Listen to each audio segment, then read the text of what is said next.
Well, to bring us back into our session proper, the main campaign, uh, Reclaimer, could you please give us a rundown of what happened in the last official session? So in the last session of Dreams of Skylarkia, Our Home, um, Undeath, or the trio of undead that we've been following through this adventure, their master Ulrich was taken from Adon and Seal. Adon and Seal, and that came as a shock to us because we saw the Lord Protector Victor Hawkins come in after that war, and we weren't expecting him. It seemed like he knew it was going to happen, like it was part of a plan he had. Especially considering that a lot of the evidence levied against Ulrich was his own. We, of course, our immediate reaction was that we had to try to get Ulrich out of this predicament. So when we arrived at at King Titus Goldbrand's court, we weren't expecting to see Ulrich in such bad condition. He's kind of been like a symbol of power for all of us. We call on him to recover and things like that. So, like, to see him so battered and bruised, like I said, it was pretty shocking.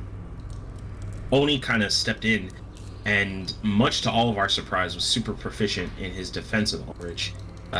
We didn't think we had any opportunity to defend his case, but as time went on, Oni proved to be like a very competent defense, and we've seen a lot of characters that we're a little familiar with. Stillness gave his testimony, and I think next up we're waiting for.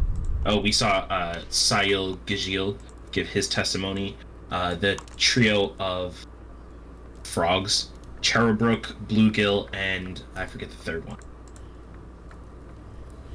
But they also spoke in Ulrich's defense, and the most recent member of the guild called to the stand to testify against Ulrich is Insatiable. We haven't heard from since his trial. So, tensions are running really high in this courtroom, but things are really looking up for Ulrich at the same time. It's kind of hard to tell where things are going to. Indeed, it is difficult to tell where things will be going. Many divergent paths lay before the PCs. Shall see which of them they are able to direct themselves towards. It's at this moment that Shipmaster will call you up, Insatiable. Now, Insatiable, beforehand, you and her have had a nice long talk. You know what's really going on here. Mm-hmm. So I'll be talking with you in private.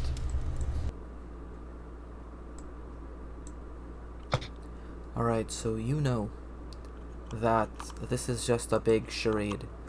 Master Hunara truly intends to, regardless of the outcome of this, make it a grand spectacle. So to continue raising the stakes, continue making it feel as though this is the place to be, to draw in as many people into Fragrance as possible, because she has retrieved the great gift in that tome that you yourself found and gave to her, and she intends to use it to destroy all of Fragrance. She will be making her exit from the city just before that occurs. She intends to take out the Lord Protector, Ulrich, all of the devils and demons here within the city, and enact her plan, the one that she discussed further with you. That is her goal in all of this. She merely wishes the trial to be as grand a spectacle as possible, with many twists, many turns, to attract as much attention as possible, get every single lord and lady of Skylarkia in one place, destroy them all. Holy crap. Okay. Alright, she has Got it. spoken with you at great length of what you need to say. All you need to do is be truthful when the questions are asked. Give a forthright account of everything that you and Ulrich have done together, what you saw him do, things like that. We're looking to prove that he is more malicious than kind. That's what the entire point of this is, okay? Okay. Alright. So, that's right. Do you remember? The prosecution calls to the stand Insatiable. Insatiable. I don't have control over that. Okay. But he'll walk over to the witness stand and take a seat with that same calm, composed manner that you typically see of. Oni's going to turn to Ulrich and try to get some insight on who this person is and why he's being called. You may need to request a pause. Oh no, wait, no. Master Kraken actually called a bit of a recess. So you would have had 15 minutes to discuss with your client here, the defendant, for that time. Okay. What can you tell me about Insatiable, Ulrich? He is an incredibly powerful entity. He seems to be completely immune to my magical abilities. A dangerous figure indeed. One we should all be wary of. He has not seen me directly do anything to incriminate myself, I would think. Well, apart from fish think, I did raise an undead as a servant and protector for his company. My mind is clouded. Also, I need to know, do you still carry the letter that you received from the Lord Protector ordering you to stay out of meat? I do. I will need that. I do not have it on me. It resides in our dawn.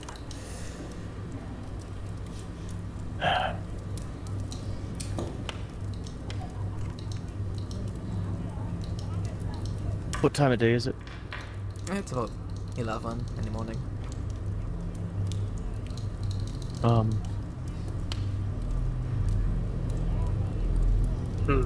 Who besides Drek could retrieve it and have it to us? He'll look up on her own. I see the shadow of those within the guild. She is the quickest. Not many allies here, I think, will be able to retrieve it. There was one virtue. The one that served under the Protector.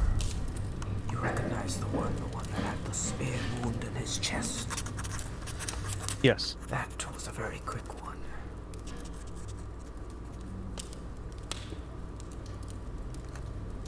I'm going to request Reclaimer of Song and Luciel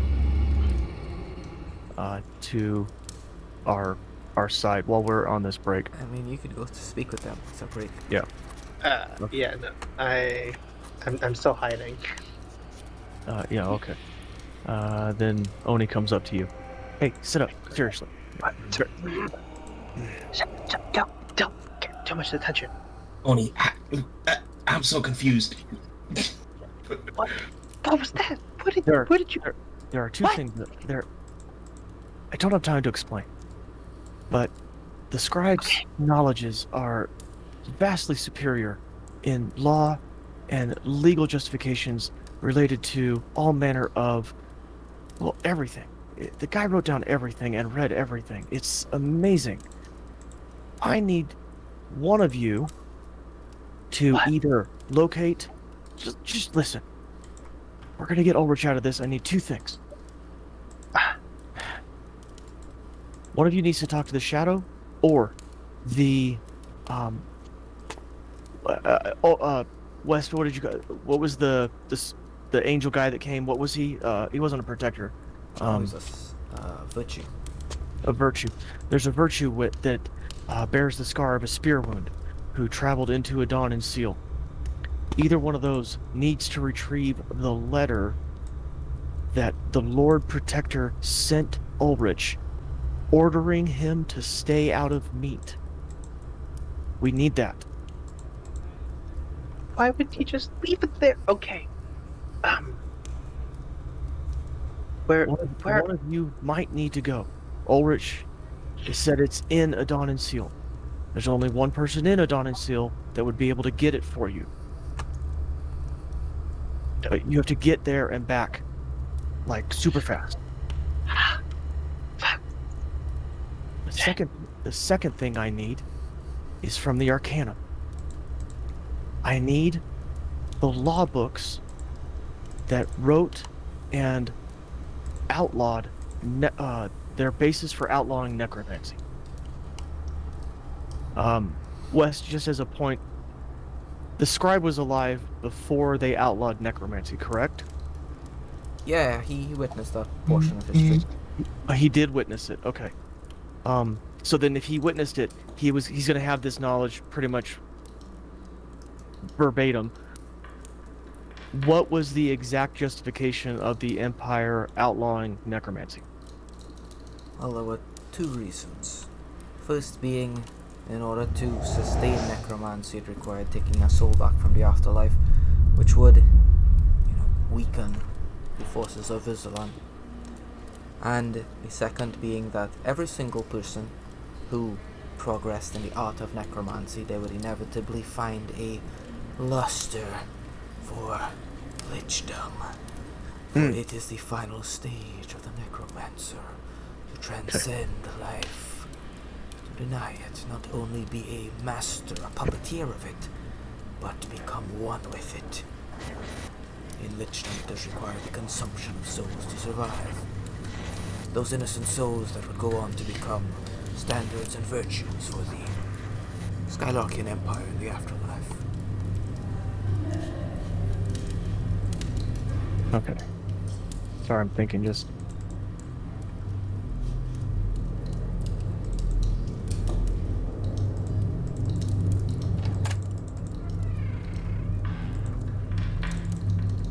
He'll need...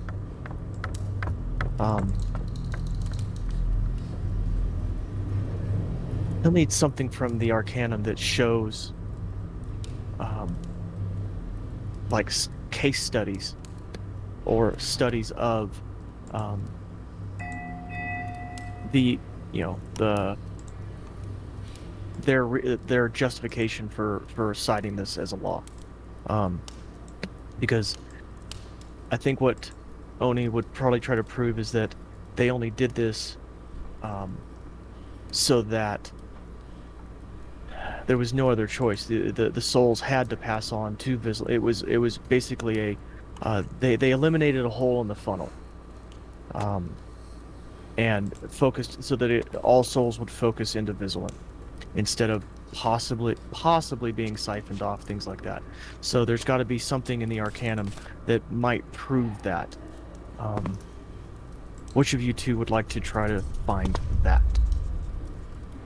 Wes, of the two tasks presented to us, which seems harder? Getting back to Adon and Seal, or getting this case study from the Arcanum? Okay, so I'll just pause the timer here while we discuss this a bit. Only you're looking for past cases where people were tried for necromancy. Well, at least in my understanding, and maybe, I would think that if a empire is going to pass a law or make a ruling against something, they would want to have supporting evidence or documentation of this is why we're doing this. I'm the scribe, me and the player, I don't think that was the case. So if they can't necessarily have proof positive that every person that practiced necromancy is or will become a lich, then they really don't have the justification, or didn't have the justification, to outlaw it. The Master Chimera Decurso, he's the head arcanist, right? He's the one from Mistra. Yes. It's kind of, I think what I would more likely like to point out is, by outlawing necromancy, we're taking away one of the schools of magic, right? Out of, what is it, there's 7 or 8 schools of magic that there's access to. And if we eliminate one of those, we're limiting our total potential for magic in general. Thus, we're limiting all of the forces in a battle, things of that nature. I think that within the Arcanum, there is probably evidence to show that not everybody who uses necromancy did or will become a lich, and that it is just, it's up to the end user in that case to, under ambition. I mean, you could point out probably several people within this hall that didn't use necromancy but are just as powerful as liches in the long run, or just as bad or worse.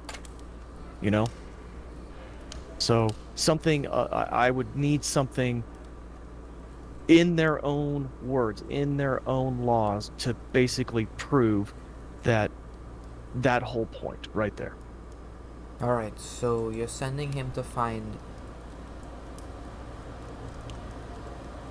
Case proof studies. of what? Tell one of his PCs what you want them to go and ask for, what you want them to search for. Like, exactly. Very simple, one sentence.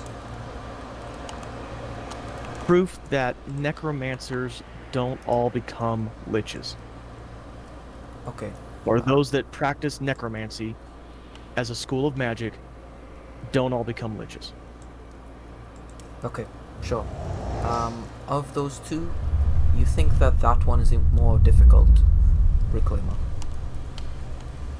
Alright, Lucille, listen. We'll play rock, paper, scissors. Whoever loses has to do the hard part. Got it? You're joking. We're really doing rock, paper, scissors now in this He group? holds his hand out and puts his fist in the center. It's Boulder Parchment Shears. Okay, I'm just 1d3. First Okay. one rock, second one scissors, third one paper. Okay. I got rock. Okay, we'll do it again. Best 2 out of 3. Oni's literally shaking his head. Oh my Bruh. god. What is this? Oh. Paper beats rock. Reclaimer a song loses. Listen, they can't even see my face. This is whatever. Reclaimer is immediately going to. I don't know if there's a staircase below us, but I'm going to leave the courthouse immediately. Before you go, I give you some base directions into the Arcanum and who would give you access, or like the person you need to speak to, and the section of manuals of where it would be kept. At least based off the knowledge that Oni has in his head. That should be a good place to start. Lucille, Yes. get to Adon and Seal. Get the letter from the Lord Protector. Ask the Shadow or that Virtue to get you there as a matter of this case. It is vital that you go. I'll try my best. I think the Virtue would be the better one. I don't know if the Shadow is... Where? I don't know who the Shadow is, but that's who he looked at. And I pointed this person right over there. I look at this person. Like, I take a peek. What can I get from? So they're in this a different guy? alcove, so there's a wall between you and them. And you're looking off I pull you up off of the floor and and I indicate the person that Ulrizch had indicated was the Shadow. I don't know where the Virtue would be found, but you might ask the guards or the city officials about that. Okay, since might as well. The Shadow's nearby. I should ask them first. Very good. Okay. Reclaimer heads downstairs immediately and sprints out of the courtroom. I'll go walk up to the Shadow. So you go into her alcove, you go behind, you knock on the door, or what? You're staring at the door. Yeah, I'll knock at the door. Just poke my head in, see if anybody is there. So you knock on the door, and you open it, and there is a heavily armored figure who stands up, and as she stands up, the chair that she's on does not move, and she turns to face you, takes a couple steps towards you, and her feet make no sound. while these two steps take place. The shadow behind her chair, caused from the chandeliers up here radiating light down, appears to shift and move unnaturally. And she looks at you. You cannot see her eyes or her face. All her features are completely obscured by this garb she's wearing. She speaks to you in a voice as cool and calming as the moon reflecting on a small pond. Yes? I've heard I could ask for some services. I need to get something, and it needs to be fast and quick. It is across these lands. Are you able to do that? I can, although I very much doubt you have enough wealth to afford my services. I'm a rank 5 member of the guild. How much? She'll think. It depends on what you need retrieved. Some things would take me no time at all. Other things could take years. I need it quick, like within 5 minutes. I could retrieve something like that. Like I said, you need to describe it. Where is it? How far away? What is it I'm getting? And from who? Are you familiar to a place called Adon? Adon. Well, I've heard it many times during the trial. The fortress of the Blightlich. Yes. I've heard of it. Yes. I am to receive a letter there that is crucial for this case. Because you reside in the halls of law, I am forced to be completely honest with you. You need to understand that as a member of the guild, were I to find a bastion of undeath, I would alert my fellow guild members. We would all make our way there and try our best to destroy as many of them as we could. Yep. Okay, then how about you just transport me there, don't look, let me in for a bit, 5-10 minutes, get something, come out, and then transport me back. Would that just be fine? I consider it my primary objective as a member of the guild to destroy and root out as many undead as I can. My personal belief is that this entire trial is a bit of a farce. It looks down at it. Yet better to be destroyed. Don't you believe in a fair trial at least? Certainly. Although I am no member of this court. If there is something like that you require, you must bring it up with the Master of Law. I see. May I Alright, ask your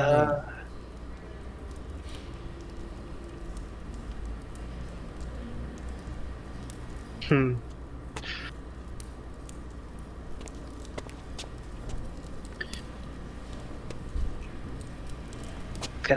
Can I just give like a fake random name, or does it seem like he will know either way if I... You could try to force a lie in this place. You get the sense that everyone so far has been compelled to be honest while here. You could try to force it if you'd like. Force a lie. Oh, okay. Well,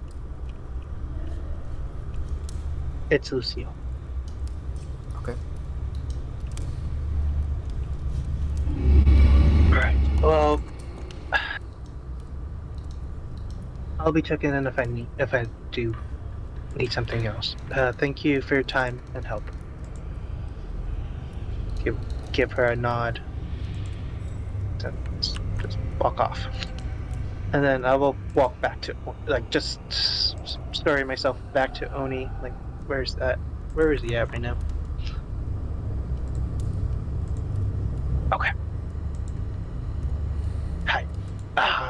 And I'm just covering my face, by the way. I'm just put up. Don't want anybody else looking at me. I'm just like, okay. Alright, court. Our break Did you get concludes it? now. No, but it seems like something like this should be brought up with the lawmaster, like this kind of thing. If it's really I'll bring it up important. now. Okay, bring it up. I will try to ask. I will have silence in my Richard. courtroom. Okay. I will walk off. The voice of Lawmaster is growing less and less patient. A lot of the masters here, they left the room during the break. They were doing stuff, come back in. Looks like he's definitely approaching the end of his patience. Approaches Insatiable. Takes out the same gold plaque, utters the exact same words. Swear to tell the truth. I do. And Insatiable will put his hand on the plaque and say, I swear to tell the truth. Okay. You swear that you have not been compelled to hold information back. I swear that I have not been compelled to hold information back. For or against the defendant. That's true, yes. Very well. Takes his plaque back. It hovers beside of the stairs. You may ask your questions, Shipmaster. Insatiable, could you please tell us and everyone else here what your relationship is with this figure? How do you know it? I'm aware of Ulrizch through a member of my company. He was associated with Ulrizch, as you mentioned earlier. The Clement. Yes. I've had altercations with Ulrizch before. I don't like him in any way. And he has a look of disdain on his face as he stares at Ulrizch. Or did Ulrich ever offer you any gifts, any bargains? Yes, there have been occasions he's attempted to bribe me for information or items I've held. Which item specifically? I don't know how it was referred to. I held a book at one point. A certain city that was a certain settlement. He tried to obtain it from me under the guise of somebody else. When I refused, he attempted to charm me. Ultimately, I did not give in. Some others go through the crowd. So, it is quite clear to see that Ulrich would result into manipulating someone's mind to achieve his goals, correct? And it's possible that the reason that this Clement fell under his sway was the same manipulation. Perhaps unable to maintain the same fortitude that you did mentally. Mind and body, he's attempted other spells on me. Failed every time, I must say. How are we to know, for a fact, that all of those who attribute to the good character of this Ulrizch, that they have not been manipulated as well? Certainly there are ways to remove such things, but if the memories were modified, there are no ways to undo such things. Are there? See that some others go through the crowd. Is there anyone here that could present such a means to us? No. Where are you right now, Lucille? I'm heading out already, just trying to So you're leaving the look for a guard. Yeah, wait, what happened? Sorry, I had to mute and deafen myself for a bit. Okay, the trial's just progressing as normal.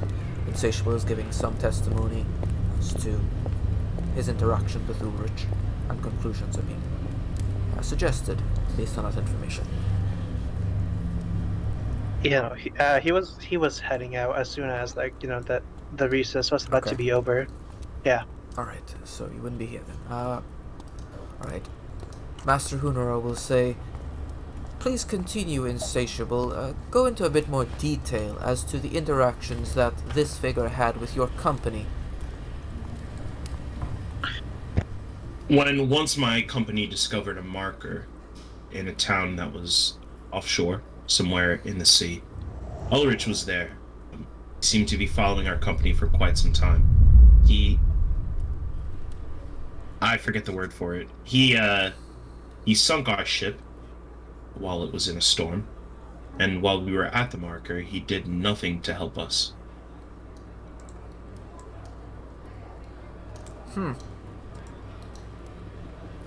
Very well. You could see she's smiling quite wide at this point.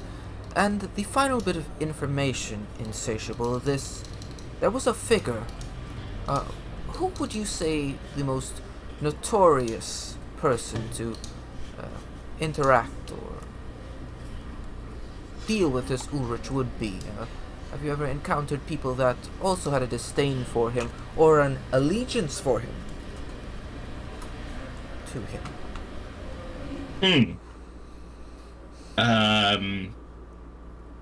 Wes, can I, alright, so I'm aware of multiple people that have made, deals with, Ulrich, but I think the most incriminating, the biggest twist in this case would be if I named, Vinctar Hawkins himself. Do I get the idea that that's what Honora is trying to get me to say? Perhaps during the sentencing. This is just the trial for now.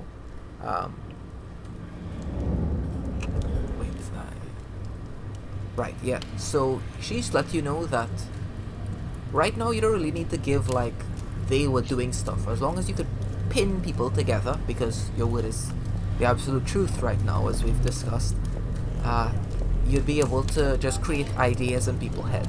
That's what you're trying to do right now. Create ideas, mold ideas, just using pure facts. So you want to have discussed, for example, Ulrich interacting with Tyrant Goldbrand. How you would use that information to enrage Master Dugal, King Goldbrand, and Master Zacharias Goldbrand. Oh, okay, so that okay. Ulrich would lose all hope of, so pretty much that, as we discussed. Well, yes, I've seen Ulrich interact with many people throughout my journeys in the guild. Namely the fugitive Tyrant Goldbrand. It's like Master Dugal crushes his cigar once that name is uttered. King Titus Goldbrand stands up from his chair. Master Zacharias is sitting in his own chair, but he's not stand up. His hand is just gripped around one of the supports. You're right when you can hear like creaking. There's mutters going through the entirety of the crowd. Interactions with the fugitive, the heretic Tyrant Goldbrand II. And what were the natures of these interactions? You discussed a marker earlier. Yes, to the best of my knowledge, Ulrich assisted Tyrant Goldbrand in his endeavors, seeking forbidden knowledge and escaping the Skylarkian Empire. Ulrich assists him in remaining unseen. Mutters go through the crowd once more. The heretic. Oh, gasps go through the crowd. And she'll stand up.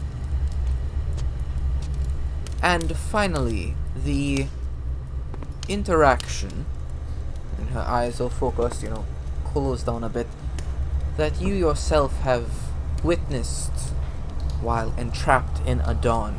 Could you go into that a bit more in detail, specifically with this Clement character? With Clement, he pledged himself to Ulrich there, specific to this Clement character.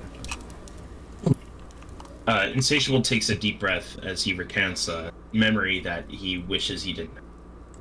When we met at that marker, Clement and Ulrich met. They came to somewhat of an understanding. As time went on, my company stumbled upon Sill. As a matter of fact, Clement was the one who had opened it after such a long time. In Adon, I met somebody I never expected to see. As far as the contents of Adon, only answer the question specific to what I am directing you towards, please. Ulrich was to name Clement one of his champions. Oh, one of his champions. This quite clearly illustrates how a member of the guild can, through bargains, through manipulation, can be turned over to undeath. The insidious nature of these undead is truly vile. I hope that will bring an end to some of these accusations that undead have made their way into the prestigious organization that is Vow.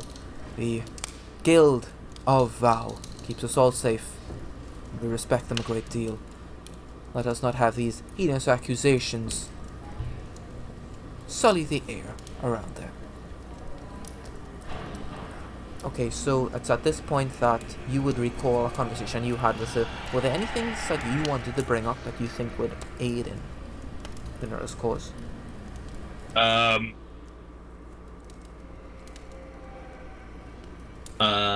Sorry, just give me a second to... Would I bring up the... No, I think that's about it. Okay. The Lawmaster turns over to you, Oni. Your cross-examination. It's insatiable. Guild member, correct? Correct. And he shoots a sly smile. Ulrich speaks highly of you. You've known him for a while, yes? Well, a while to me, perhaps. I'm only mortal, I don't have the same longevity as a lich. So I understand a little bit more about your capabilities. You're a magic user by trade, yes? Indeed. And can you tell me, do you have a particular fondness for any type of magic? I don't see how that's relevant, but if you are curious, I don't have Insatiable Sheet, but I think most of his spells were... Illusion, yeah. I'd say illusion magic was what I had a penchant for. So illusion, trickery, misleading, things of this nature. Some of the same things that Ulrich is here accused of, correct? Not quite. The spells I've mentioned that Ulrich has used have all been enchantment spells. Illusion is different. I don't tell people what to think. I let them draw their own conclusions. I simply make images appear. That's not so criminal, is it? Have you ever used your magics to manipulate somebody else's mind? No, I haven't. Wait, let me think back on that. No, I don't think Insatiable's ever used enchantment spells against people. You've never used your magics on another person's mind? Oh.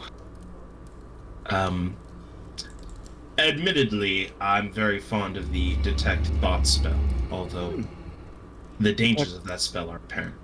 Why don't you tell me some of these dangers? Have you ever run into anything dangerous while going through somebody else's mind, uninvited? I have. And what was it? I'm still compelled to tell the truth, right? Mm-hmm. I've stared into the face of one of the greats. We're supposed to go through the entire... Like, the people are, like, started up at this point. What?! You admit that you... The Eternal Lord Protector will stand up on the edge of his seat as well. Look down to intensity. You admit that you have used magics and peered and stared into the face of a great. The heretical acts are apparent. Yet you would sit here and accuse my client of something similar? That's fine. Did this great that you consorted with ever influence any of your actions or guide you in any way? The greats have influenced everyone's actions. I asked As about Skylarkians, we try to fight them. I asked about you specifically, Insatiable. Did the one that you said that you saw in this person's mind, has he ever had influence over you? Of course. I just kind of whispering. Yeah, like, the Eternal Protector is like looking up at the sky a little bit. He looks down at everyone here. Everyone's kind of looking at him. they're just waiting for him to give the command, and a bunch of angels could come in here and, perhaps raise the stakes. I look towards the lawmaster. Lawmaster, under his admitted testimony, I don't see how anything that he has said can be used against Ulrizch in this case. His mind is clearly tainted by a great, and he is a heretic of his own right. You claim him to be a heretic, but in all of our nightmares, we have each seen such terrible apparitions. Perhaps his mind was merely being manipulated to believing he was seeing a great. There is only one way to know for certain. I was told that, his eyes will move out to the Grandmaster, the guild has one capable of knowing the truth of such things. Are they available? The Grandmaster will look up at the shadow, and the shadow will disappear. Oh, I'm scared. In a voice as old, as wise, and as ancient as any you have ever heard, bearing the burden of countless wars, speaks the Grandmaster. He will be retrieved and brought here. Then until he is brought here and we can discern whether or not Insatiable's testimony should be considered or cast out completely, we will hold a 15-minute break. Lawmaster, there is one thing during the break that possibly can be resolved. There is a piece of evidence that Ulrizch has brought to my light. It is currently kept in a dawn and seal. Whispers go Is there a... It is relevant to this case. There is a virtue, I was told, that had delivered a message to Ulrizch in a dawn and seal. The crowd goes crazier now than when they heard that Insatiable saw a great. Ooh, there's like gasps. No, blasphemy, it couldn't have been. One of them turned to evil, to the citadel. Wow, whispers through the entire crowd. This discussion will be had in private. And he points to you, and he says, accompany me. He'll begin walking off. Where is he heading? Okay, I head back. Yeah, he makes his way up around the side, and there's a large hole that goes through that. You can see runes etched on the walls everywhere, and you are led to an immense hall. You can tell the Kerso's handiwork has been present here. No one could create runes of this size. Arcane symbols which flutter, skitter, change form, and alter the very fabric of the walls around you. Made of pure gold, by the way, behind this immense set of doors. The doors close, and you feel silence. Silence unlike anything you've ever heard before. You feel, right now, as you did when you walked down into the smothering darkness, a complete separation from Muriel, from Ulrizch. You even need to catch your feet a little bit, and get a sense, if you didn't have, like, the incantation keeping yourself together, that an undead would probably just fall to the ground. A regular skeleton would be unable to move in this place. With the source of its necromancy completely cut off, you feel alone here. This evidence, go into the specifics of where it is located. Oni gives the description of where it's kept based off what Ulrizch told him. And this evidence is required for your defense? It is. It will show proof that the Empire and Ulrizch have been working together in concert for years.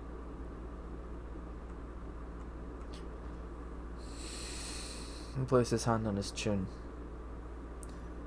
That is grave evidence indeed. I will have it retrieved. There are none in Fragrance capable of moving as fast as the Shadow. I will make a request with the Grandmaster that she make her way there and pick it up as well. You will understand that, because this directly pertains to another case, that until such a time as Ulrizch is found guilty or innocent, the crimes of anyone she encounters along the way shall not be taken into consideration. What is he saying, that she won't alert the guild to what she sees at Undon? Is that what he's saying? Yes, the guild cannot take any actions, legal or otherwise, against the residents of Adon until this case is finished, concluded.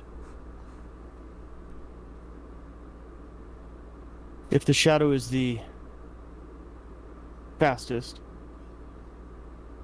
Ulrizch had let me know that there was a virtue who had delivered a message from the Empire at one point, who would also know access to the Adon and Seal.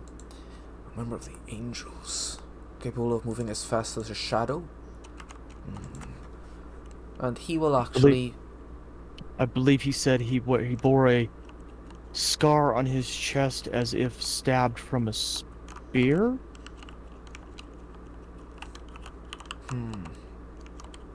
He's going to begin looking. Yeah, actually he'll take out a tome. Mm-hmm. And this tome is completely blank.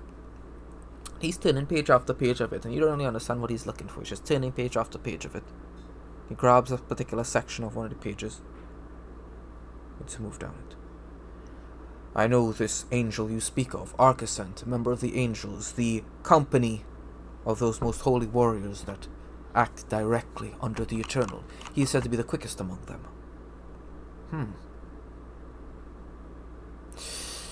I cannot retrieve such a person for these events. Those... Unless the Eternal Lord Protector himself gives the decree that an angel return. Those angels work directly under Vizulin, you see. I understand. Their fight is utmost importance, but perhaps having this... You said his name, I believe... Arcasant. Arcasant. He might be needed to call as a witness. I cannot call one of the angels to testify. You might be able to call Victor Hawkins himself. He's here within the court. He's a resident of Skylarkia, and beholden to its laws. But this evidence, you need to give us a very specific description of what you're sending your shadow to do. It was a scroll written in a forbidden tongue, directing Lord Ulrich to stay out of meat, and a larger agreement between the Lord Protector and Ulrich himself, signed by the Lord Protector himself.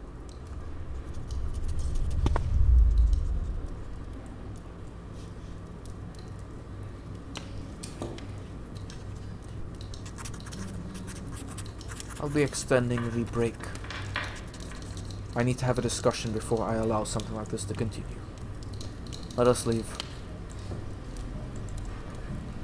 I would like to make an insight check on the Lawmaster himself, as far as... There are no shrouds in this room. You understand that he needs to go speak with his king, because the evidence that you provide here might lead to war. So he can't actually allow this evidence to be part of the courtroom if it would lead to war. Mm-hmm.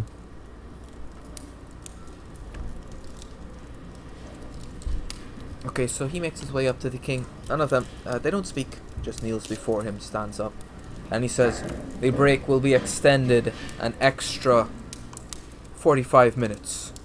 Take this time to deliberate with your witnesses and form whatever sufficient evidence on both parts that you require. I will be making my way to the merchant district. And he'll begin making his way down the stairs. All of the masters, they take their leave, they go up. Everyone kind of takes their leave as well. Condemnation makes her way 10 feet away from Ulrich. The slide Grandmaster makes it 10 feet away back there. Dash remains in your position as always. Insatiable. You're actually told to stay here. Like, we need to find out, whether or not your mind is breached. Yeah. Sorry, buddy. No, had to be done, man. Okay, so The nature, dude. there are a couple conversations that take place, and then we'll be getting back to Song and Lucille soon. But Unbreakable comes up to you only, and he says, "Man, you really got him on the ropes there, pal. Good job!" And hits you on the side of your shell armor. Your assistance and testimony was most vital as well. Yeah, well, I mean, never really been pushed that far before. Who'd have known that when I signed up to join the guild, I knew I'd face horrors, but horrors like that, horrors that would push you so far and so deep, you'd need to ally yourself with whoever you could. And I think when people are pushed that deep, and like places his hand on your shoulder a bit, I mean, it bonds you more than anything else, buddy. Really. It's amazing the Desperation. It's the blood, sweat, and tears of fighting in a trench side by side that takes away the insignificant things and focuses your mind completely, isn't it? Man, you should write poetry. Perhaps. Thank you for your help. Thanks for yours. Now he'll take he'll begin walking back over. So anyone that you want to speak to, you can. This is open, and I'll be extending the time limit that we have. Okay. So meanwhile, Reclaim of Song. Tell me what you do. You've left the courtroom. And what are you doing? I'm heading to the Arcanum immediately. Okay, make your way to the Arcanum. You get on you can just rent a flying thing. Takes you to then like a minute. Just some flying carpets. You rent one, like 5 gold, and you fly up there. Takes you a minute. So make your way up there. I enter and look for is there like a secretary at the front? Is there a front desk? Okay, so the Arcanum. Have you ever seen the Arcanum before? No. Okay, I'll describe it to you. Deus Instrumentus Arcanum is a hovering university. It flies over the center of the central district of fragrance. Approaching it, you can feel its majesty begin to overwhelm you. Never before has your arcane ability felt so close to home, felt overpowering. You can see the number of floating cathedrals, chambers, each of them, absolutely beautiful. There is an aura, this resonating arcane aura, surrounding the entirety of it. You approach the end of that, and feel yourself fly up to one of the nearby balconies overlooking everything. This one is much wider than any of the others on it. You can see a number of other people are landing up there. A number of it looks relatively scarce though. Like a number of the students actually left, and those people outside the halls of law that were just trying to peek in. So it's relatively sparse right now. But you land. An arcane golem comes up to you, looks at you, can't speak, but its eyes are direct. Looks at you, and it has a number of writing all over its chest. And it's like, to apply to become a member, you need to go to this building. To go for administrative work, go to this building. So like all the instructions for the Arcanum written on its chest. I'm looking for instructions that lead me to where records of law are kept, and if it doesn't specify records of law, I'm looking for the library, like a history of Skylarkia thing. Yeah, there's an immense library here. Make your way over there, begin speaking to the library, and they'll let you know that the records of any former cases that would be held in the halls of law in the law district. We keep arcane tomes here. Okay, then I will, while I'm here, I'll look for some arcane tomes pertaining to necromancy. Are they all gone, or are there maybe like records of when necromancy was first delved into in Skylarkia? They keep tomes here of how to cast necromantic spells, all of that.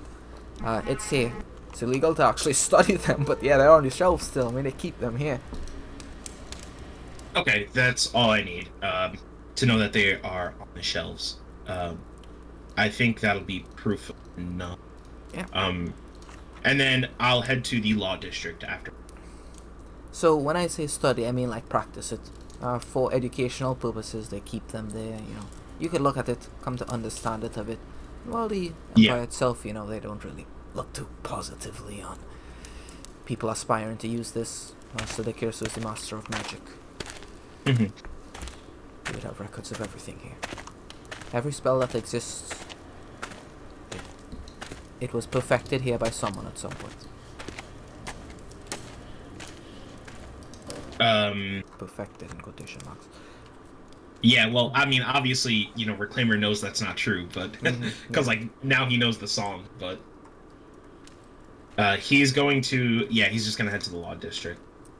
Sure, you head back to the Law District, fly back down. Looks as if some event has been taking place, like the break has been extended or something. A number of people are making their way out. They're gonna get some refreshments, gossip and conversation taking place constantly. As I'm running to where tomes of cases are kept, do I overhear any conversations? Yes, some of the conversations are, do you have any idea what this means? An angel interacting with one of those wretched things and not destroying it. Could you believe something like that? Is that even possible? No, it doesn't make any sense. Well, this angel will be found and tried and found guilty if what they said is accurate. As you know, there are many illusions in this world, my dear son, capable of manipulating people's minds. Perhaps that is what has happened here. Memories can be altered and such. We must find this expert they have in the guild. Have him find out the truth of the matter. And when they say expert, I know they're referring to the Lawmaster here. Lawmaster Vile Tongue. No, the expert in the guild? That's a whisperer. Sorry, I just had a brain fart. Either way, I'm heading there, and I will look for the first couple of cases that, like the first historically, that banned necromancy. Okay, banned necromancy. The first ban of necromancy happened immediately after the Eternal Blight, when Ulrizch tried to take over the entire world. That's what caused the ban of necromancy. Okay. Can I look for, maybe, I'm looking for a specific instance where necromancy was used on a member of the guild prior to us hearing about Clement. First case of necromancy being used on the guild. It was a scribe named Shale and a warrior named Reckless, I think his name was. The Reckless? Or something like that. He was a big barbarian guy. Taurus, his name was Taurus, who gave themselves over to an undead in the Bleakwood. Taurus was later found and destroyed. His mind had become... it had fallen to ash. It had given into thoughtlessness. The scribe Shale is still on the loose. Still being searched for. Slate or Shale? Slate. Slate is still wanted. Taurus is dead. Yep. Am I allowed to take these cases or like these scrolls out back to the courtroom? Yeah, I mean, you could have copies of that created instantly. That transmutation mages that just mimic the paper, snap of a finger. Okay, I'll take both of those, and I'll take an instance. You still need to pay for the paper though, right? It'll cost like a gold for each document that you want. Yeah, that's fine. Yep. So I'll take those two, and I will look for the first case of necromancy being used in war by the Empire or the Guild. Not like the Empire or the Guild fighting against it or the Eternal Blight thing. Necromancy has never been used on the Empire's side of a battle or a war, ever.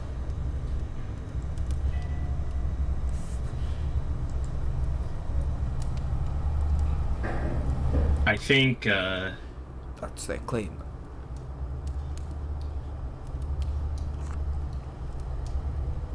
Is it revivify technically necromancy? Mm-hmm.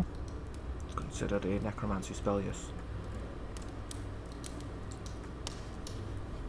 I will take. I mean, I don't need to bring a record of that. I'll just point that out to Oni when we get back. I think that's I think that's it. Do they have records of undead spawning at the Pagan Crypt? The reasons behind that, a Cortex company has never been sent there to investigate it. Okay. But I have records of them, yeah, undead coming from that place. I don't know why. I haven't studied it.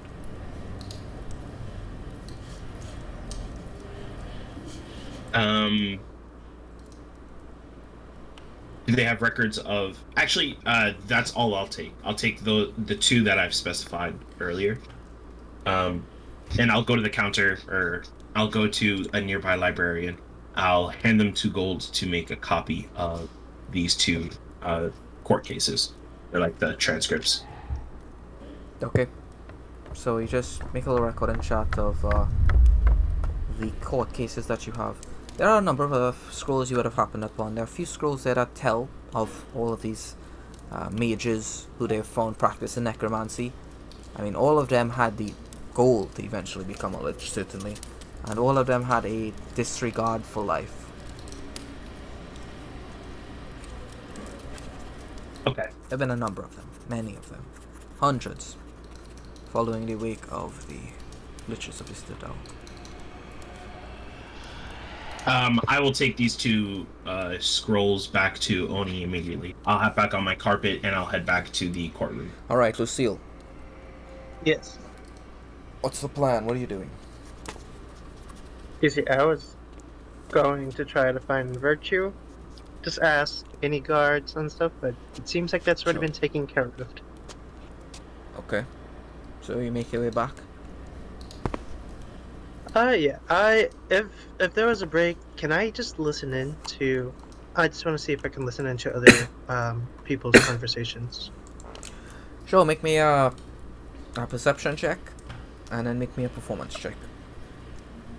So there are all the nobles are here from every single region. They're here. So what are you trying to listen in on exactly? You're trying to focus on what the nobles are saying, what the common folks are saying, people from the Arcana, the fragrance nobility. Like, these people are out, you know. I would like to focus on the fragrance nobility. Okay, the fragrance nobility. Okay. There is a conversation taking place between 2 nobles. And they seem to be speaking to Master Garil. Rather important matter. No. The male of the 2 of them. So Garil is outside. The male of the 2 of them. These are who they look like, by the way.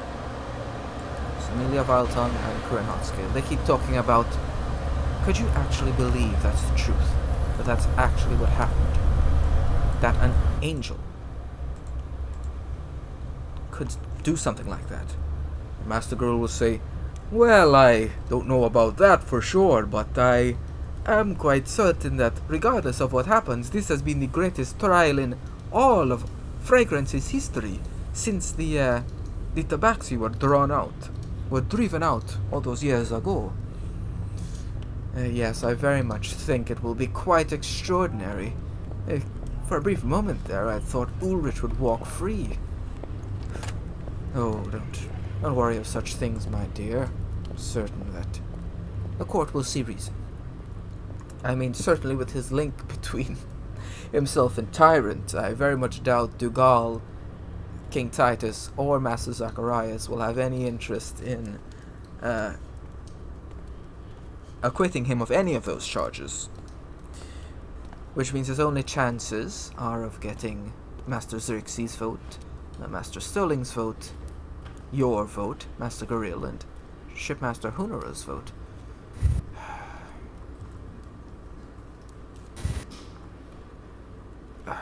I don't know, but personally, I think it is about time we end these types of battles with each other. I care only about the art, about making things beautiful, just as Master Dougal does. I think the more time we spend on war, the less time we have to add more beauty into this world before our lights are put out forever. We're getting out the background noise only.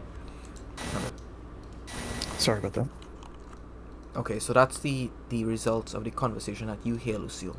So Master Garil, he's on the fence. You know, I mean, you get the sense he does really hate Ulrich, and most of the nobles, they don't know what's going on. They have no certainty. They can't be sure. They're entranced Okay. by the council. Can I hear somewhat from what the common folk think then of these? Common folk, they despise Ulrich, all of them. I mean, these are the people who are attacked by random skeletons from some necromancer in a village, and they attribute that to the citadel. And he's the head of the citadel, so it's his fault that one skeleton came into the town and killed that goat. Killed your goat, or your child went off into the dark woods and was never seen again. It's Ulrich's fault that all of those things happened. All of those random zombies that showed up, or ghouls, or wights, or ghasts, the spirits, all the ghosts that ever wounded anyone. It's the Citadel. They're in control of all the undead. They created all of them. And this person is in charge of it, so it's his fault. Oh, which is why sad, lonely country music has been written. Lost my dog, lost my house. It's all Ulrich's fault.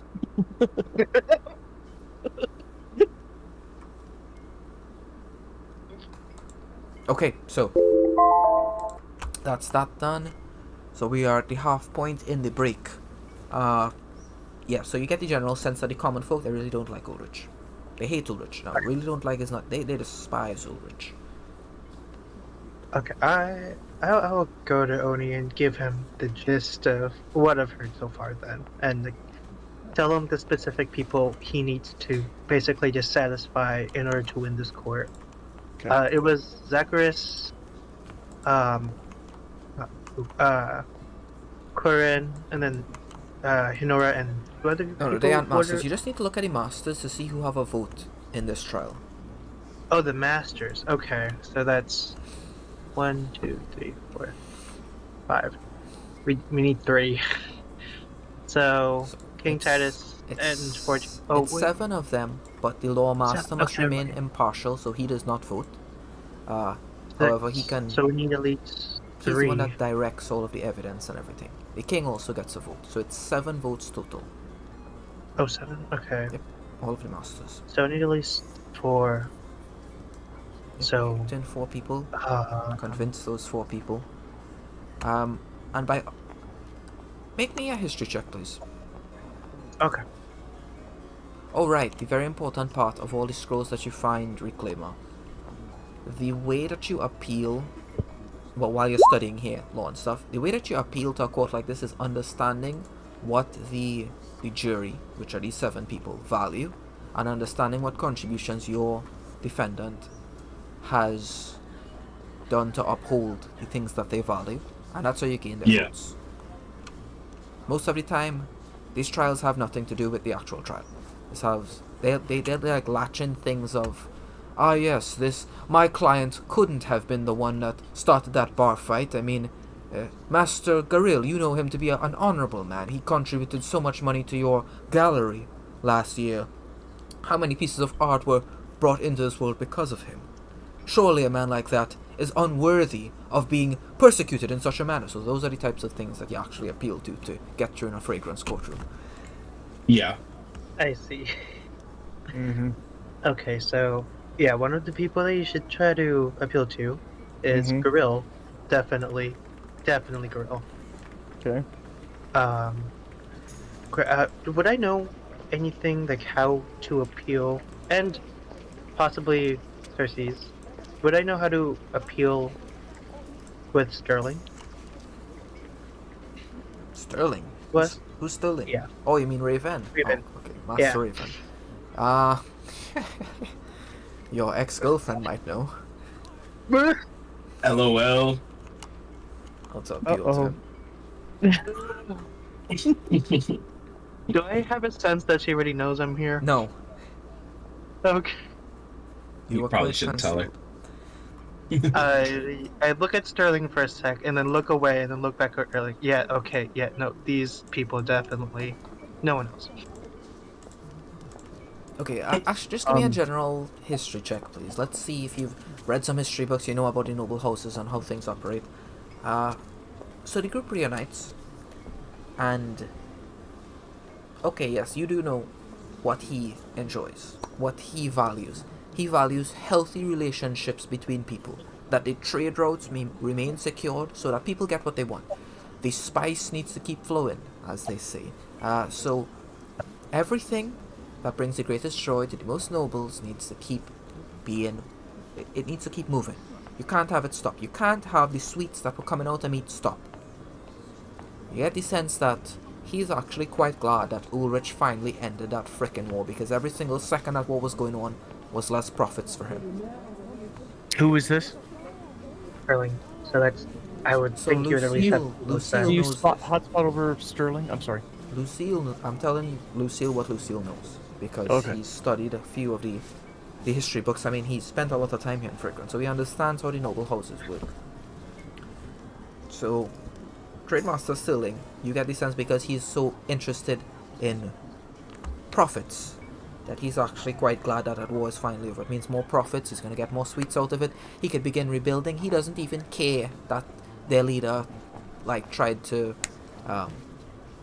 summon a great. That's not relevant to him. Because as far as he's concerned, Vizilon is going to take care of all the greats eventually, and all he is thinking about is how to put himself in the best position so that once all the greats are defeated, he makes the most money.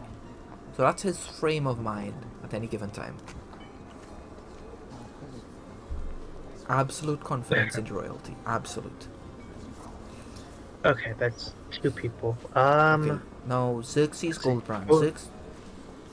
Yeah. So who else would you like to know about? I would say you would know, based on that check, you would know everything about three of these guys. So you know that about Raven. Who else would you like to know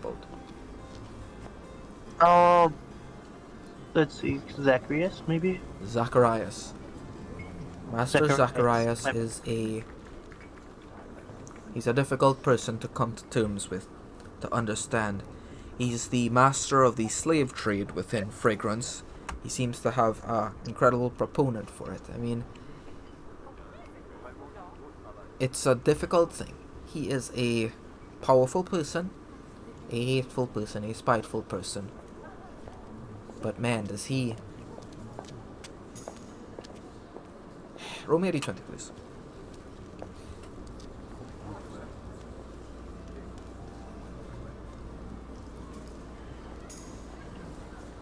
Master Zacharias values freedom. You read of like a tiny tale, and we're talking about, you find this in the binding of a book that someone left in there, and it's like a little newspaper scroll, and it says war between Fragrance and Skylarkians reaches all-time high. And this is like a piece of paper that's hundreds of years old. You've never heard of any war between Fragrance and Skylarkian. And this piece of paper was in a book that concerned the nature of Master Zacharias. Wait, if he values freedom, why is he the master of slave trades? What? He has the freedom to do it. Oh, that's... I mean, maybe that's true. That's a very interesting perspective. He's like, make a religion check, please. Okay.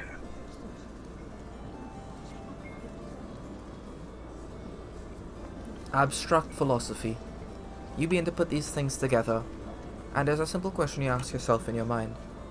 I mean, he's quite clearly got some divinity to him. You've seen the way he hovers about, the things he can manifest, the reverence that all the people here in the city have for these four people. They definitely treat them as if they're divinity, to some degree, right? Yeah. You ask yourself the question, how many people don't even realize they're not free? What does it take to make someone yearn for freedom? How deep must you push them into the depths of depravity to make them fight for it? Even now, as you begin to put this together, you feel something look in your direction, and you feel it smile in your direction, Lucille. Only a slave. Can I... Go ahead, make a... What? Oh, I was about to say, can I like see where it's coming from, or like feel You where it's feel coming it coming from the halls of law, but do you understand what like the abstract philosophy of what he is? Someone who incredibly values freedom, but at the same time is in charge of all his slaves. You find this piece of paper that said that Fragrance was at war with Skylarky at one point. You find what ideas are flowing through Lucille's head as to what the nature of this person is. You know that King Titus Goldbrand is the god of gold. He's also the god of trade. So anytime a trade takes place, like you trade some gold for an item or something like that, or you trade a service for something else, that's a form of worshipping him, right? So that's the source of his divinity. What is the source of Master Zacharias' divinity? He's in charge of slaves, but he values freedom. Will? Something to do with will, possibly? That's close enough. You can gain an inspiration. Something to do with will. You'll get more clarity on that as you discover more about him, but a lot of questions come up, like there was a war between Fragrance and Skylarky that no one seems to know about or was wiped from everyone's memory.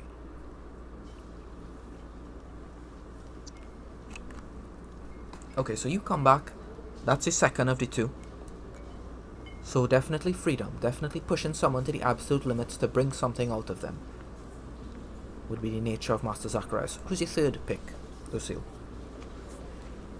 Let's see here. I'd like to know more about Grandmaster then. Oh, the Grandmaster, but he doesn't have a vote. Oh, right, Oh, you he thought doesn't have because a- he's a master. Well, no, he's the Grandmaster. You said Master, so I'm just like, wait. Okay. No, he doesn't have a vote. Okay then,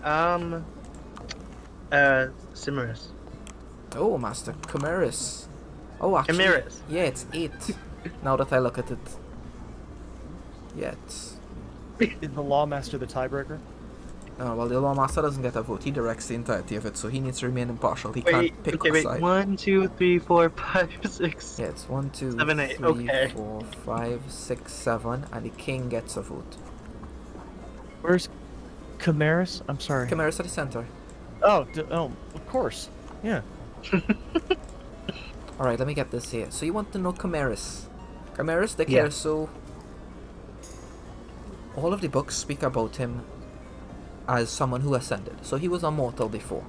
At some point his studies reached this crescendo where he began inventing spells. His best way is the way the tome describes it. And as you explain this to your friends, Reclaimer will actually say, well, no, he didn't invent any of this, meaning he discovered this. So he probably has some interaction with the Feldroth. Maybe he knows how to interpret market. Like you have this discussion in private. So he values magic, he values the arcane, he values new things he doesn't understand. So Vanguard technology, Feldroth, spells, manifestations, majesty, Nyrelian. Majesty is another thing. Majesty is the form of divinity that they manifest. So he's interested in that. He's interested in the unknown. He's obsessed with the unknown. The unknown is what brought him to his divinity. He found... Well, actually, roll maybe 20, please. You're uncertain as to how, but he did manage to ascend to the status of divinity. The books don't really say exactly how he did it, only that it did occur, and through hard work anyone could occur greatness, because he was a mortal once before. Any of you, any Skylarkian, can become a divine if you work hard enough, or stuff like that. He's a inspirational tale for the people of Fragrance, and for tieflings and Skylarkians everywhere. He's not a bad guy. Like, Okay. and he tries his best to stay neutral as much as he can, because the former god of magic, she allowed magic that killed the innocent and magic that helped them, right? He tries to be neutral, but he is a tiefling, he is a devil at heart, and he is allied with the people of Fragrance, to which he owes a great deal to. Difficult to stay neutral when you're in that position, but he tries his best. Alright, so those are your three. You understand that every single person here has attributes that they value tremendously, and they have a goal, a reason to exist. If you can understand what that is and how Ulrizch has contributed to it, you would sway them. You'd be able to sway them to your side. This is all I'm telling Oni. Like, this is the people you want to persuade. The others are more or less not likely to vote with you or As he be hears, with you. as he's talking with Lucille about all of this, Oni would like to take a kind of like a whole insight check on every one of them to So, kind of general general sense of how they relate. And we would also talk with Ulrich about this because I'd like to know if he's had interactions with all of these people. Okay, we'll take this one at a time. Who are you starting with? The easiest one, Master Hunera. Well, give me an insight check. No, Okay, I'll need to 11. roll an insight check. She hates him. No, Master Hunera does not hate Ulrich at all. She considers him an ally. She considers, best you can tell, she considers him a part of something great that is about to happen here. She smiles at him a couple times during the entirety of this, like while she's just enjoying some drink, some wine over there. There's even a moment where she sends over a platter with a cup of wine in it over to Ulrich. His hands are bound, so he needs to like move his head down best he can. Drinks a cup of wine, places the cup back, comes back over. She just keeps smiling at him. Okay. You get the sense they have a pleasant relationship, one that is not hostile. She is radiant. She's beautiful. She has... Oh. Roll me a d20, please. 8. Okay, you get the sense she's overcompensating for something. There is no one in this room dressed with more jewels than Master Hunera. Even the king is not dressed with more jewels than Master Hunera. And he's a large person. Like, one of his rings has enough jewels on it for the average nobleman, right? But Master Hunera is actually wearing diamonds, which is insane. There was actually a point in the Empire's history where they requested all of the diamonds, so all of the noble houses, they lost all of that. She's amassed enough wealth to actually have diamonds. Let me see here. I'm just imagining her with like very bulky jeweled like necklaces in her chest right now. Oh, it goes a bit further than that. The jewelry that she is... The jewelry that... Okay, well, we're approaching the end of the break. The jewelry that she is wearing is transmutative jewelry.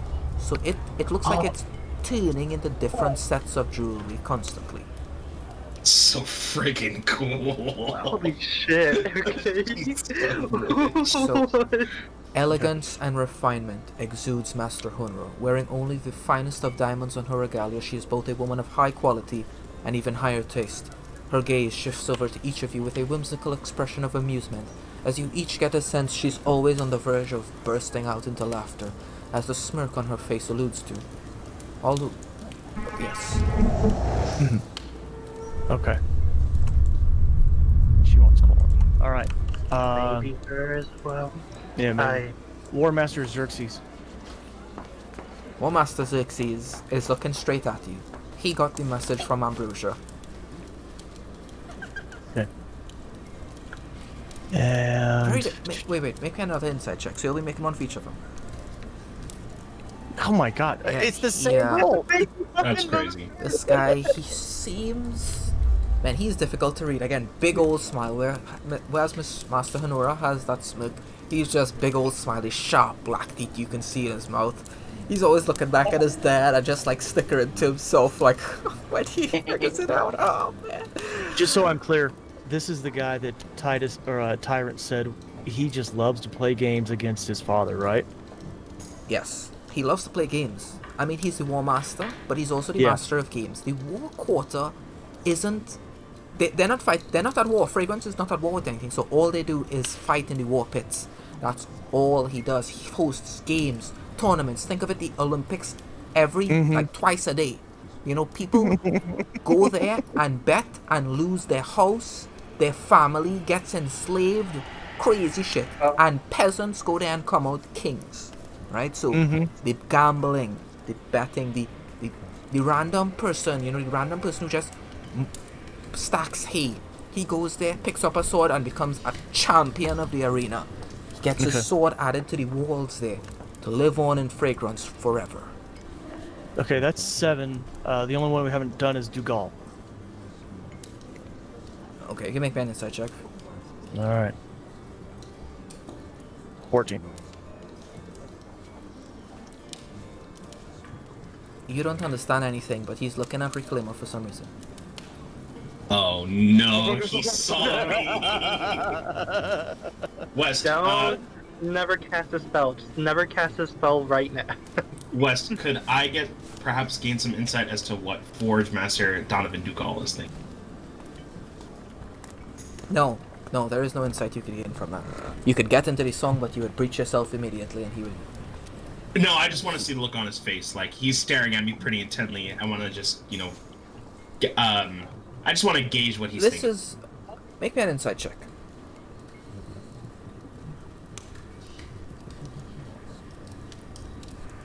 His favorite. He looks at you the way you look at your favorite dish as it's brought in on a plate. Jesus Christ. Wow, he wants to eat you. Yeah, he probably does. I feel like that is some. Consume you. Oh God. Okay. Wait, like in a good way or in a bad way? Never mind. Never mind. I'm thinking that. Have you ever known consumption to end well? I plead the fifth. Yeah. West, I know that to become for cattle to become Feldroth, they have to kill their master. Do I have an idea? No. Very, very important here. There are 3 ways for a cattle to become a Feldroth. You kill your master, you get through how you got through, which is to survive sacrifice. That's what you did. You sacrificed yourself and then your soul survived. That's how you became a Feldroth. Right, you didn't kill a Feldroth. And he said is to give your life for a Feldred. Willingly and without hesitation. Okay. Alright. And you understand. I'm sorry. No.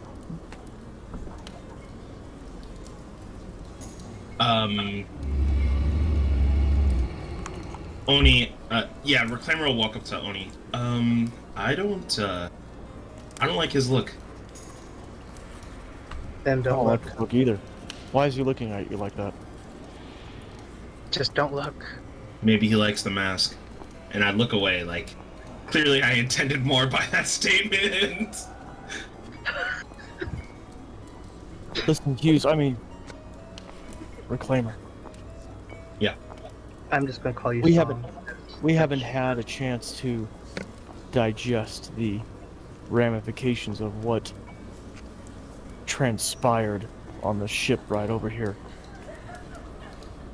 But is there any new insight into, as he kind of, without moving his head, makes his eyes look at Donovan Dougal, that you have gained in this? If you got to put it into words, If you want my opinion, I think probably the 2 most powerful people here are him and the Lord Protector, at least from what I've seen. So, I don't know if he cares. I don't know if he cares what happens to Ulrizch or any of us. I think he has plans that'll continue on either way. I think you're right. I think this is mere show. But, he is the Forge Master. Perhaps if you can prove that Ulrich's existence contributes to his inventions, maybe you can win over his favor. It seems like he has some association with the guild. Perhaps you can get some information out of Insatiable or something like that. I'm not sure that this Insatiable will be around much longer. Poor guy. He seems kind of scuzzy. That smirk he wears. I'm not. Something behind it. Unsettling, isn't it? I appreciate your. Oh, what did you find in the the Arcanum or the Halls of Law? May I see it? Not a lot that was helpful, but I did find a couple of things. Firstly, and I pull out the case of Ulrich and the Eternal Blight. I think this will really work in your favor. You can point out the fact that even during this war, Ulrich did not use the Eternal Blight, which he did have access to. Or at least... What? Ulrich is the Eternal Blight. I was referring to, like, the disease, You right? mean Dying Blight? It's a completely different thing. Oh, the Dying Blight. Yeah, my bad.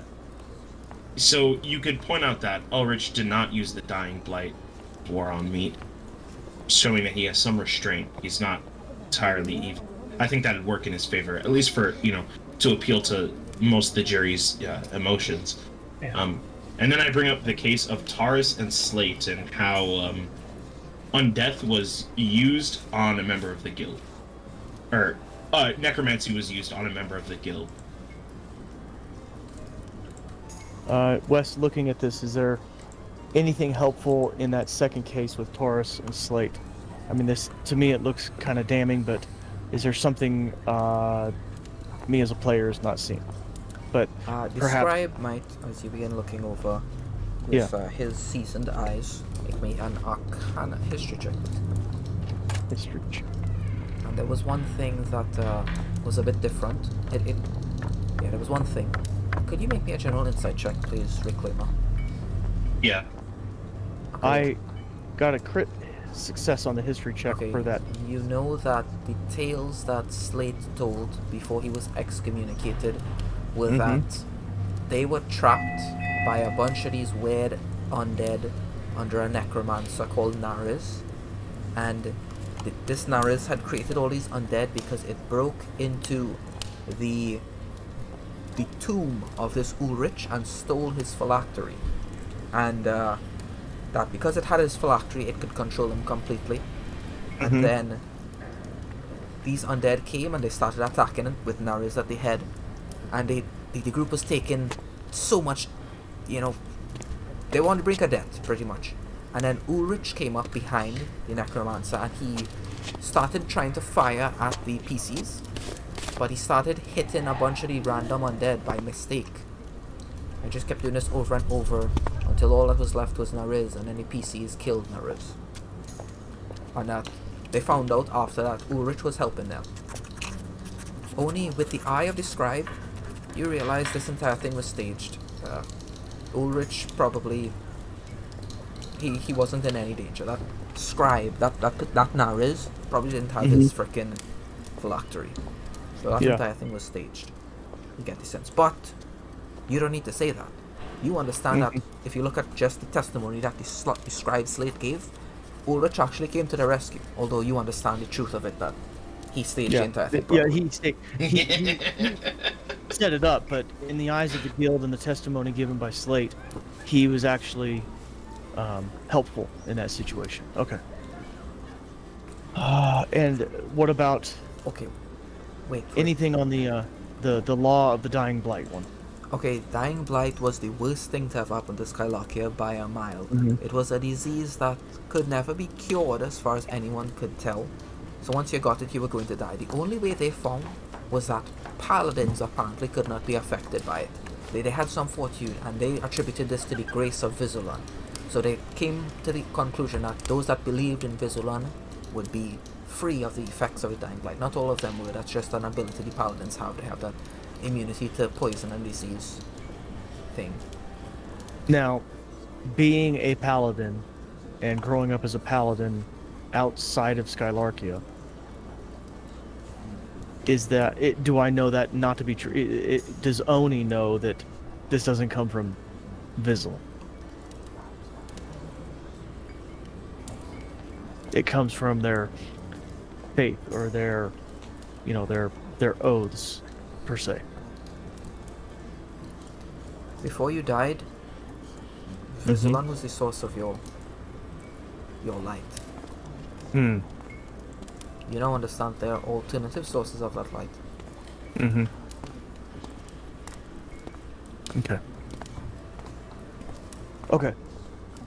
Okay, right, back to Reclaimer.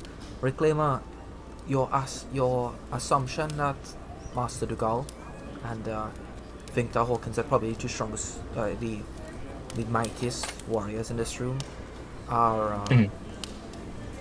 You get a chill down your spine for the briefest moment, and it's only when your eyes move away, because don't want to go staring at you. It's difficult to miss that. You got these two raging eyes looking down at you. You're trying your best to not look at him, but for a faint moment, your eyes just, you can't stop them. They begin to move up towards him, and just then the Grand Master steps between you and him, and he doesn't look at either of you two, right? But your eyes meet with the Grand Master, and you feel safe. Okay. Thanks. Holy shit, I'm gonna die! Holy shit. Never cast a Feldrot spell ever again. Ever. He's Ever gonna again. eat me.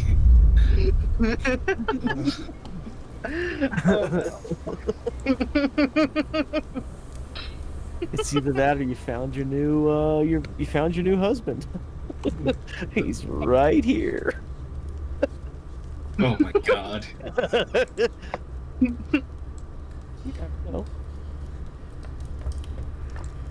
Alright, so that's it. The group is back together. The break is going to be ending in about 5 or so minutes. And then things are going to come back. So what compiling of evidence are you guys doing? Alright, Alright. Shadow comes back, by the way, with that letter. Okay.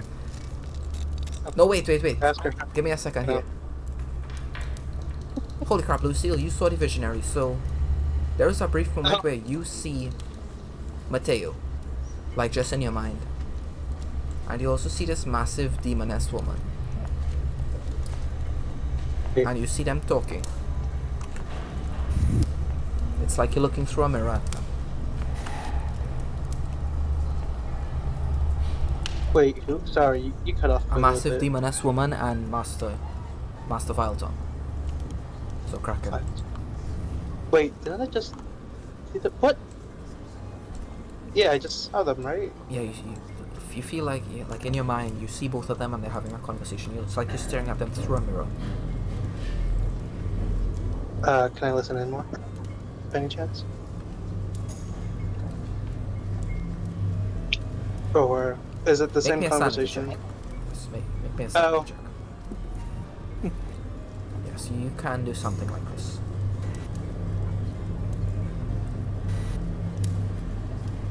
That's a pass. Okay, that's a pass. You lose no sanity from this. You do hear, Mateo is asking her to look into a specific future. And she takes out of her pocket a piece of paper, and the entire front of the piece of paper looks like glass. And the glass begins to like show something approaching it from the other side, and it's the visionary.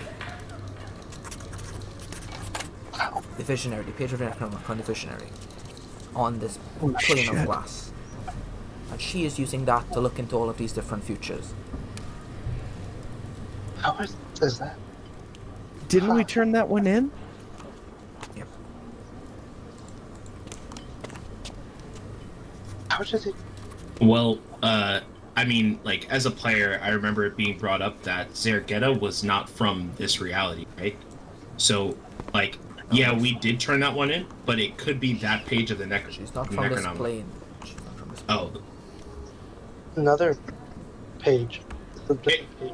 yeah, it could be like the same page from a different Necronomicon, which I don't know if that's possible, but like it might be the case. You're the Reclamason. You know that the Feldred wrote these things. It's possible they wrote multiple pages, but you don't think that's very likely. It was the first draft. It was the unedited version. Okay. Huh. You Okay. can make an Arcana check, Lucille. Okay. Like, so it's a piece of... It looks like a page. It's a piece of glass on it. And on the other side of that glass, you look at it. Is it like a looking mirror? There is a... By any chance? Is there a what? Is it like? Oh, never mind. Continue.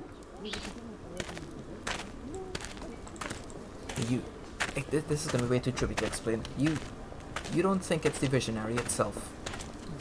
but you get the sense that that page can mimic a single page of a Necronomicon. What? You also don't get the sense that it can... dangerous. Okay, so the conversation goes like this. He's asking, hey, Zargetta, if I allow this evidence to be used in my court, will it lead to the ruination of my people? And she's looking into his future. And in an incredibly ungainly and wretched voice, Zargetta speaks. It would indeed lead to ruin of your people if you allow not this to be presented, but this trial to make its way to length.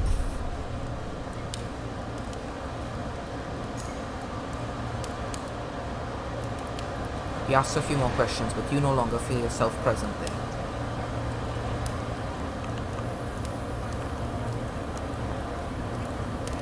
Okay. I go to Oni and I'm just gonna call you Song because I'm not saying the That proper is song fair. all the time. Yes. I said, I just saw something and I don't think the evidence is coming to us.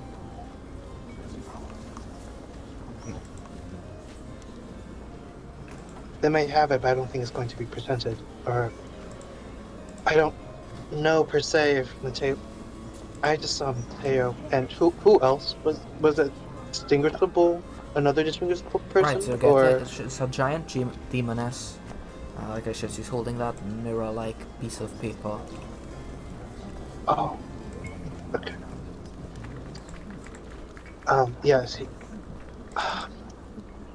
was like, I don't know. It's going to sound weird, but she had something that can mimic a page of, well, at least what I think can mimic the page of the Necronomicon. Oh, her! Yes, I get that.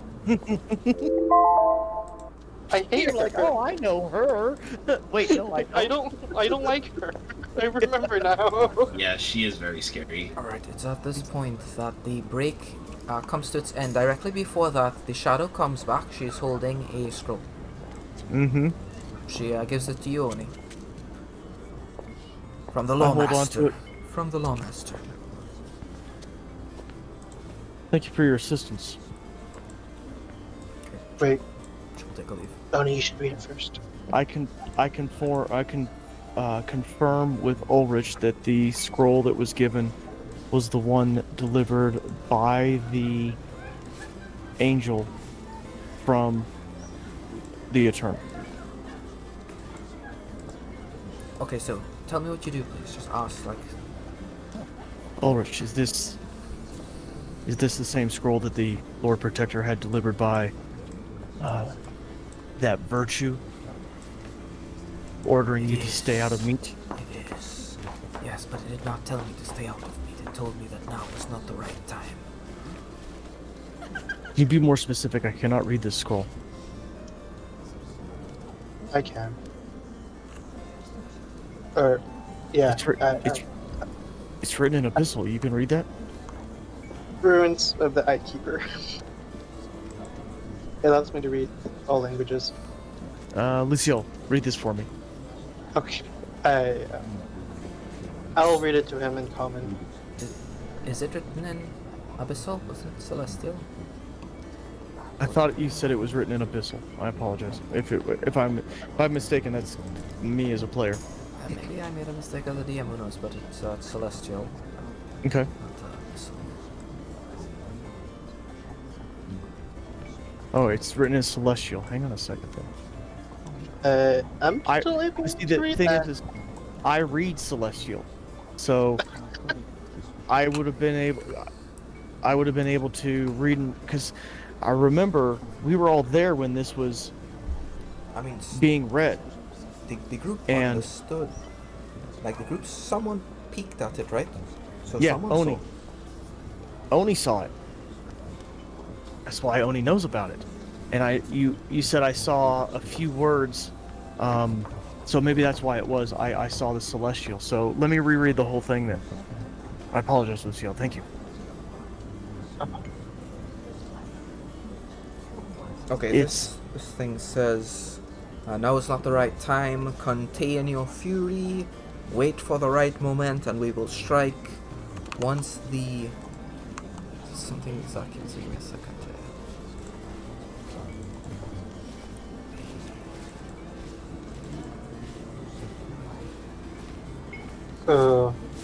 This is not. Yeah, no.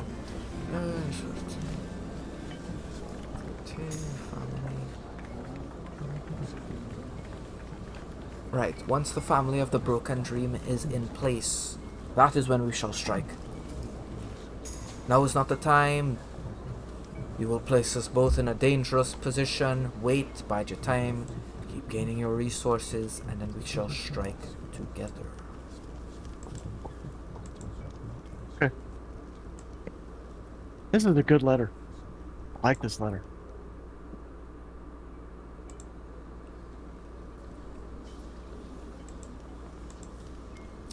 Were there...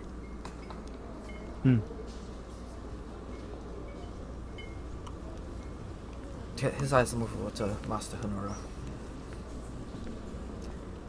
Be careful with what you do, my defender.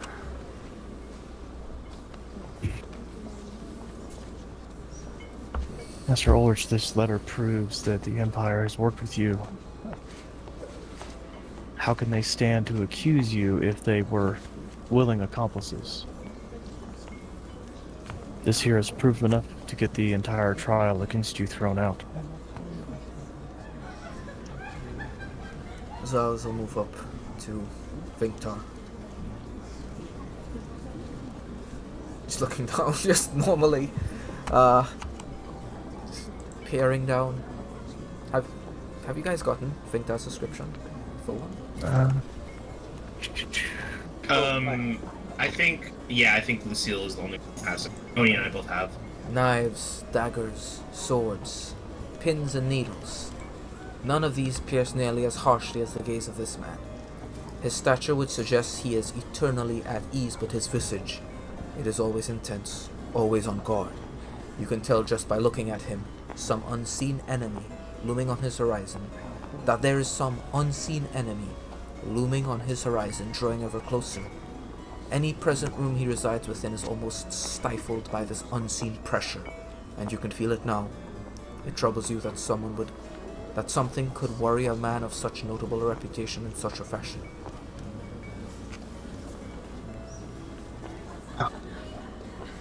He's the right hand of Vision.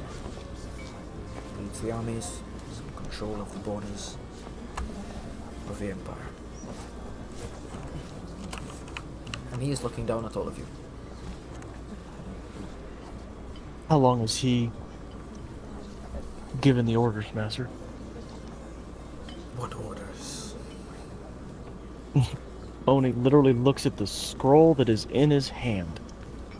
That, before you were risen, a few months before that, was when he placed me in a position that I could not defend myself, and risked losing the truth of who I was.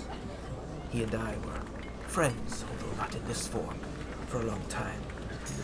We found out the truth. He threatened to reveal me, ruin the reputation that I had amassed.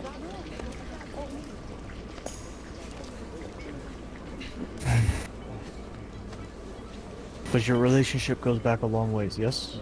Yes.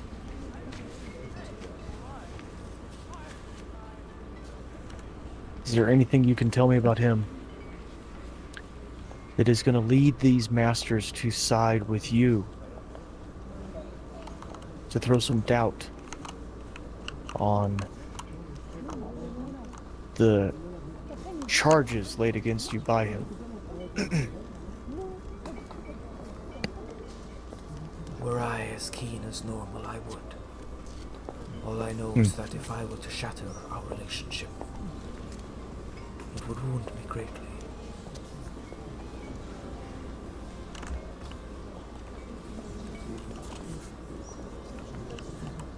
I will be cautious with how I use this then.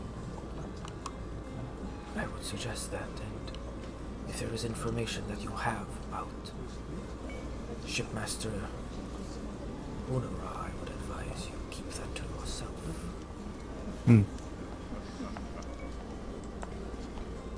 I saw her hanging and talking with, as he looks over at Mayrel. Are they bonded in any way? I know that Mirel works under the Shipmaster as an assistant. Very close. An overseer, more like. Okay, so the Lawmaster will actually say, take his havel, which is a massive maul, hit it on the ground. Rings off the golden floors. And once more, court is in session. Oh wait, Lucila's gone. Let's just take our break here, guys. Okay. We'll take Sounds our good. Okay. break here. Alright. When we left off, Groove had just come back from a 1 hour long break wherein they were allowed to acquire whatever evidence they required for their defense. The Lawmaster, despite being told by Zergetta through the eyes of Lucille that this would lead to war, has brought back that page, much the same. It gives you an... he was warned a bit after that as well, Lucille. You can make me another sanity check if you want to look at that. But he was warned by Zergetta that this would lead to war if the trial was led to length. Is that a success of it? That's a success. My sanity is a 77 right now. Nice. Wow. Nice. Yeah. I had to look at it again for a bit. I'm just like, wait a minute. 4 sanity, and she tells him that... She tells him someone is going to use a great gift to destroy the entire city. Zergetta tells Master Mateo Krakenvile that this entire thing was a ploy. Someone wanted to get all of the nobility in Skylakia in one place. This trial was merely a show trial to get them all here, so that Fragrance, all of the nobles, all of the lords, the kings of it, the masters, and all of the nobles and royals in Skylakia would be destroyed at once. Master Kraken is incredibly concerned by this. God. Wait, does she know who, by any chance? In none Wanna of your... run out there and ask her? No, you don't, of course you can't ask her what. Dang it. No, he's not concerned about who. And that's not how the futures work. She's looking into his future. And in his future, Fragrance is destroyed by something. They see a massive ship shaped like a unicorn being pulled. Oh, well, there's a unicorn-shaped thing pulling it. This large flying ship, and it destroys the entire city. That is what future awaits you, Lawmaster. And he asks, and what could I do to stop this? This is out of your hands. Trust that the ones whose hands it rests in do what is necessary. You could leave right now, but that would trigger it. You could do your best to move the trial, get everyone out, but that triggers it as well. This is out of your hands. All you can do is hope that if these are your last moments, Lawmaster, that they are done justice.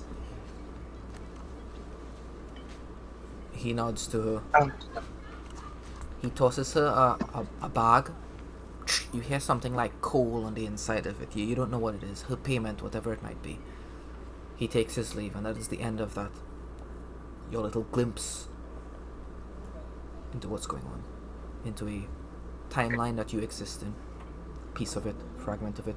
One that will intersect with you quite soon. Lucio just looks very distraught, looking at the ground, and he's just continuously just saying, "Fuck, fuck, oh shit." Okay.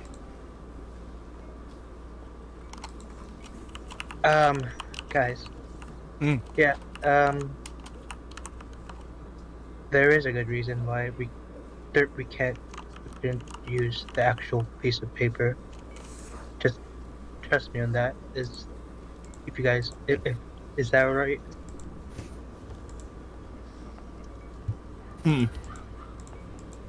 Oh, those are two different futures, Lucille.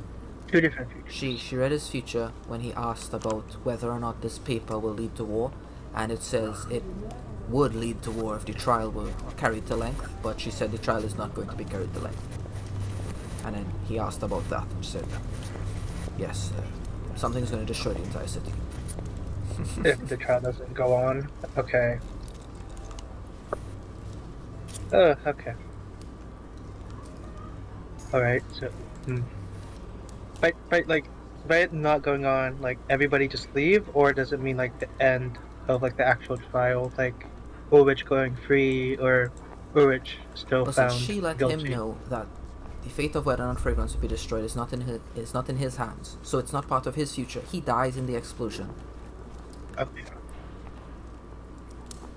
He doesn't understand why, and because he doesn't understand why, he can't stop it. So this is a future out of his control. His future will not give him the information. It's damn! It's really in our hands right now, huh? Oh god. Okay. This court is called back to order. I call the Whisperer here to determine whether or not this insatiable's mind has been breached and is being manipulated by this great, as he described it. Whisperer telepathically speaks to everyone in the room. My work is incredibly important. I am not to be disturbed with these things in the future. I had made that clear to the Grand Master. But I will do what needs to be done, for the sake of Val. He'll make his way over, place his hands onto you, Insatiable. Insatiable, roll me a D100, please. Is this a sanity check or just already? Yeah, make me a sanity check. 35. 35. Probably like barely a pass or something. Maybe, I don't know how much sanity he had left after the trial. Let's check him out here. Let's see. Yeah, that's a pass. So the Whisperer begins to pierce into your mind. He's searching it through, looking for the exact moment when this great spoke to you. He recognizes it as a cognitive hazard, so he begins deleting those parts of your mind. And once more, when he's standing here, he says, if this great had any influence over his mind, it now no longer has such influence. Whether or not it determined his decisions, I cannot say. I ensured that such malignant, eldritch influences were not able to invade my mind and have destroyed them. If there is something to be said, and if you wish to discern the truth from it, now would be that time. I must go now. And the Whisperer will actually just walk away. He will walk up the stairs and ask the Shadow to take him somewhere, and they'll both leave, and she'll come back a little bit later. Now that we are certain his mind is not as you were concerned, Defender, you may proceed with your cross-examination of him.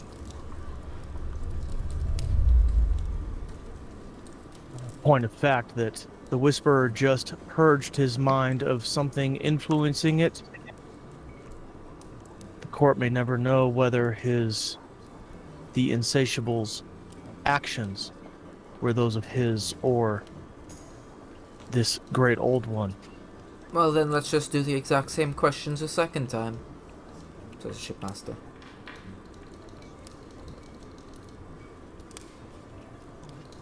Do you think Insatiable, or at any point, Did Ulrich force you to become undead? No, he did not. In your dealings with him, did he give you choice? He did. Perhaps indirectly, but he might have. Well, I understand that we all work towards our own goals and the goals of the masters that we may serve. Do you feel that you were manipulated unduly by Ulrich? I feel like he attempted, and he failed. Is this the same kind of manipulation you may do to bargain for a better deal with a merchant? No, it was manipulation through magical means. But the same kind of magical means of manipulation that you say you yourself have done by peering into people's mind, is that correct? I don't believe reading thoughts is necessarily manipulation. I simply seek knowledge, and whatever I choose to do with that is up to other people, how they interpret it. I would never cast an enchantment spell, charm a person, or otherwise force them to do my bidding. Do you mind if I ask you a question? I'm not the one on trial or a witness. I look to the lawmaster for him to back me. Traditionally, the witness is to only answer the questions that they are presented. If there is a question that you wish to be presented here as evidence for this court, then it must come from one of the two of them. Discuss it with them at our next break. But no, as for now, I cannot allow you such a question. I nod and continue to, my gaze is still set on home.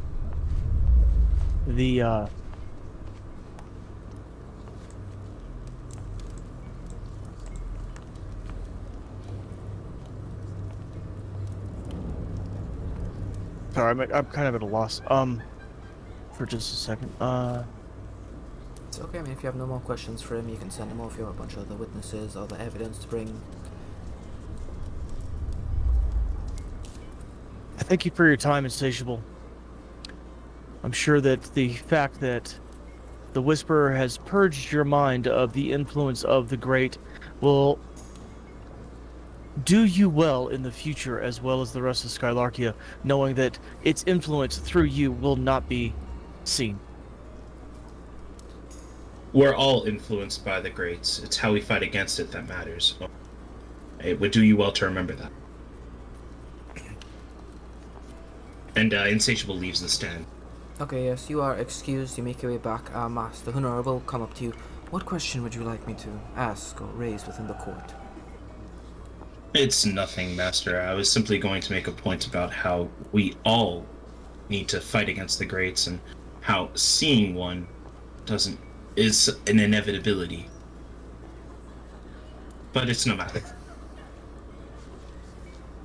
This is something very important I need you to understand. The masses can't know the truth of the greats.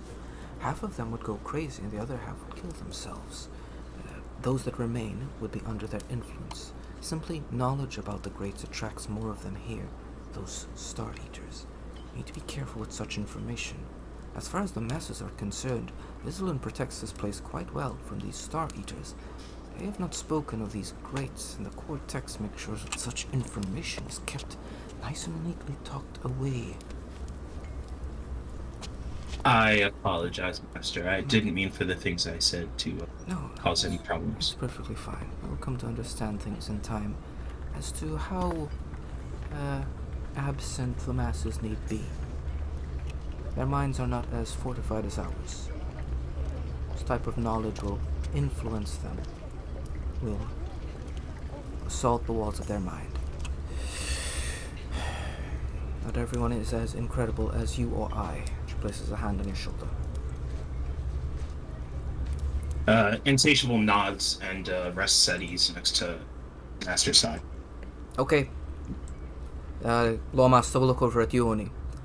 Any further witnesses you wish to bring forth, or shall we proceed with the presentation of formal evidence?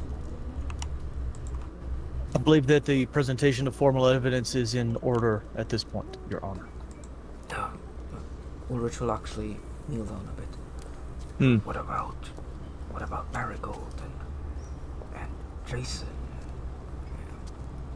Anyone else that you could think of too? Yes. Tell me. We would have discussed Jason. What is it specifically about him that Ulrich would like me to ask?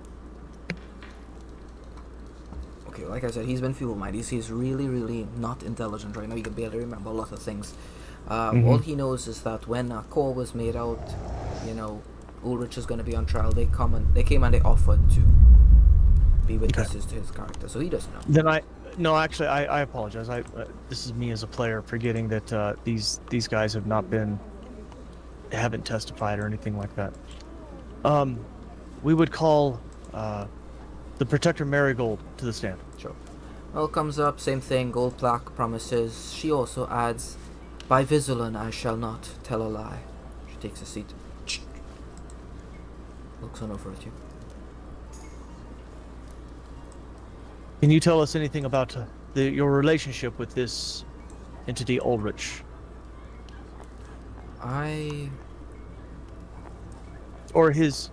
Anything within his employ or influence that you may know of? I have interacted with Ulrich on 2 occasions. There's like a couple mutters in the crowd itself before it goes quiet. He saved our group from a necromancer who had gone rabid in the Bleakwood. My ally, Slate at the time, the now renounced heretic, an excommunicated member of the Cortex. We fought alongside and did our best to defend against the forces of undeath. Ulrich assisted us against them. This was 8 years ago, I think. To back up your statements, I had one of my legal aides procure some documents attesting to this point. I enter into evidence, and Oni cites the case number. This is what you're referring to? An undead named Nariz, yes. Yes, I believe that was his name. By statements given by Slate, there was, you all were trapped. Somebody had gained control of Ulrich through his phylactery. Let's go through the entire place. However, when it came down to the guild fighting Nariz, it was clear that Ulrich was shooting the undead under the control of Ulrich. Is this true? He was killing the undead to help you? Yes, I do believe he was. Although there is one thing that I do not believe is accurate. What is this phylactery? I'm not sure. Was that in the testimony? I would have only read it if it was on the on the page. That was on the testimony by Slate. I'm not for certain what this is. It is in the testimony from this one called Slate. Perhaps it is a device that might... Well, I cannot speculate.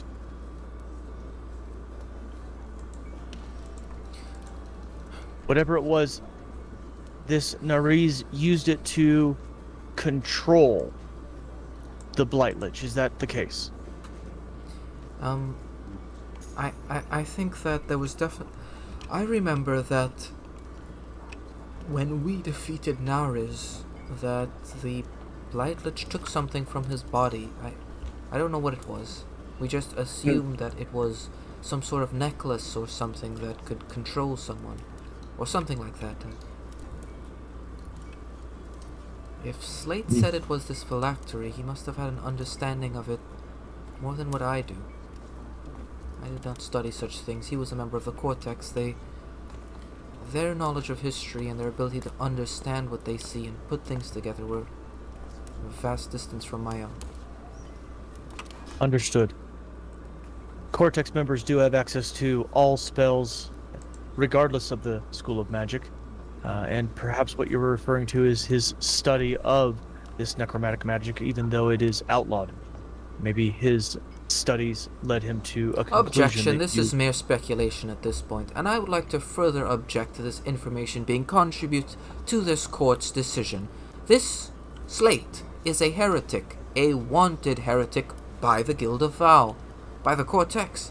They seek to destroy him, much the same as you claim that my witness Insatiable was not the best source, perhaps not the most reliable source. Until the slate is presented, you can either attest to the validity of his claims. I don't attest to the validity of his claims. I attest to the validity of the court itself, as they have made documents attesting to his testimony 8 years previous, as presented in these manuscripts from the House of Law. The prosecution requests that evidence to be further scrutinized and observed. The prosecution questions the House of Law and their order? Okay. And Oni hands the copies of the case files that were copied for him to whoever might take it and copy it for her to be sent. It states here that this Taurus was the one that was tried, and that an account, a description, was given by this scribe Slate. It doesn't say that he came here, nor was he a witness during the trial. He merely gave these. He fought alongside him. So one of these undead monsters that was destroyed, this Taurus. The scribe Slate gave an account. He was apprehended, gave this account, and then fled, and is still being looked for. Wanted for heresy. Use of necromancy. How could an account made by a wanted heretic be taken into consideration by this court for this particular case? It could not. It makes no sense. Surely it does not. Mateo begins to think. He'll look over at the defense. I would suggest you keep your questions as to the attestment of Marigold, ignoring the claims made by the heretic Slate, for the purposes of this trial. Marigold, it is your testimony that this Ulrizch, during this fight, assisted you in defeating the Lich Nariz, correct?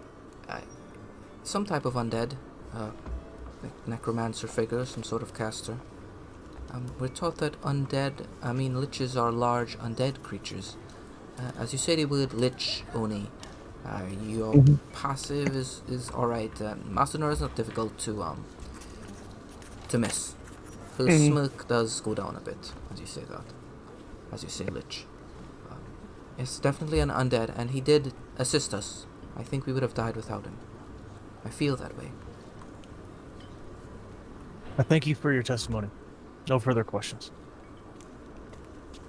Okay. The prosecution doesn't have any questions for Marigold. She'll take a leave. We call the Jason figure up to present his... This guy's sweating profusely. Yeah, takes his seat. Swan and takes his seat. Jason, thank you for your time. Yes. Pleasure.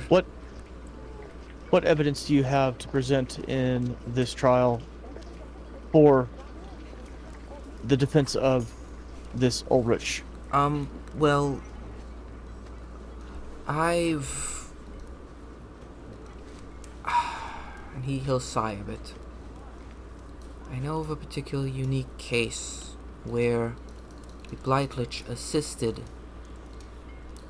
people. Can you elaborate, please? It's and he's like really sweating. You know, he's not a charismatic guy. He's not the type to stand up like this. He's yes. Well, it took place in the in Regalia. Took place in Regalia a while ago, and it was on a town called Freeshore, where. Objection. Were you actually here to observe this, says Master Nor, or are you merely giving an account of something you've read? Well, It looks like he's something stuck in his throat. I merely... I merely read... the Lawmaster will say it's quite clear that this witness is unfit to give testimony. Perhaps present your testimony in written form. Bring it back to us at a later date. I shall. And he tries to leave, but Kraken says, "You're not excused yet. Now you're excused. You may leave. Thank you." He says, like, sorry, as he makes his way out.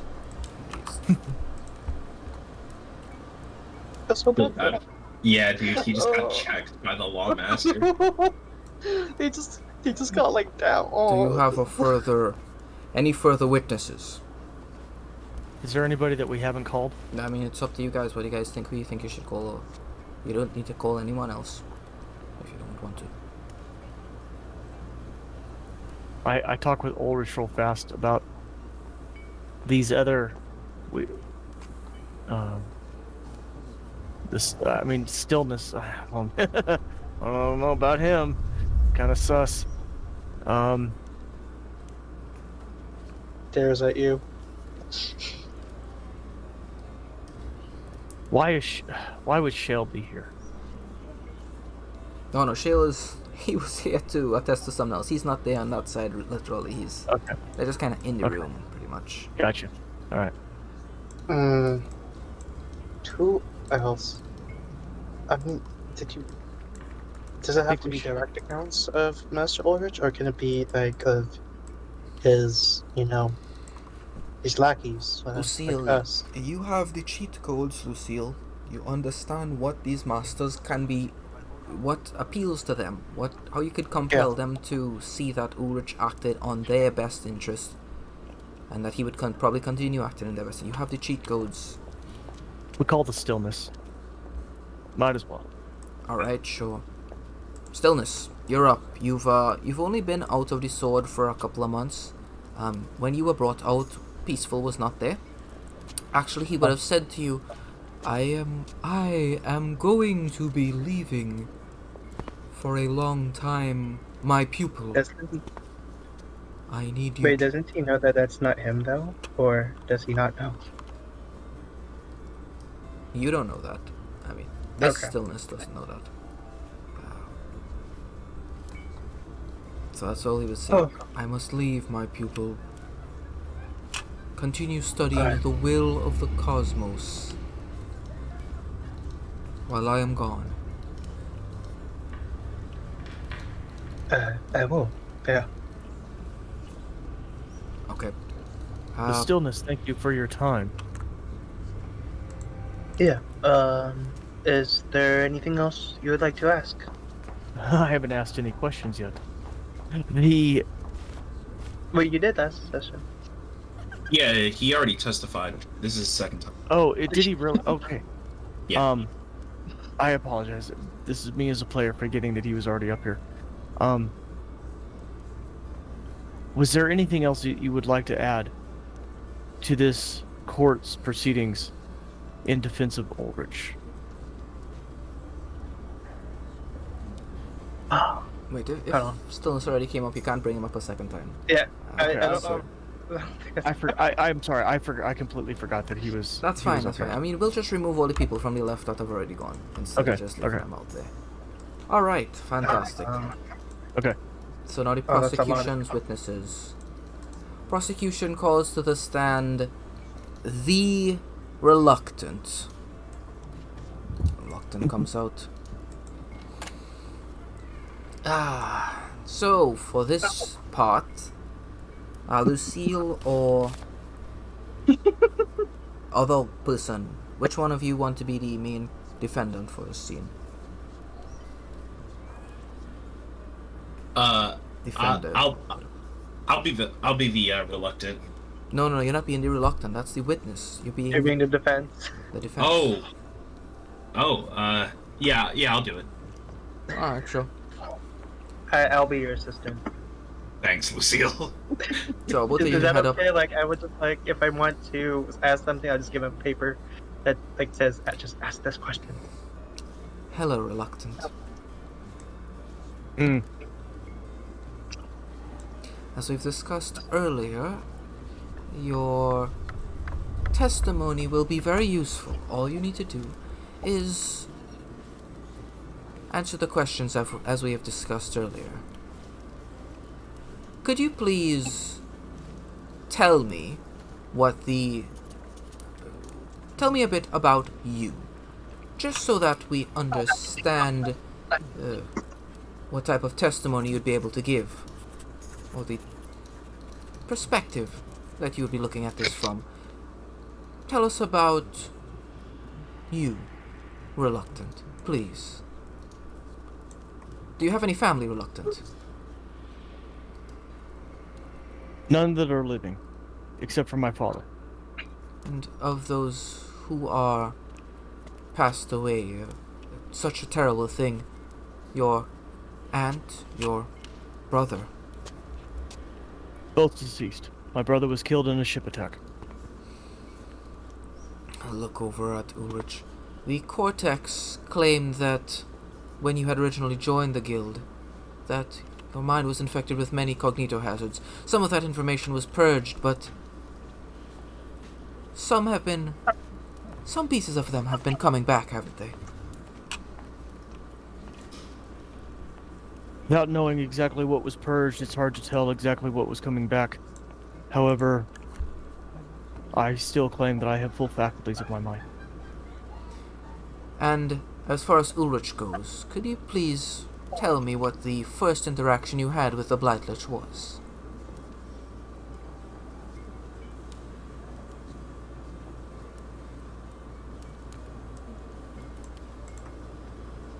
I am having a hard time remembering exactly the first time. Okay, we can just talk about what you think it was.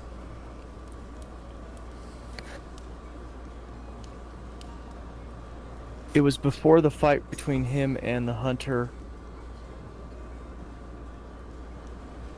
but not too long before that. Wes, help me out. I forget. There was something before that.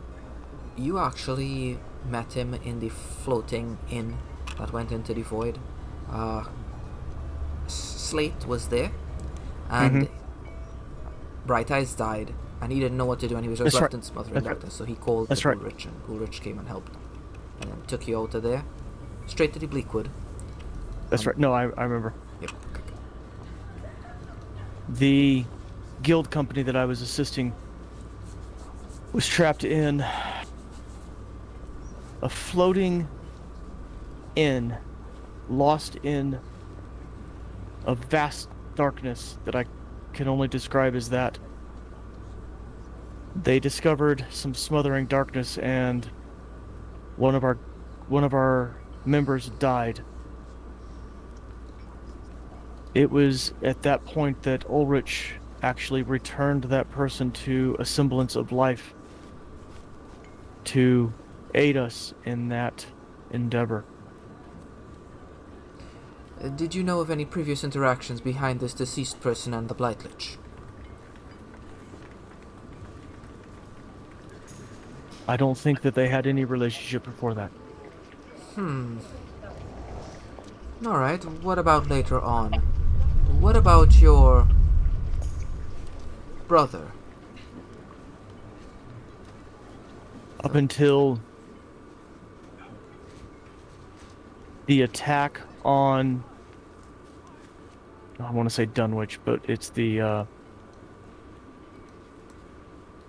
what's the city that I crashed the airship into?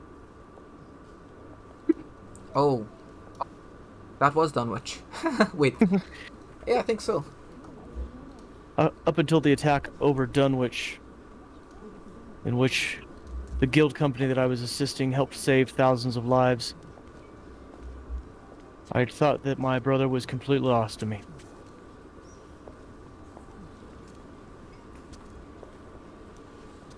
However, I nearly lost my life in steering that ship away from the populace.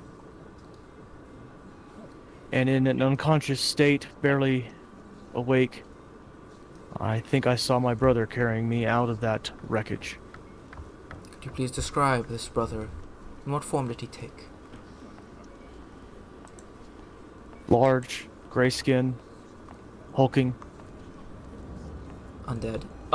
Objection.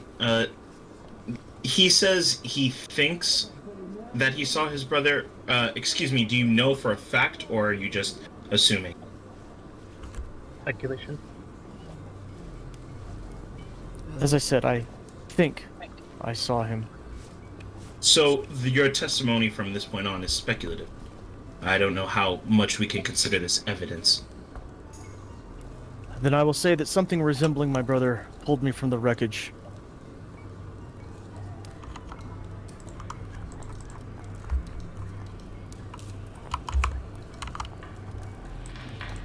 Matteo will speak up. Indeed, unless you have certainty as to what you saw, would a brother not recognize his own brother?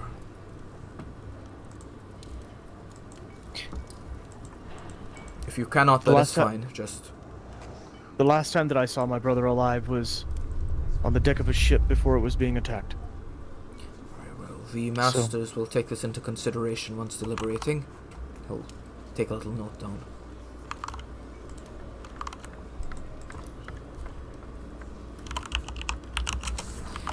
Alright, very well then. So, Master Hunter will say, did you see your brother at any point after then? Yes. Please describe that moment. I was on a mission for the guild, and he describes the location that he was scouting. Okay, yep, up in Hera. I was scouting the forward lines, the war against Terra, when a figure appeared to me in the tree line below. When I descended, I found that it was Nebin. However, he was not living.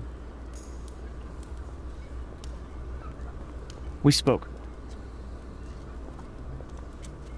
That's the last time I saw him. Whispers go through the crowd. What is your personal opinion of this Blightlich? Based on the numerous interactions you and your company have had with him, what's your read of him? Give us first-hand experience of what it's like to deal with him. I don't like him. I don't care for his methods. I don't care for the way he thinks about fighting the greats. I wouldn't care one way or the other if he was destroyed right here. However, my dealings with him has always been... I take that back. My dealings with him have been fairly straightforward. No further questions. And while, okay.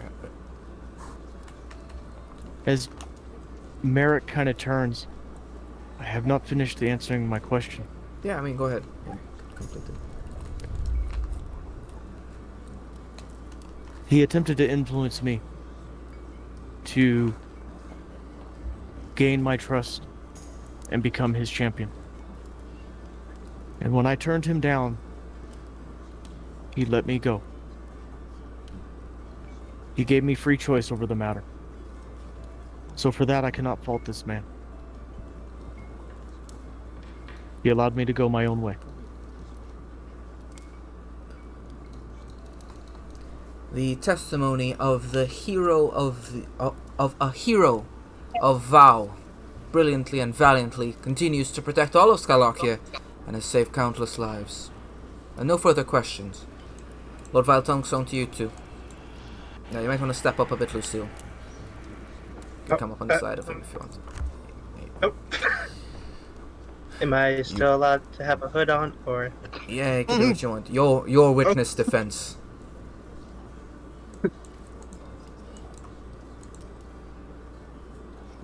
Wait, is he asking us if we have any questions for the Reluctant? Yeah.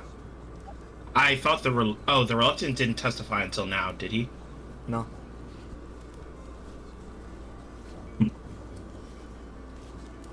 You mentioned a war. Could you elaborate on that? I'm not familiar. As you can see, I'm a little bit young. Perhaps you should learn your history. The war that was fought between Skylarkia and what would the proper name be, Wes? Those are the Regalians. The Regalians was long, brutal, and cost many lives. You were referred to as a hero by Shipmaster Honora. That's very high praise coming from the Shipmaster, isn't it? The Shipmaster and my involvement may not always be known, except for some very close circles, but what I can say is that it is through her efforts and my ability that, along with the company and my ship, that I think the war was ended. Oh, you had more help though, right? We did have more help. They're like Can you whispers. clarify? Oh, sorry. They're just whispers going through the crowd of the song, The Greatest of Heroes. A song everyone knows. Huh. Well, can you clarify more then? All of you have heard the song, actually. This song. Okay. It's... How does it go? Yeah. You see Merrick bow his head. The Reluctant bow his head. A toast to our heroes, both those here and gone, those who fought off the darkness and whom all shall mourn. For they were the mightiest, the brightest, the brave. All journeyers give thanks for the path they did pave. Hail Captain Merrick, the sinker of beasts, his ally Amnesties, the slave master sneak thief. There strong Am Dudley, the might of the north, with former scribe Jason the four did go forth, onward to the center to battle the beast, to honor their conquest have a round more at least. In deepest of darkness was brightest light born, the blackest of night leads to the hopefulest morn. To the many unnamed who helped our heroes along, we thank you each dearly whene'er we sing this song. Skylarkia's children remember their debt, now pass on to eternity with not one regret. The brightest of light shines to spite all the dark, and now the sun rises, 'tis time to depart.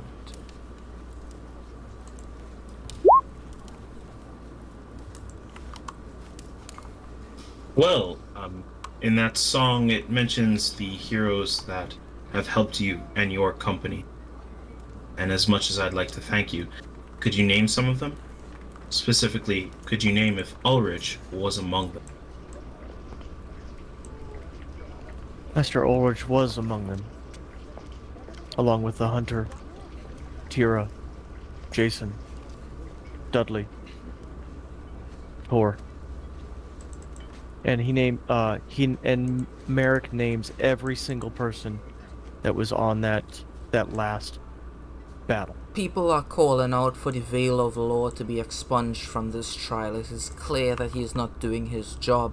The veil of law does make itself apparent here, and this is it's an actual deity, and you know a bit actually you know about him, Lucille. He was known as a god of death in the Shadowfell in Unlife long before the Great Awoken. He was a god of justice, of truth, of scales. Now he is a god of truth once more. He upholds the truth here. He is, at least within this hole, unassailable. But his fealty does go back to the Shadowfell, as all those gods that come from it do. A booming voice radiates in all directions. Just the voice itself. And then silence. And that thought is immediately dropped as concern rises around everyone. Wait, so Merrick, you're telling them about the hunter, Ulrizch, Tira, was it Jason, who was it Mara? I forget her name. The girl that was in my visions all the time, that we rescued. The fight with the Kraken. Everybody that was involved in that last fight as we were making our escape off of that island.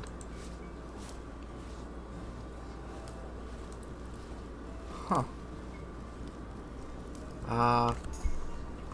Yeah, it's Maria Contigo Ferrari. Maria, yeah. This is absurd. There is one, there's argument going on through the crowd right now. There's silence, I said, says the Lawmaster. You hear a ching. You can hear steps. I will not sit here. Crushes in. You can see these two large set of doors open. You can tell what she is just by the way the entire room quiets when she walks into it.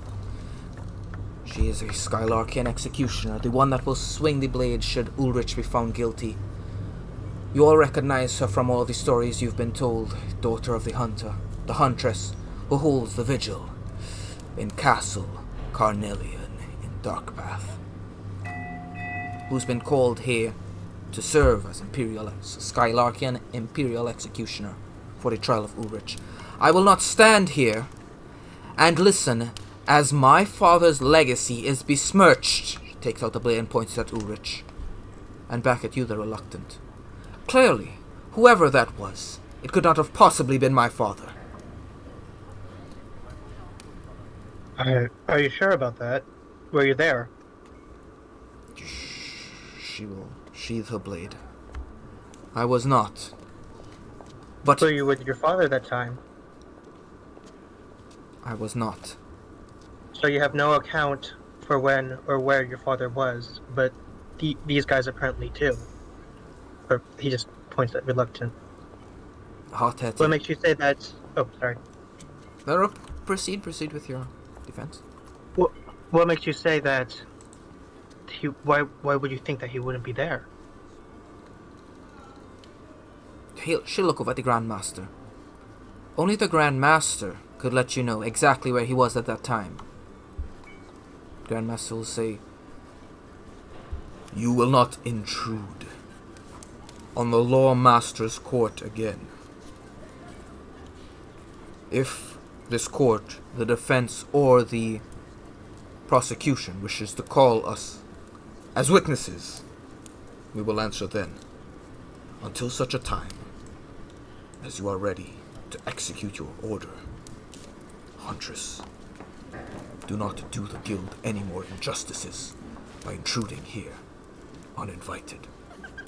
Return when you are needed for the execution. We will call on you." She bows her head and leaves. "Please proceed with your testimony," says the Lawmaster. Can I insight that whole situation? Listen, you guys don't need to insight the whole situation. What do you think happened there? What do you think happened there? Rolling dice isn't going to tell you. Well, you know, what are you looking for? Tell me what information you're looking for. You don't need to just say I insight the thing. Tell me. You ask me a question. Ask me what your character thinks. Is there more to what I want to know if there's more to the whole interaction between the Huntress and the Grandmaster. Well, I mean, the Huntress definitely seems the type of person who had an incredible burden pressed upon her and has become an incredibly serious person as a result of it. The thought that the Hunter would have fought alongside Ulrizch That's like, I mean, that's like finding your hero, your favorite movie star hang out with Bin Laden. I mean, it's the best way to describe it. It's no one would believe that. Much less the daughter of that hero. Did the Huntress seem so like the Grandmaster didn't directly answer her question. Did the Huntress seem angry that he didn't answer it, and like did it seem like he was trying to like avoid that conversation with her? No, it didn't seem like he was trying to avoid it. There is law that needs to be followed here. You're in Fragrance, alright? You're in Skylarkia, but this place is run by devils and demons. Yeah. And you need to follow it so that the Skylarkians and the Fragrance nobles have healthy relationship. Okay. So you don't just break in here and do stuff like people have been hung for less. So yeah. I mean, she's a guild member. He's a grandmaster. Thinks of them as all of his kids, pretty much. So doesn't want them hurt.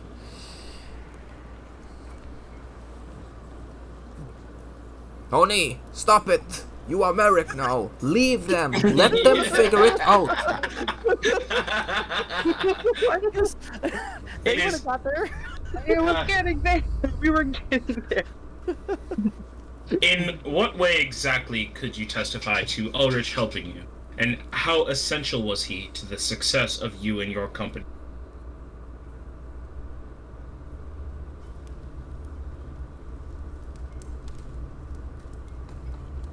If it were for Ulrich, none of us would have lived and gotten off that island. How so? And we would not have defeated the 10-headed Hydra. The defense would like to point out once more how essential Ulrich's assistance has been to the benefit of Skylarkia. The idea that Ulrich is doing anything to destroy Skylarkia doesn't seem too realistic. There are actually a few matters of agreement among the masters. I mean, if this is to be held accountable, if this is true. I can't, Wes, I cannot remember all the specifics, but I know that Ulrich pulled in everybody. I mean, he had basically everybody there fighting on the ship to get us out of there. On the whole thing. I mean, I can't. Merrick couldn't. Merrick would hate to admit just how. If it weren't for Ulrich, the war would still be going on. That's what Merrick says. Okay. No, I mean, wow. You know, there are like looks of shock around people's face. This is unbelievable stuff. This is a guild, a hero of the guild, one of the most renowned figures, working with this guy, the enemy. Maybe the enemy is not much of an enemy at all. This will either open avenues or this could denounce the guild. This is, depending on how this goes, this is playing with fire. Alright. Oh man, but you definitely sense the mood change in the room.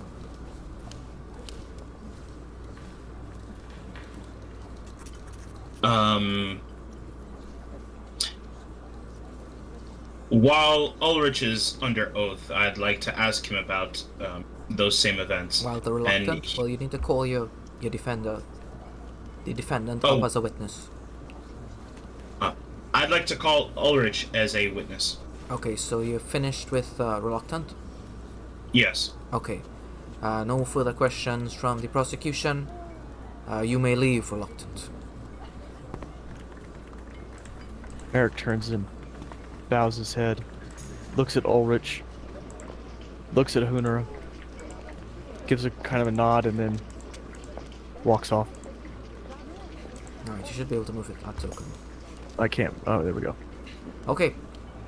So the defense calls to the stand Ulrich of Ulrizch. He comes. I mean, he can't move from this spot, so he'll be answering his questions right there as he's chained to the floor.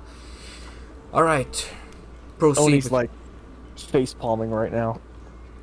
Proceed with your questions. Ulrich, the court would like to hear your account of those events as they occurred. What exactly, while you are under oath, can you tell us you did to assist Skylarkia, and please describe what you've done at length. Tell us exactly what you've sacrificed for Skylarkia.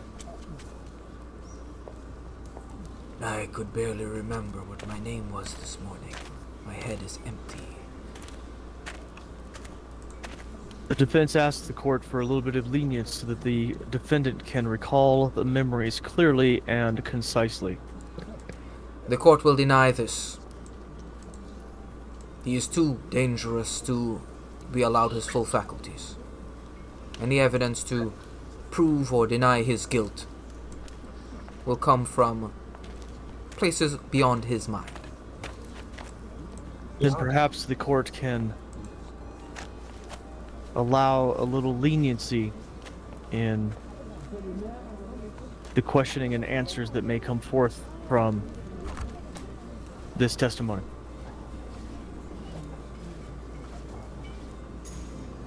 Leniency, huh?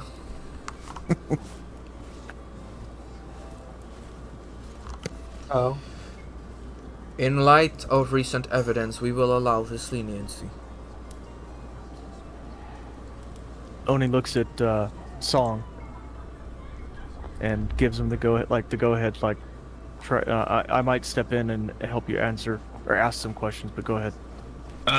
He's like, you're probably better off taking it from here. This is not this is not Song's specialty. So, Camaris will alleviate some of the slowdown of his mind and his faculties.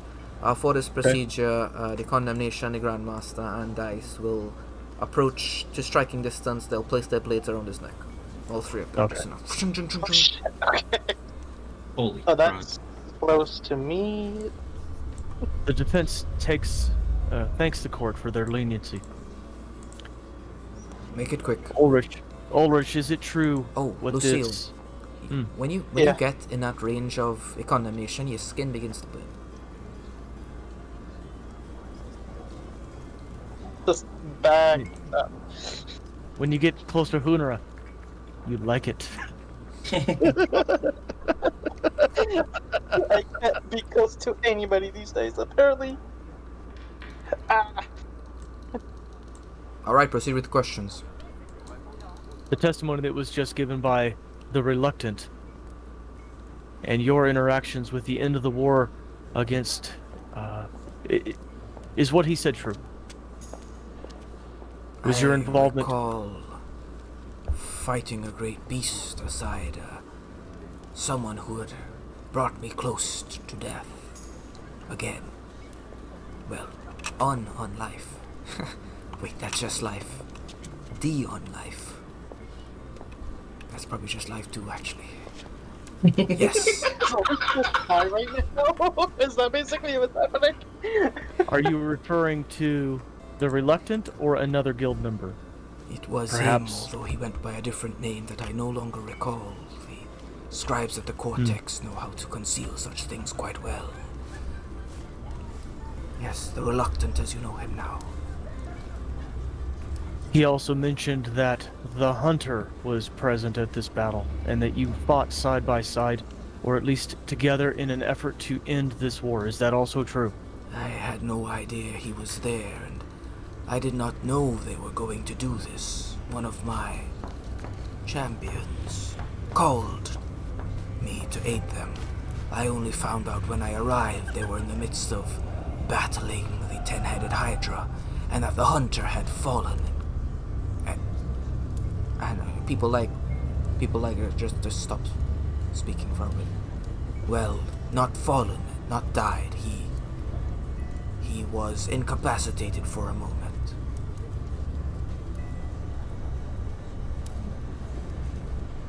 But the fight was won with your aid, the Hunter's aid, The and those that champions. and the champion's aid. No, the champions. They achieved victory. They had succeeded in, I believe, making their way to Brutalos and setting off some sort of explosion. It consumed the 10-headed Hydra. Understood. Since you are under oath and you have some of your faculties, I will ask another line of questioning. The agreement that you had between Meat and Adon and Seal, or yourself, that brought you into the war, did you use the full capabilities of Adon and Seal to end that war in Meat? No. So you held back. Held back is not the way I would say it. No, I did not hold back. I showed caution. It would have been unnecessary to destroy all those in Meat, for not all of those bollywogs had given in to the will of King Sugar. I merely wished to incapacitate the city, to ensure that none of them made their way to Sweetwater, for all the flesh that made its way there, that were Bollywog, would transform. I tried to contain them, not destroy them. I reigned. So it is your testimony that you were fighting directly against this great's influence and King Sugar's manipulations under the influence of this great. Is that correct? No, not directly, no. I was there to retrieve an ally. In truth, that is why I intervened.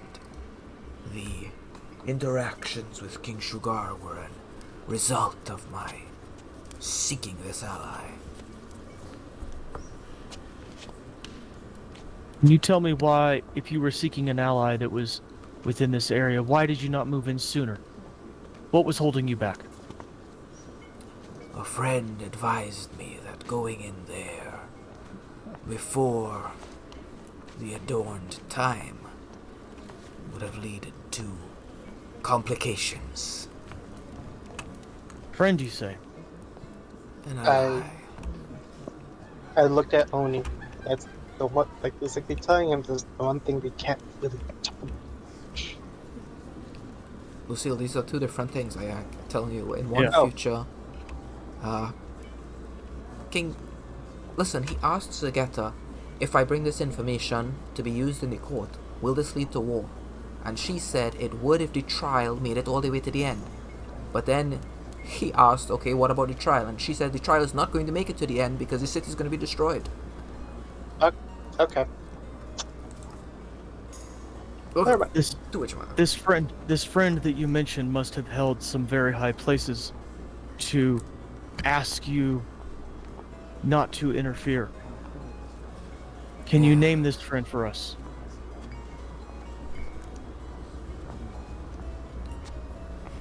When I say friend, I meant an ally of a mutual ally of ours. But friend nonetheless. This friend was...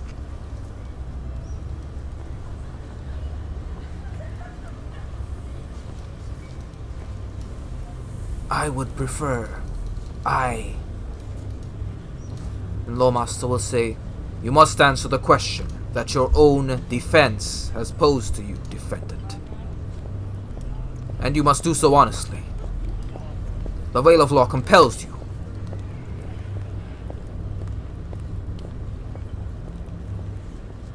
The person that warned me not to go into Meat, not to be foolhardy, not to be hasty, was the Lord Protector, Victor Hawkins. And everyone just starts saying, liar! The veil is corrupt! The veil is corrupt! Deception! Deception! How could you stand for this, Lawmaster? The veil of law has clearly conspired with the enemy! Roar! It's anarchy. Vingtar's just sitting in his chair, enjoying some wine. Rob, everyone's... Once the after 10 or so minutes of the uproar and and once the Lawmaster gets everything under control, which hopefully he does, Oni will produce the scroll. Okay. As evidence to the testimony that was just given, I present to the court proof that the Lord Protector Vinkar Hawkins and Ulrich were in communication about his actions in Meat and how to proceed. And I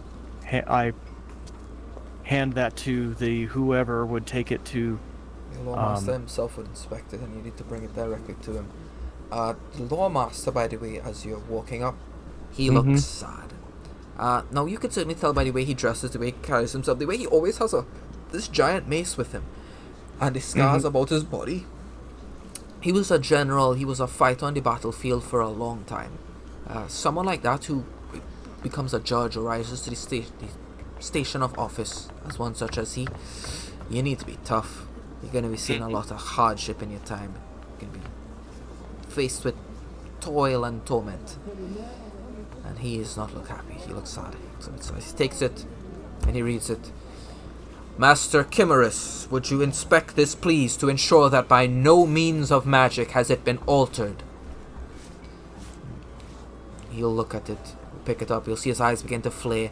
Whoosh, for a brief moment, all the colour in the room fades, apart from the blueness in his eyes. Whoosh, the colour comes back. It has not been magically altered. The condemnation, could you please inspect it as well, to determine whether or not any divine influence has come to it? Has it been altered by some sort of god of mischief? There are none that knows the ways of rituals, and how to discern their nature than you. She will come up as well. When Ulrich accused the Lord Protector at the defense's behalf, her eyes, for the first time in this entire trial, move away from him and move up to the Lord Protector. The Grandmaster looks... he's speechless, but Dice's mouth kind of hangs open a bit. She will inspect it as well. I have seen... Her eyes move away from the Eternal. Its writing is... This was not forged by a deity's hand, no. I have studied the word of Visulan himself for a great many hours. I know the stain that divinity has on these types of relics. There is no such stain. Her eyes are up. She's trying to read it a bit, but she needs to close her eyes. She doesn't want to read it. She gives it back to the Lawmaster. She doesn't know what she would do if she were to find out the contents of that letter. She just inspects it and comes back. And finally, we would need someone in the expertise of traditional forgery, by tool and such, to stare into it. Was this done by the hand of a craftsman? Artmaster Goril, inspect it, please. None know the merchants and their artisans more than you. I shall. Comes up, he begins to inspect it. He takes out it looks like a set of binoculars, but there are a number of sets of glass. They're held together in a housing, and there's no outside to it, just the steel part. And he looks like that thing that Nicolas Cage used to look at, Declaration of Independence, but there are a whole bunch of them, just tapping them up and down, up and down. He takes a little quill, and he takes a little scalpel, and it looks like he takes off a tiny bit of the ink, and he runs a couple tests on it with a little set he has. Not only can I confirm that this was not a forgery, but the ink is ink that I myself made. Oh, and everybody, the crowd starts going, conspiracy! Conspiracy! Order, says the Lawmaster. You recognize this ink, Artmaster? Yes, it was made at my academy. I myself made this exact particular color, this hue, the weight, the consistency. And who ordered this ink, Artmaster? It was ordered by the Eternal Lord Protector Vinktar Horror. Everybody just starts going crazy! Everybody's losing their mind! There are a bunch of nobles that a couple of them reach for the crest of Skylarkia, the green star on their chest, and take it off. The highest realms of the Skylarkians, consorting with the Citadel! They're tossing their Skylarkian brooches down onto the floor. It's a bedlam. Chaos erupts. The Lawmaster calls for the guard. Surround the halls of law at once. I will have order in this court. Each of you, be quiet. And Chimeras the Kerso snaps his fingers, and all of them just go from rah to... You can't even hear them. They're still screaming. They're still like trying to say stuff, but the entire crowd is quiet, and there is perfect silence in the courtroom. You may proceed with the evidence. The art master returns to his spot, and Mateo returns the scroll to you, Oni. Oni bows his head to Mateo and gives him a look of understanding. That's the only way I can kind of describe the kind of look that he probably gets.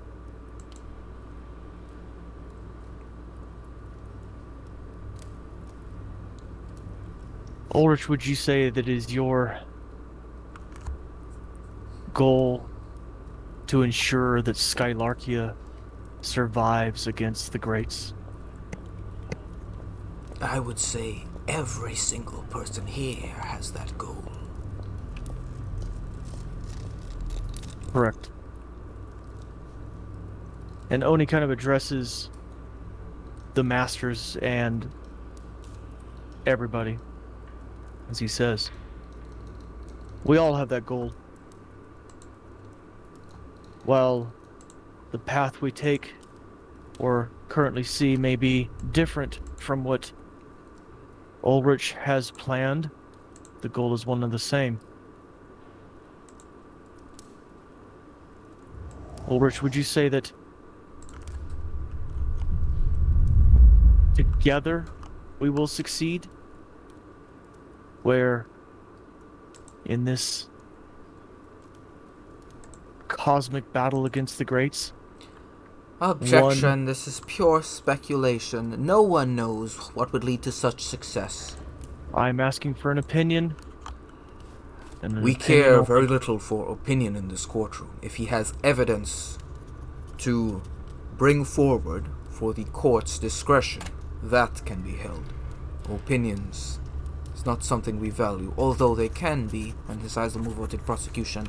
Shipmaster brought Master Honora. Proceed. I have no further questions. And Oni looks over to Master Honora with a don't destroy everything we've worked for look. Describe that look to me. What's a don't destroy everything? Well, Oni would suggest, or would speculate that Master Honora is an expert at reading Yes, facial expressions. She is quite good at that.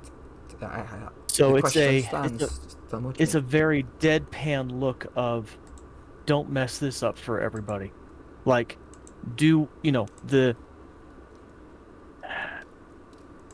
let's get this done without destroying everybody. She's smiling at you. And Oni backs off to stand against Lucille and Song. And as he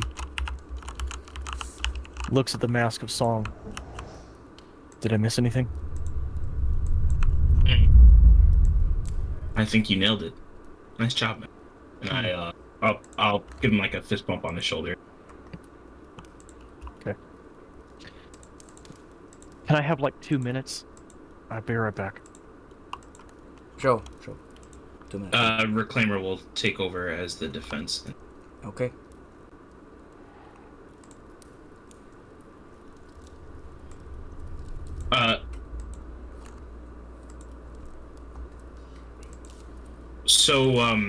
the crystal that was like it was like a codex of everything that was like all the evidence presented against Ulrizch. For and against.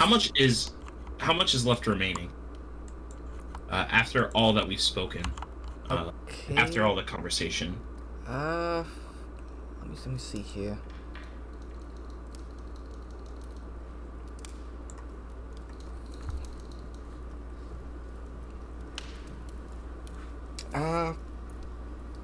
So assault.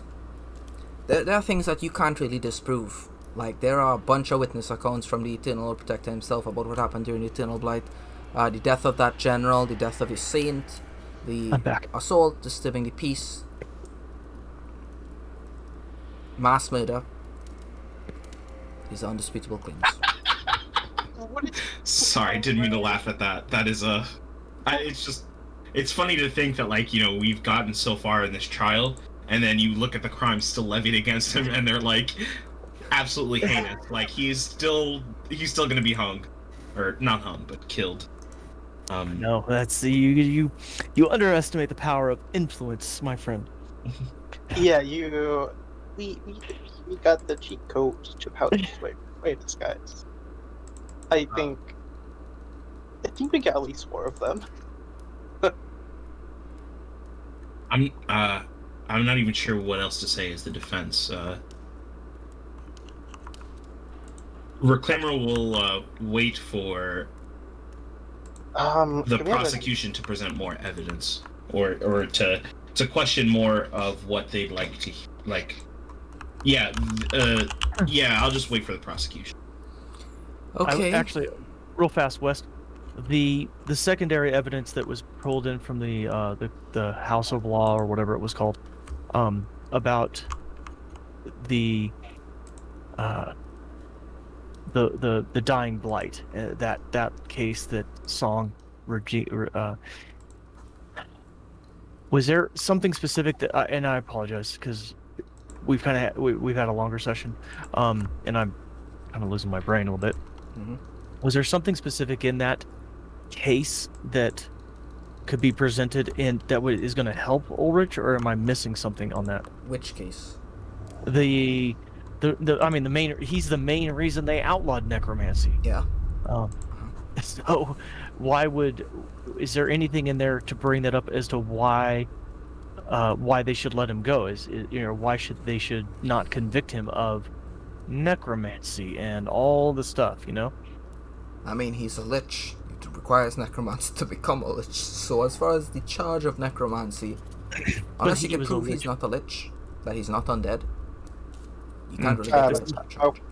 But the fact that he was a lich before they outlawed it. That is a good point. He became a lich before. Okay, became undead, so the crime of becoming. Okay, so maybe you can get rid of necromancy, but I mean, he did create undead. The fact that they are undead under his command attests to that. But you could get rid of conspiracy to commit necromancy. Mm-hmm. I think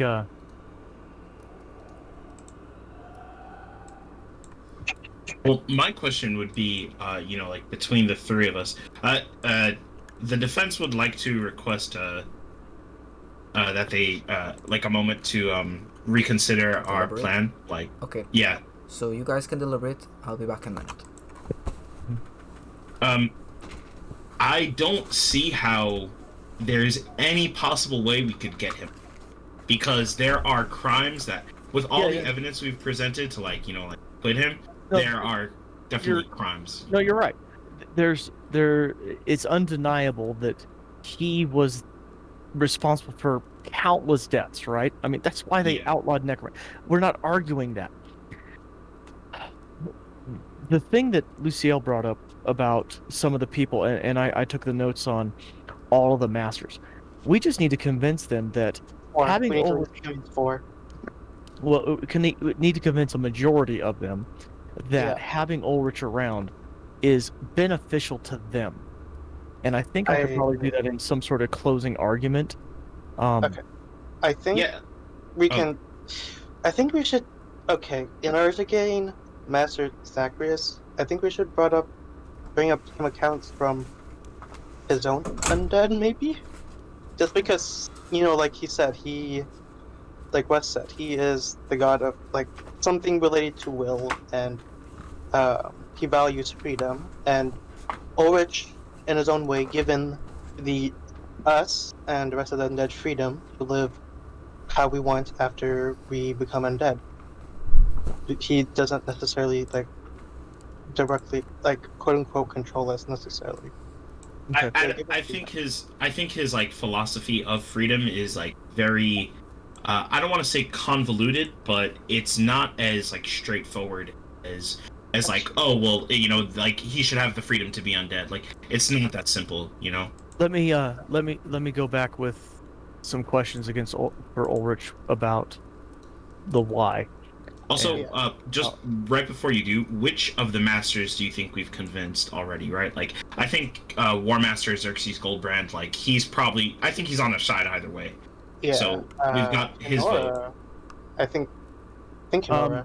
So Xerxes, Garail, Sterling, believe it or not, I believe Honora will side, even though she's on the prosecution. I think she'll side actually. Okay. So that's just me. So don't you think we've already sealed the deal? Like that's four of them, and That's four of four is a mistrial. You know what I mean? We need Master. Okay. So I think let me work the on let me work on Goldbrand. wait, no, it's four of eight, but one of them is always neutral, being the Lawmaster. So really, it's 4 of 7 now. We have if you're confident in all of them, then we've got it. We've See, that's just it. I'm yeah. never confident. So let's shoot for 5. And, that's a good call. And because I will tell you, just me as a player, I've never been able to really guess what Hunero was going to do. So, we've had conversations about that. So, Well, something tells me I definitely not going to guess what she's going to do next, right, Hughes? yeah. So, okay. I think we could perhaps convince Dugal. Yeah, but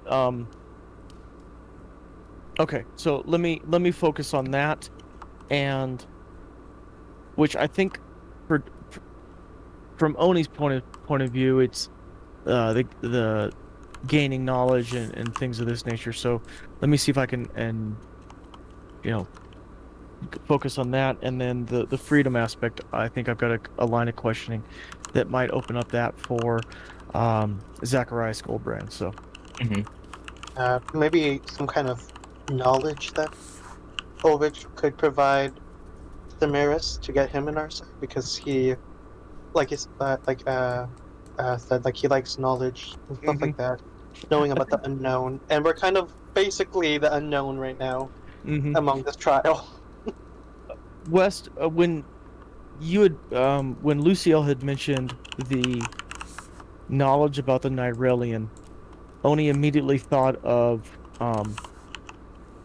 what is it? What's the elf lock? Venusius Spinel. Venusiel Spinel. Yeah. Just looking at the name tags.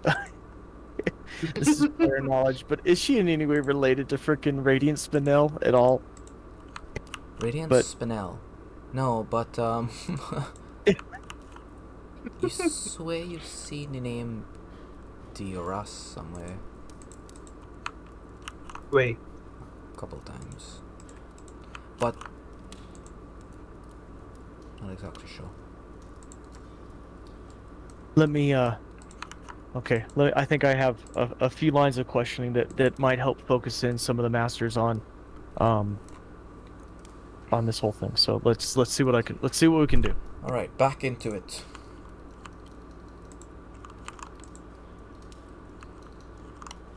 Proceed. The defense thanks the Lawmaster for the intermission. Ulrich, we have some continuing questions for you, so that you can shed some light on some things. Exactly how old are you? Close to Your best guess. close to 1,000 years old. Close to 1,000 years old, you say. So the fact that necromancy was outlawed a mere 896 years ago,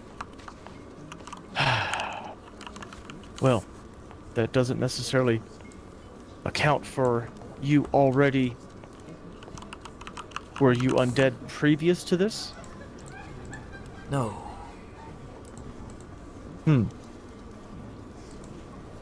So it was only after that you found yourself in undeath. Yes.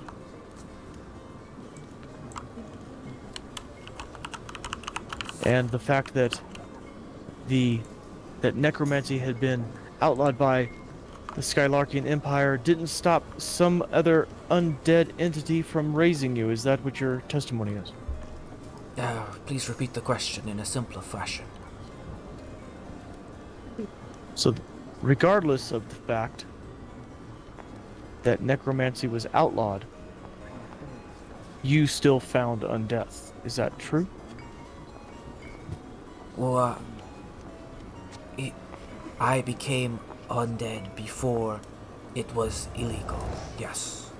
I only made it illegal after the war, the Eternal Blight. Perhaps you misunderstood my first question. That was what I was trying to get at. Thank you for clarifying. The charge of conspiracy to commit necromancy may not have standing within this court, as Ulrich, by his testimony, was undead prior to the outlaw of such such a law being passed. I mean, there's a bit of deliberation, but I mean, there's no real defense for it, sure. So for his own personal acts of necromancy, of becoming a necromancer, sure.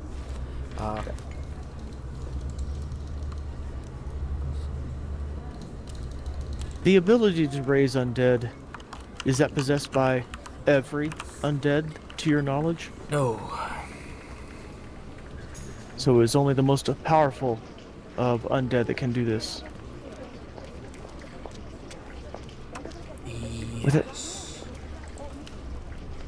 In your opinion, when undead are raised,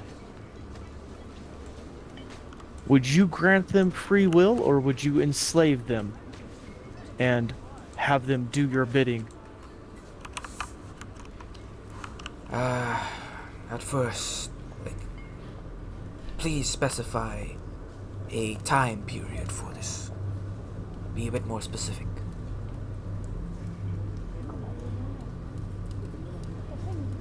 Let's say within the past year, if you were to have raised an undead, would you give this new undead a choice? Or would you force it to serve you and your will? I would not force it to serve me.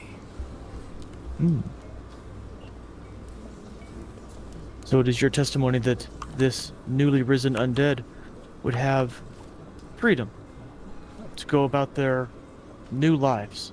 Not And conduct- always. You see, sometimes I raise someone whose soul is already indebted to another. In such a case, they are not free, because I cannot free them from that person's grasp unless they allow me to. Can you specify more about this indebtedness that you speak of? If I bring someone back who has willingly given their soul over to a great, it still belongs to that great. I cannot control them, nor can I set them free of it. Can you elaborate on why you want to bring these souls back? What exactly is it doing? It is one less enemy to face once the full might of the absence rains down upon us. Oni kind of lets that sink in as he kind of looks at the masters. So by removing a soul from the arsenal of the greats, you take away a weapon that they might wield against us. Is that your testimony? Yes. And you, just to be clear, you give, as long as they're not indebted to another great, you give free will to these newly risen to live out their unlife as they see fit. Yes.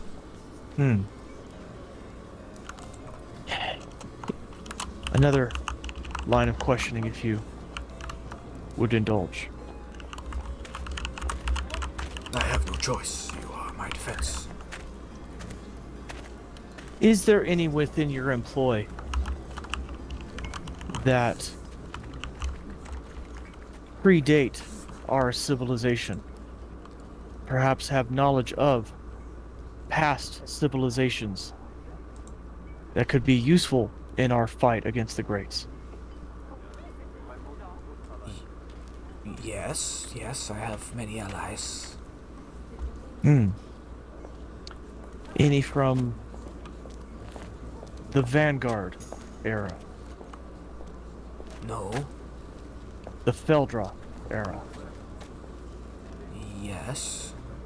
The Nyrelian era? Yes.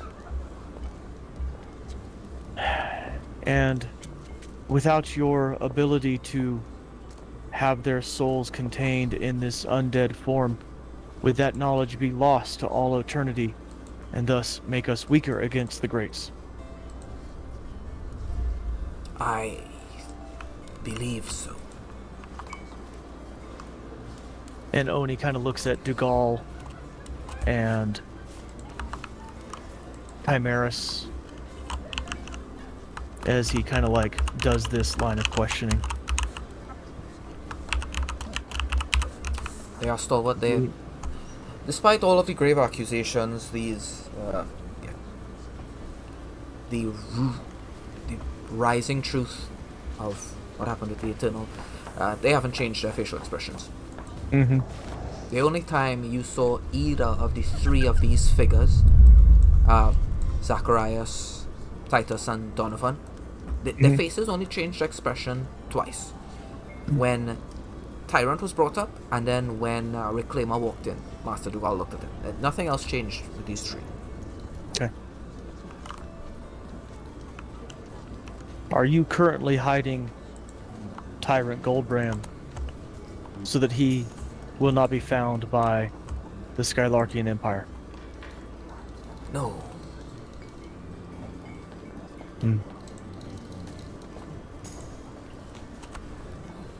Do you know the whereabouts of a Tyrant Goldbrand? No. Very well. Without making accusations or names, can you say that you've had dealings with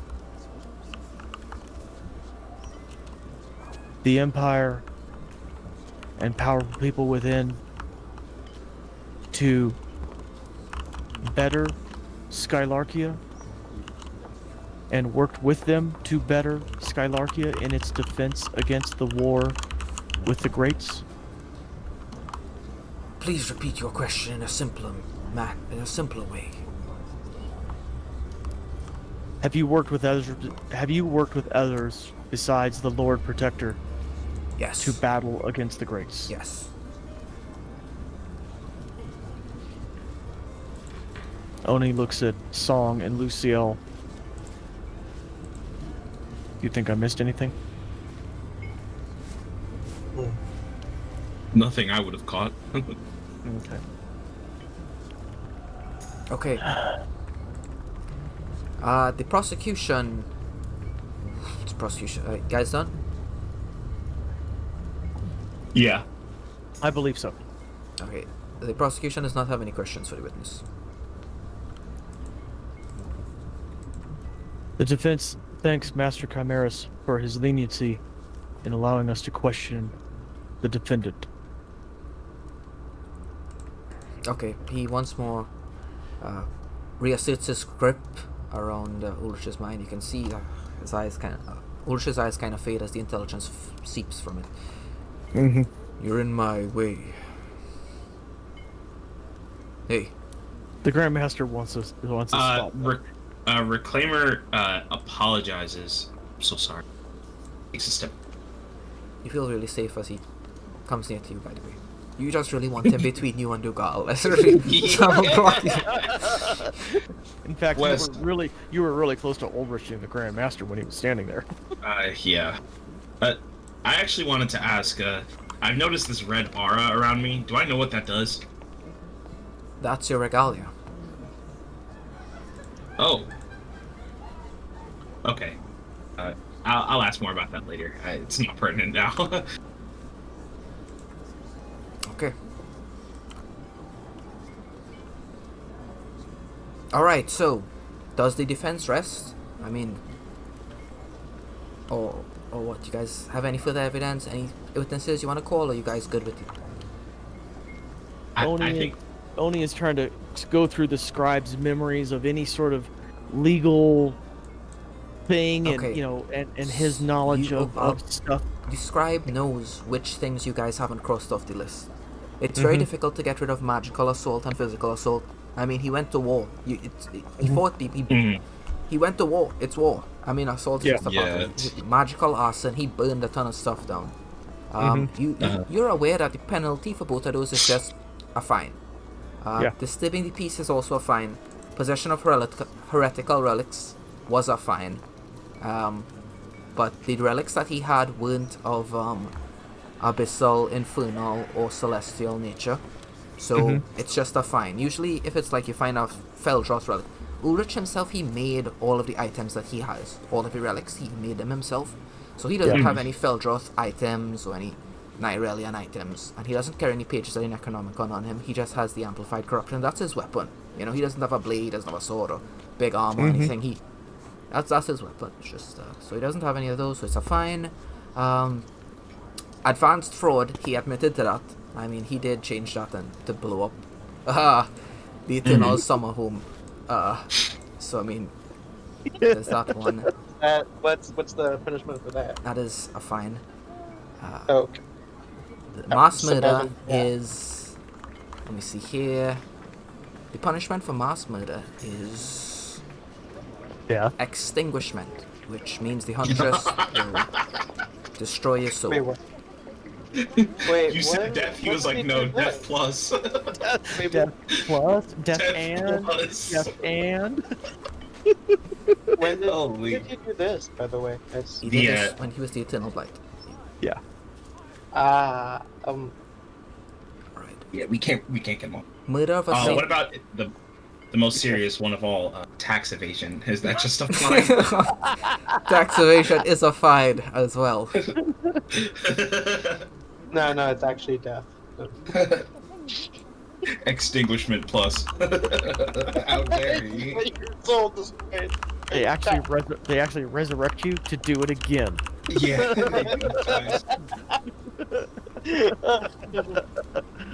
Okay, murder of a Skylachian saint. He is accused of murdering Saint Valahux during the Eternal Blight. Oh.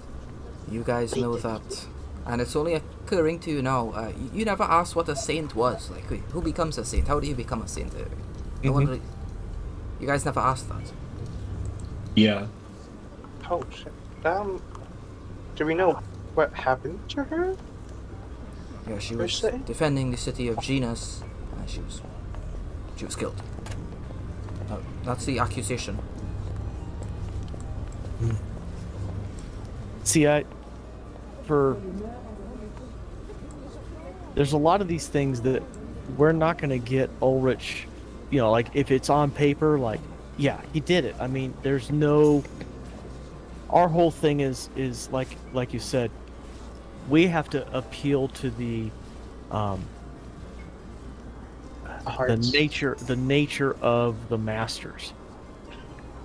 So that's why the line of questioning that I took, I think, and all that sort of stuff. If we get some sort of closing argument, I can probably make the argument for the fact that, you know, Ulrich has not perpetrated some mass war against Skylarkia, and in fact, he has. That's part of the route that I would have to go. He's helped the Skylarkian people in more ways than they even know. So. Okay, so But there are a couple of there's things a that few things that we'll never get. We'll never you get him never off really on. asked about. For example, the shipmaster would probably call, at the end there, prosecution will probably ask Ulrich some simple questions, things that you guys didn't really ask. She'll ask, so, Ulrich, you made the claim earlier that you did not force your will on those that you bring back. Was this always the case? No, it was not. When did you force your will on them? Until the end of the Eternal Blight War, which I lost. Why? Could you give us some reasoning as to what goes in on the head of someone? Oh, why did you do this? What changed your heart? Convince us that you really have really turned this new leaf. Eyes close a bit. I came to understand that when forced, people will never comply. A tyrant will never rule Skylarkia. And anyone that tries to do it will meet the same failures I did. You must side with the Journeyers, for all those that oppose them will find ruin. I felt like I was the villain in a play, one destined to lose, and regardless of how hard I tried, victory would never be mine, for I tried to force this upon them, instead of asking nicely, assisting them as best one could, and siding with them. It is a difficult thing to try one's hardest believing in something and fail miserably, and to have to change one's mind.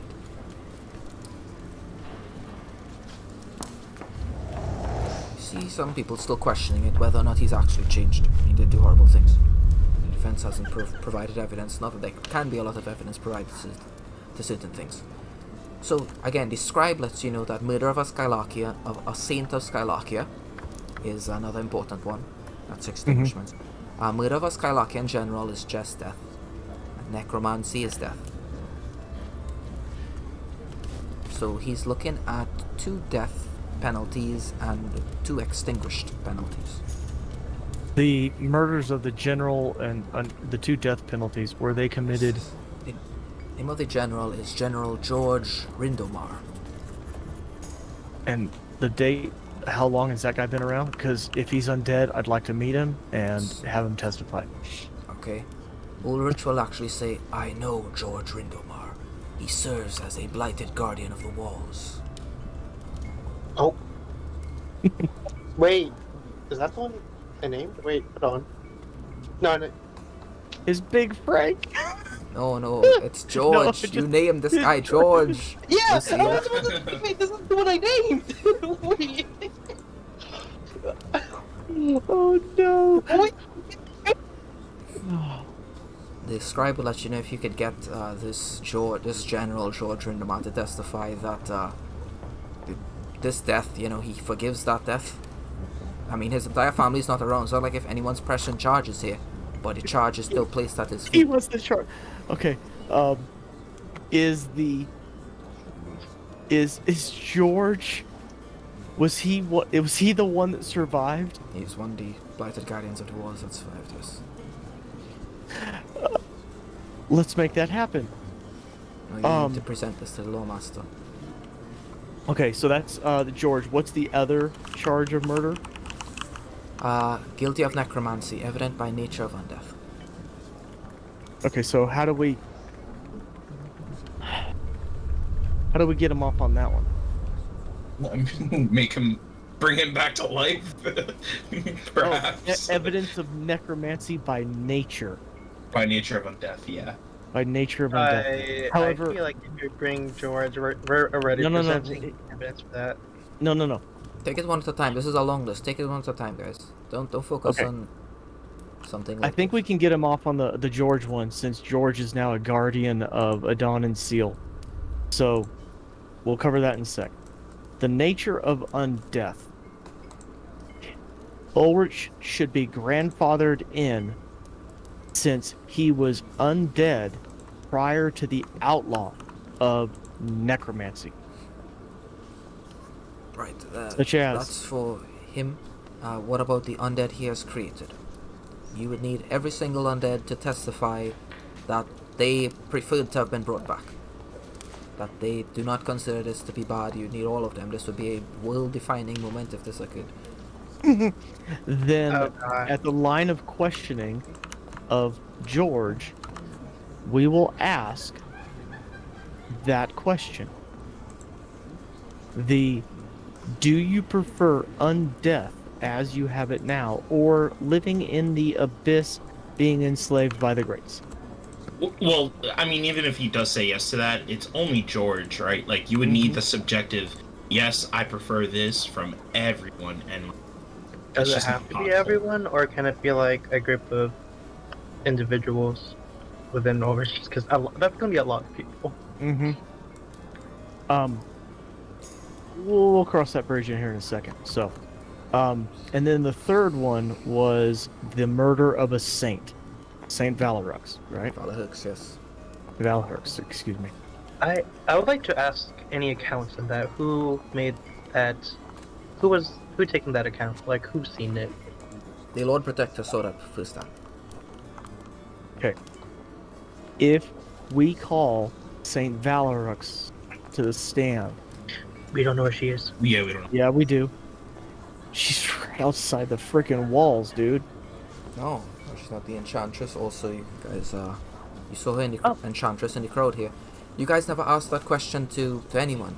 McIntoyle said that the Enchantress headed towards Fragrance, and the last they saw, they were right. chasing after Ulrich.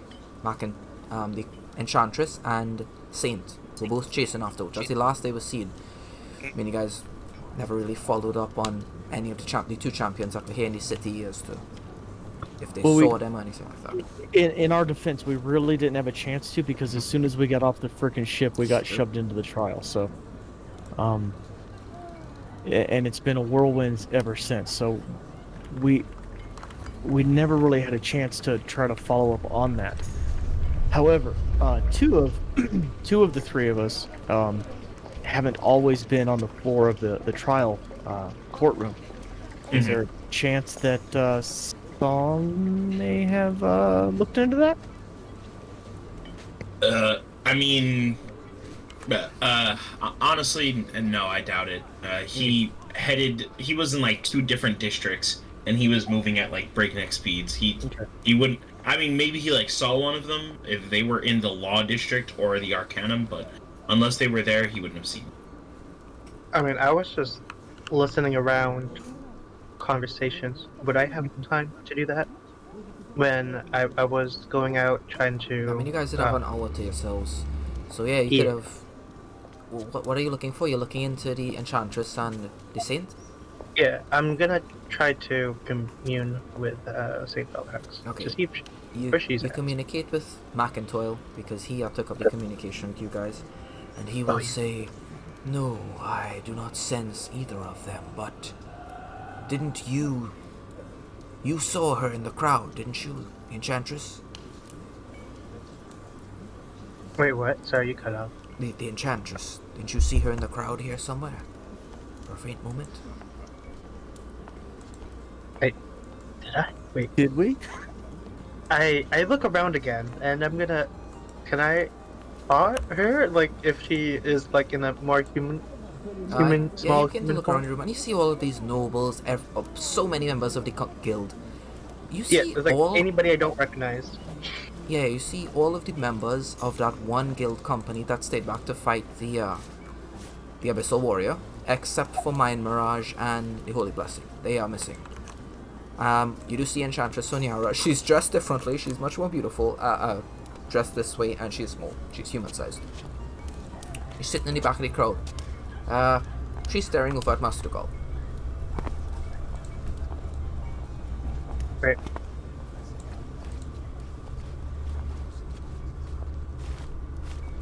Well, I mean, if we want to get Master Dugal to talk about, if we want to get him on our side, I think his link to Enchantress Sonyara is, she is the Forge Mistress. He's the Forge Master.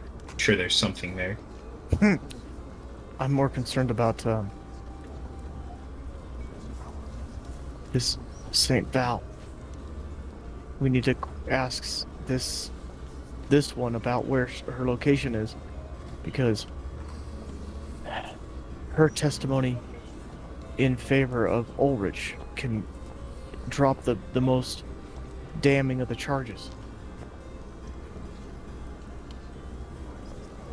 All right.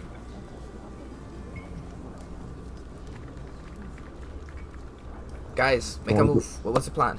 She's Go- indeed in here. Go over and talk to her. Go talk to her. Okay. One moment. Yeah, you could have done this in the Awara chat yourself. Yeah. Okay. What? Hi. Where? You guys are here. Fine. How long have you guys been here for? Us. So you... Thank goodness this is before Master Chimeras made everyone silent. It'd be a whole lot more difficult to communicate, but you make your way up there, you talk to her. Yes. Hello, person. Is there something you'd like to say to me? Wait, is this is during our break, right? Everybody. Yes. Yeah, she's in disguise, dude. Yeah. Okay. Can we talk in private? Is that okay? Certainly. Yeah. Something to discuss. Just for a little bit. Yes, you make your way somewhere secluded. You guys leave this place during the 1 hour break to like a tavern or something. Okay. Well, where? I thought you and Senor were supposed, or Val was supposed to be here. No. Valorix made her way to Genus. She is... What? Genus. She's going to try to look for a pardon from her brother. Her brother for what? For killing her. The crime of killing her. Didn't you hear the charges? We knew the charges... Well, the list of the charges Can you do that quickly? Is that like something that can just, No, it can't be done Like- quickly. It's a difficult process. What? When she gets it done, she gets it done, okay? Well, how long do you think it's gonna take? I don't think. came here to bargain with Forge Master Dugal for some of the information on Stygios and Frederique the artist, and in turn that he would perhaps vote to release Ulrizch. He accepted. Okay. Thank goodness. Oh, right. sweet. The most important Oh, part. God, okay. Oh, right. The most important part is make sure he never figures out that Tyrant and Ulrizch have anything to do with each other. That's the most vital part of this. He said he won't help if that information comes out. But that information came out. That's the worst thing.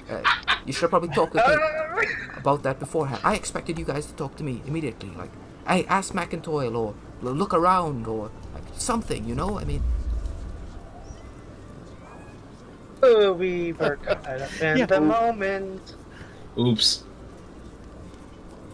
Okay, there might be a way to ease this, but I might need to offer the location of the only thing he wants is Tyrant's location. That's the only thing he wants. If he knows that someone has that, he's only going to bargain for that thing, which is the one thing that I was hiding from him. Or we can just give him something he already knows. What? Can He doesn't know Tyrant's location. Okay, never mind. Okay. I'll try to Does it- bargain with him, but this complicates things a bit. I'll need to give much more than I'm comfortable giving. But what else do we have? Formulas. I very much doubt he's interested in corruptions. Do we know anything extra about go the ahead. Feldroth? Because he'd be interested in that information. Even if it's something that's possibly dangerous, are you sure? Especially if it's dangerous, he'd want that. Like, would you want to give that to him? Now, as what I'm saying. Him to Gaul? Yes. Well, I mean, the other option is Ulrich gets extinguished, and we don't know what's going to happen. I mean, there was a procedure we did where we melded our souls together, kind of. So I don't know if that means if one of us gets extinguished, all of us, or if there'll be a horrible reaction. I don't know what'll happen. I don't want to find out what'll happen, and I don't want to risk just allowing things to go by as normal. All right, I'm gonna ask my flutter snake to get Tom. Okay, Song comes over in a heartbeat. He's like, "Yeah, what's up?" Okay, hey, it's me, Enchantress Sonyara. It might be difficult to tell, but I was trying to keep a low profile because if I'm seen at all colluding with you, the defense, and Dougal, that's a conflict of interest, and they'll throw the court, all that part of the defense completely out. Dougal will just be That's lost. a good point. So I can't be colluding with both of you. That's why I need to. That's why I needed to be this subtle. I really expected you guys to kind of look for me. Just keep an eye out. That's why I was trying my best to hide, so that only you would be able to see me, and people that are onlookers, because they don't think that You could have messaged us. Master Chimeris is the god of magic. Any spell used here manifests itself through him. Any sending spell you use in this city, or within 100 miles of it, he knows that shit immediately. Oh, fuck. Okay, then, huh. And with Zacharias in control of the underground, any types of, like if you sent an animal to go deliver a message or something, he has imps everywhere. So they'd probably find that as well. I know this might seem a bit odd, but it's as subtle as I could be. I wanted to try to influence the trial without even you knowing the trial was influenced. But that damn thing slipped out about Tyrant. A shame. But we need to move forward from here. Yes. Hughes. So You're one of the key to Gaul's answer to persuade Dougal to our side. Enchantress Sonyara, I'll be frank with you. I became a Feldroth on our way here. It seems that, well, this entire Wait. So you became a Feldroth on your way here. How? Well, I cut my head off. Yeah, okay, you cut your head off, but what led you to cut your head off? Did you find an ancient ritual dagger, or a bloody altar, or something like that? It was a box with a white ribbon. Where did you get it? From Mac and Toil. Oh, okay. That makes me a bit more comfortable. So it's one that that's a bit more control. This is good. This is good news. So we could trade you for Donovan's vote, if you want. I don't want Donovan Dougal to eat me. That's the look he's been giving me this whole time. Alright, so that takes giving him the box. Like, isn't this one use? Like, is this thing can only be used once? Wait, Drek, can't we just give that to him? Didn't Drek took the... Wait, no, Oni still has the box. Oh, Only has the Yeah. box. yeah. Oh shit! Right. Macintosh really wants that box back. Yeah. But Enchantress, what does he plan to do with me? I don't really know. I could ask him if such a hypothetical came up. I mean, right now during the breakdown, Fundugal's in like a back room drinking some wine or something. So. I mean, if it's no harm to me, then I don't mind assisting him. It just looked like he would dissect me, and I prefer to keep my innards inside. I have those now, by the way. I'm no longer in. Fill me in on your end. What plans have you been making to aid our master?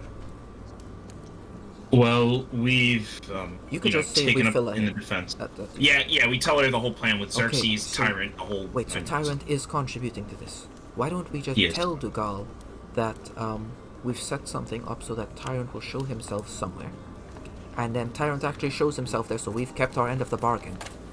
But it's only going to happen after he votes. Actually, he would prefer. He's a wary man. No, but he might go for it. Maybe. He might go for that. Would that involve betraying Tyrant? No, because Tyrant's plan is to let Dougal know where he is. Oh, right, yeah. Sure, yeah. Okay. It That does seem like a good idea to me. So in exchange for his him to still vote, we'll explain that Tyrant Goldbrand will be appearing. And since that's going to happen anyway, do you think Donovan, Master Dougal will take that? He'll take the bait on that? This is dangerous territory. We'd be strangling something in front of him that he wants most of all. If things go badly during that negotiation, he could turn on us. He could turn the conversation to, my vote could be the one that swings things. Give me the information now, or I vote against Ulrizch. You're the one with the clock ticking here. He'll try to put us in that sort of position. So maybe a direct option is not the best. Let me go discuss things with him. But I understand that you, Reclaimer, are off the table, and I understand that... I'll speak with McIntoyle about it, actually. Did any of you have a way to get in touch with Tyrant? It's by proxy, but yes, I do. What is that method? I have a bracelet of telepathy that'll let an ally of his let us fill in an ally of his who will tell him. All right. Right away. May I have that? I hand the bracelet to Enchantress Sonyara. If they ask, just give them my name. She'll put it on and she'll say, okay, leave Dougal to me. McIntoyle and I will... McIntoyle, myself, and, TG, we'll figure something out. We'll get Dougal, Byron, okay? yes. We'll get his vote. You guys just focus on the others. I'll get rid... Don't worry about this one. The Enchantress has this one, okay? Trust in me. And I'll get this one done, okay? Got it. And we head back after the, take this, and she'll hand you a black cat. It's my familiar. It will inform me of things if you need to inform me of something, right? Mm-hmm. So like the time that you want something to happen. But I'm going to go speak with Dougal now. I wish all of you the best of luck with the rest of them. Okay. Okay. Bye. So Oni, that is 5 out of the 7.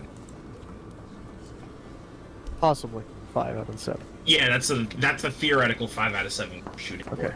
I think we could rest the case now. Okay. We still need to clear 2 charges. We need to make arrangements for George to be delivered, and we need to ask the house for their ability to see from what they explained to me, to Oni, about the pardon or whatever St. Val is asking for from Genus. Wait. First of all, you understand you can't let any of that come out. You can't let anyone know something like that. No, I can't. I can't. That's crazy. That's collusion between the Empire and Undead. You can't let them know that's good. That's ridiculous. Okay. It's the same thing with the Enchantress Sonyara. You guys can't let anyone know what's going on. Otherwise you're going to ruin it. Yeah. Okay, so what else? See, the thing is like, if we can't call George, can we? At all? Sorry. So the Lawmaster would say something like, the next matter is the murder of General of the Skylarkian Empire. How do you plead? I plead not guilty. That thing, back and forth. Right? Evidence put forward. Quite clearly, you did kill this person. We have eyewitness accounts from the Eternal Lord Protector himself. Bunch of other guards come up. A standard actually comes up that was there. So you have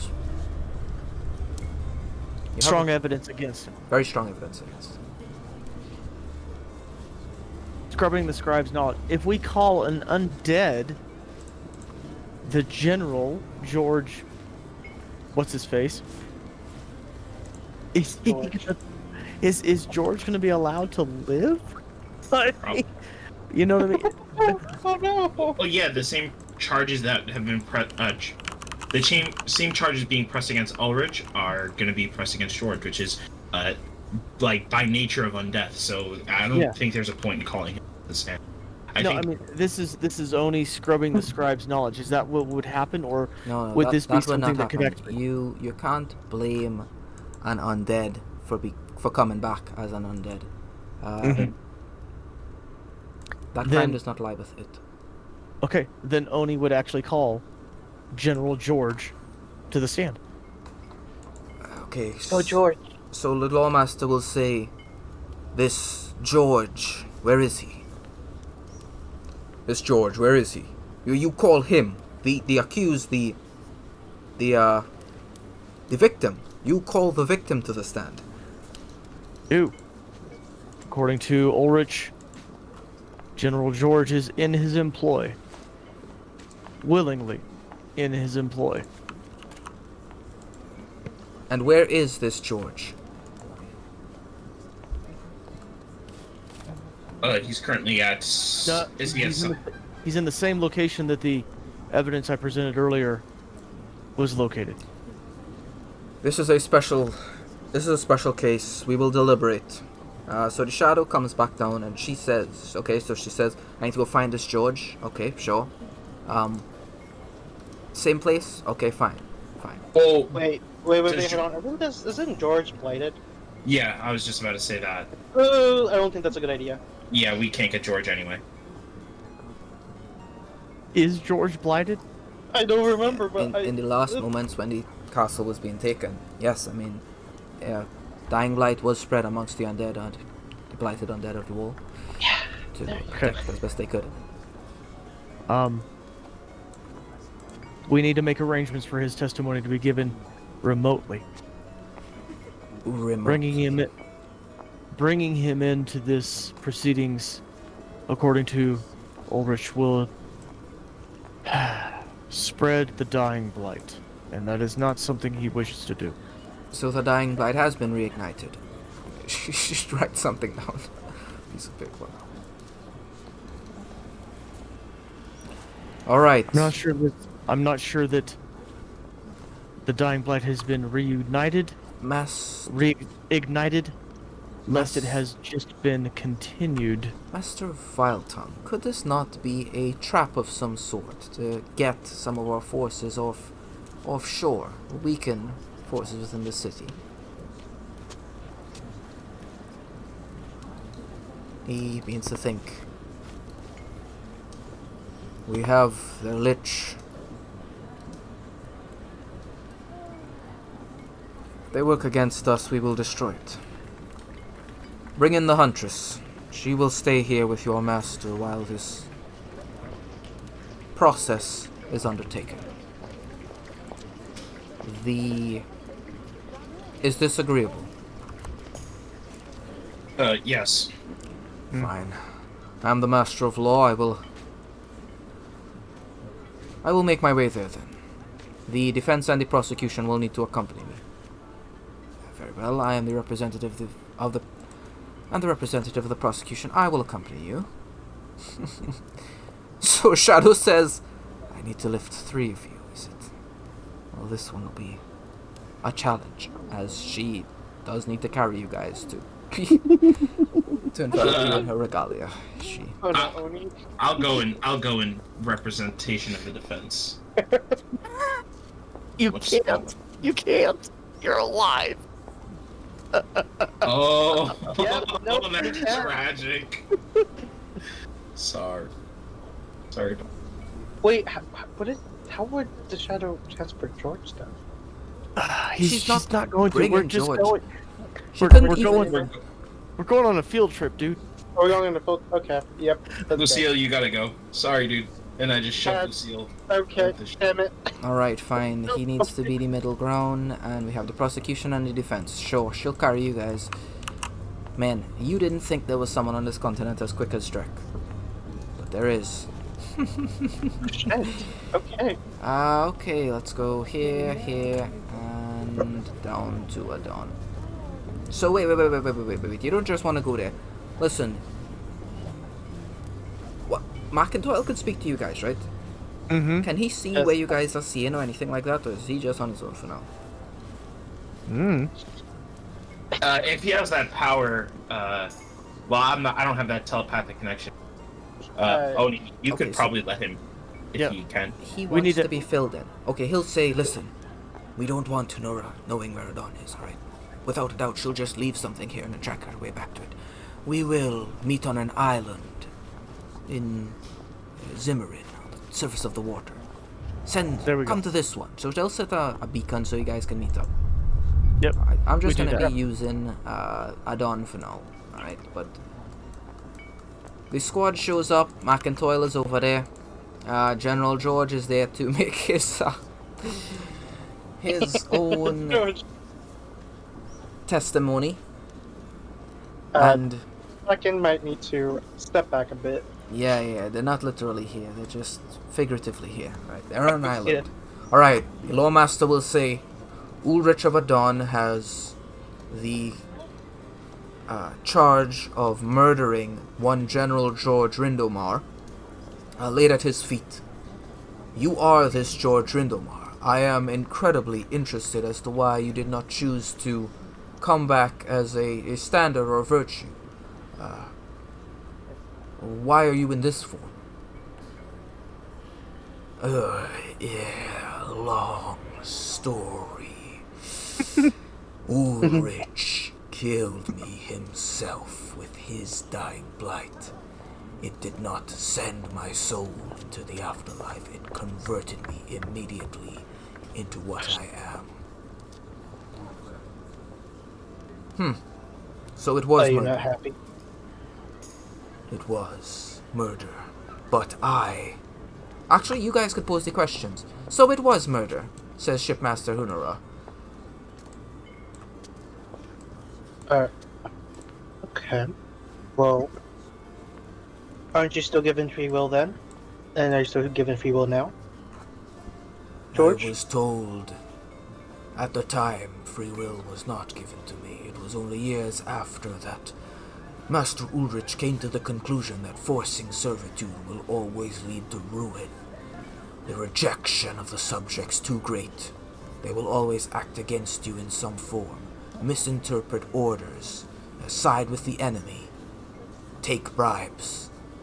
Only by having willing servants would these difficulties be erased. He did. Are you indeed. willing now? I am. My brother's here. I served with them for ages, centuries. Each of them a former commander or general, champion. How was Thomas? Wait, no, but Thomas. that, no, forget I said that. How are we to know for certain if his mind is his own? Only the Whisperer can attest as to whether or not his mind has truly been manipulated. We should call him here as well. Alright, if that's the case. Well, we could ask him now. Are you being manipulated right now? George? Defense, we cannot attest to whether or not he's being manipulated by asking him. Only someone proficient in the ways of the mind can search through and find the truth, and only one that we trust. We will need to get the gentleman again. I mean, the Whisperer again. Fine. Fine. Very well. So they look at the Whisperer. They look at the Shadow. Shadow says, he really will not like that. But fine, if he's to be called again. Man, this is... The Whisperer is debating a gentleman at the behest of Lucille, and he's being disturbed constantly. Alright. Round 2. He's gonna be pissed. I mean, he doesn't have any choices. This is... It's a matter of law. Okay. He's going to approach... he's going to look over at George. There's this moment where you can see a giant grey mouth open directly between them, filled with black teeth, and disappear.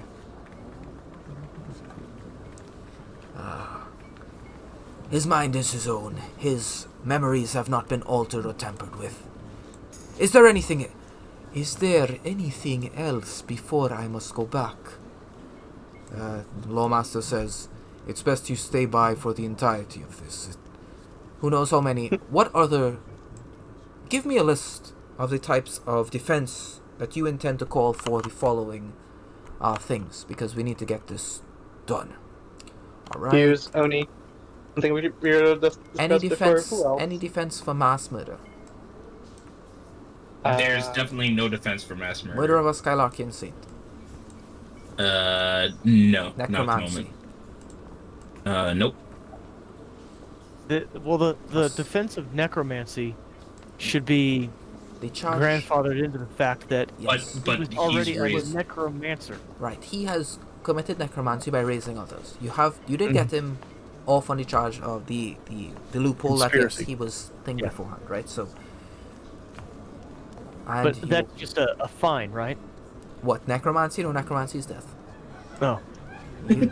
You understand, the scribe understands that death is not going to be a punishment. If they kill Ulrizch, he's just going to come back. Extinguishment done by a Skylarkan executioner. That's the difference. That's the one we have to get him off on. Okay.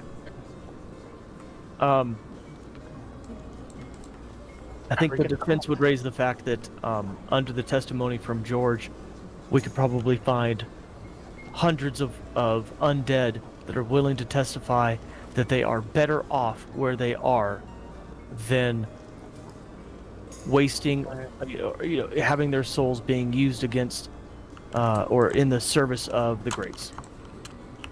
Yeah, can we just bring a lot of undead in this island? You could set that up. You could set it up at McIntyre. Start setting up every undead. Line them up. Well, okay. How about we just set up a bunch of people? I mean, a lot of people could be fine enough, right? If they all say yes, or they're good with their lives here. I don't know.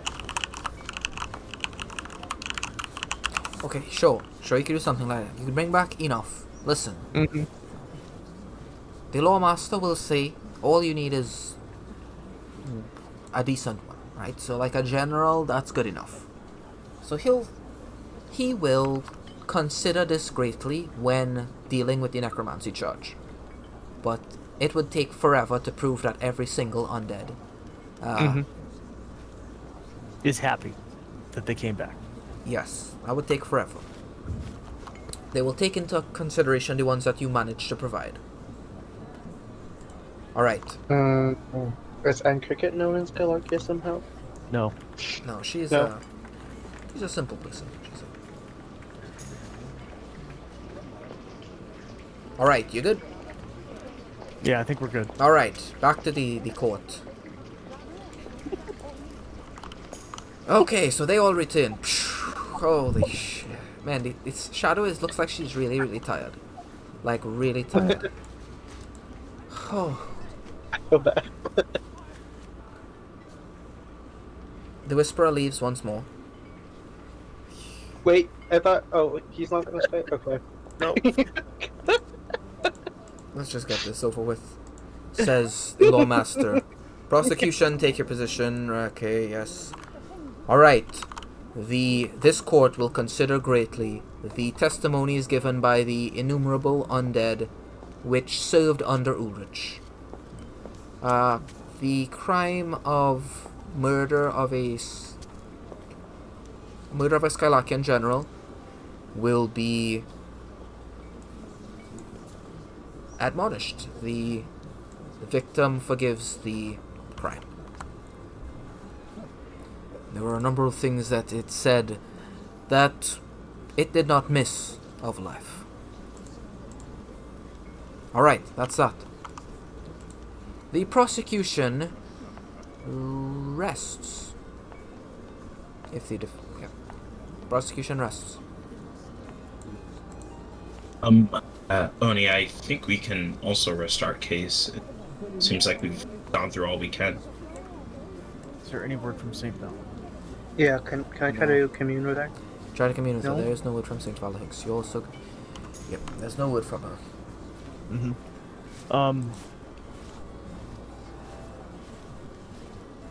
just as a procedural basis, will we get some sort of closing arguments on this whole thing, or is it just going to be a deliberation of the masters as soon as we rest? Okay, so this is how things are gonna go. After the trial, there'll be sentencing. Now, during sentencing, that's when they will determine, like, hey, what are the punishments? But, wait, let me see. Sentencing, and then... Right, so they'll give a verdict. Once the trial is completed, then there'll be sentencing. Okay, so no closing arguments or anything to make an argument on the. You may for the if you final. want to. Yeah, sure, you could both do that, sure.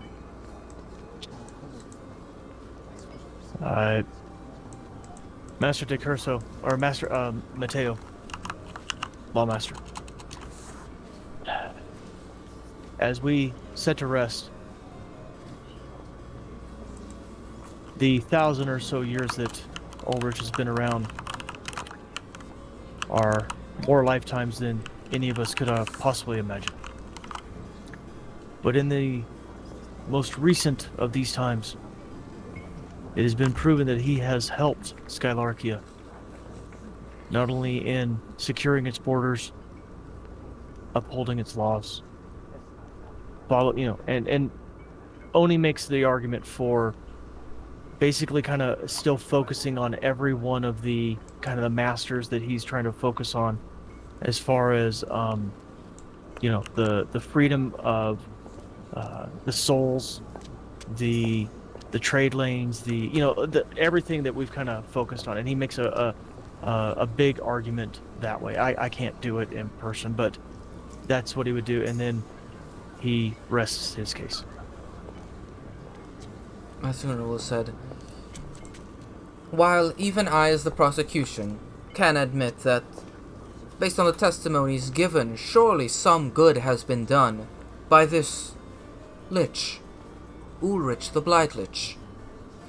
That is merely a drop in the bucket compared to the mountains of corpses created by that war that raged on for years, the Eternal Blight. Every single person in this room has lost ancestors to the hands of this person. She points directly at him. Every single one of us. And if we let him go, there is the chance that we will lose future children to him.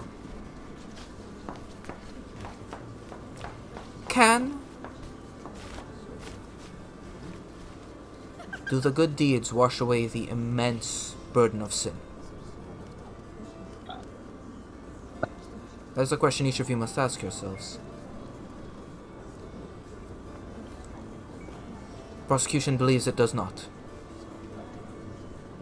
She'll walk across. This court has heard both sides. It will deliberate and ascertain the truth. Both the prosecution and the defense have done justice here today. This court will reconvene in 1 day's time. Adjourned. He hits the ground with his mallet. You guys are free to leave. Make your way out to Fragrance. I'm going to try to get it as far away from Dugal as fast as I can.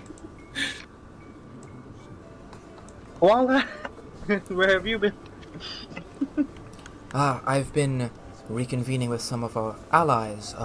The walls are quite sturdy, and Mayor Kirsten has managed to get his militia aboard the eastern walls. The eastern walls, as you know, that is nearby where the castle is. He also has forces on the opposite side. Depending on what you want, we could... Well, let's say, hypothetically, the Citadel were to attack the western side, then perhaps all of the forces would make their way over there, creating an opening on the eastern side. Will they really fall for that, though?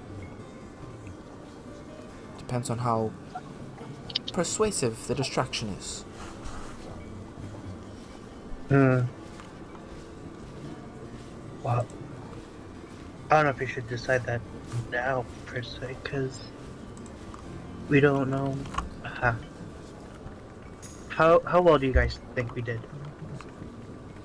Well, I think we did well, but our plan should go on either way. It's not like we're going to rely on the court to acquit Ulrich magically. What Master Honora said was pretty damning. I think, we agreed that the time period that we were going to do it is after the trial and before the sentencing, correct? No. Oh, it was Before- after the sentencing, before the execution. That's when you guys said. Well, So we the have whole it. thing was we were, I think, going to wait to see how this went, and then if it's not in our favor, that's when we act. Is in between the verdict and the sentence. So we have a day. Well, we have a day to find out the verdict. We have a day to influence the juries. I don't know that us being present and seen with any of the masters is going to do any of us any good, as Right. that would make a mistrial. However, if others were to, that's on them.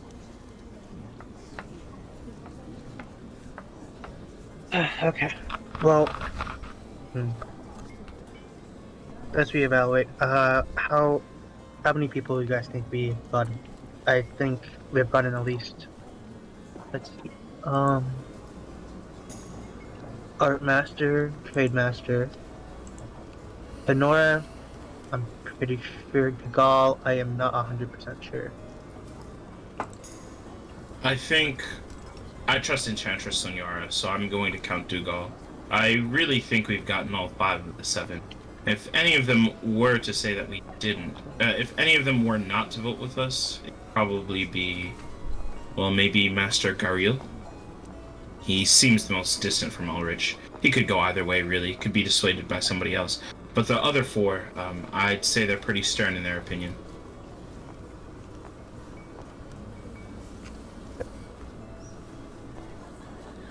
We should start preparing for what we're going to do.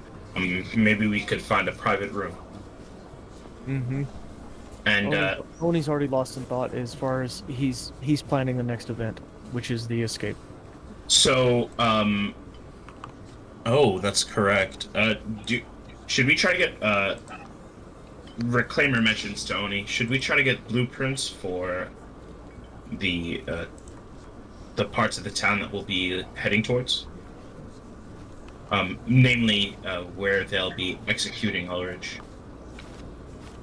And as we say this, we're as Reclaimer is talking about this, we're going to go to like an inn or something to rent a room. Yeah, you guys find somewhere secluded. Actually, it's the Mayor Kirsten. He has a place somewhere secluded. Somewhere. Hey. Oh, perfect. It lets you know, yeah, I have somewhere that's quite well fortified. We should be able to find some privacy there. Okay. All right. Oni, you recognize that all of the masters, when the trial was complete, they made their way to the exact same hallway that you did. Okay. Large room where you could be secluded. Alright, guys. You have a day to yourself in Fragrance. Anything you guys will be doing? One thing I wanted to try is the Weaver's tools that I have. What else could I create besides masks with those? You can create anything fabric. Oh, fabric. I see. I'll be right back, guys. I need another minute real fast. Yeah. Good. Well, while I'm thinking about what to make with the Weaver's tools, I'll try to I'll purchase another rapier from the city, similar to the one that Enchantress Sonyara had for me in the first place, the one I lost. The Enchantress is excellent, but she's definitely a bit more practical than the people in Fragrance. The weapon you receive is not as... doesn't have the exact weight that the Enchantress created, but it looks much more beautiful. Nice. I'll just add that to my sheet. Yeah, for whatever price it is, I think it's like 25 gold for a rapier or something.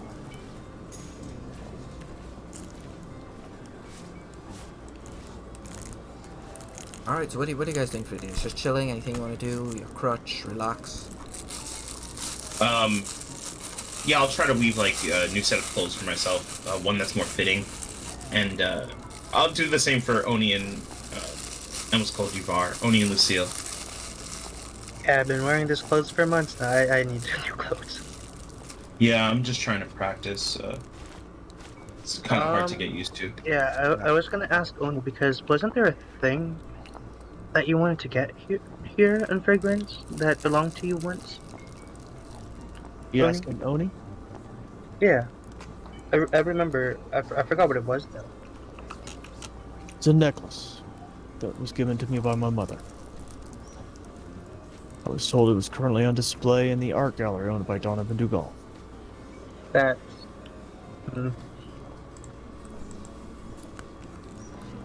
Yeah, As no, you I don't mentioned know. that, the Oni's gonna Oni's gonna wander and find his way to the art gallery. Okay, so you ask around, you ask for the art district, and you begin heading to Dugal's gallery. Are you heading straight to Dugal's gallery? Sure. Okay. Here, the art district, Dugal's gallery. As he does, This- he's pulling out his smoking pipe and This thing. Yeah, go ahead. Yes. just relaxing and kind of the as he tries to release the tension of the trial and prepare for what's to come. He's just trying to relax a little bit. So you show up at the gallery, right? There's some shiju there, chilling guards in the city. They direct you. Yeah, you want to go there, make your way around there. Pity, Master Dugal's not in right now. Master Dugal is not in right now. But still, it will be a sight to behold. You follow their directions and you show up at a building that contorts and twists, and you've only ever seen something like this when you went down to the Vanguard ruins and you saw that steel. This is similar to that. The building is warping like it's a container for Eldritch manipulation. The entire building is warped beyond reality. Looks like that picture in James handouts.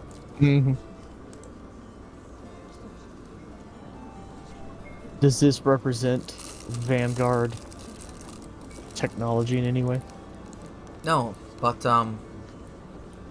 the manifestations that take place are reminiscent of Vanguard technology.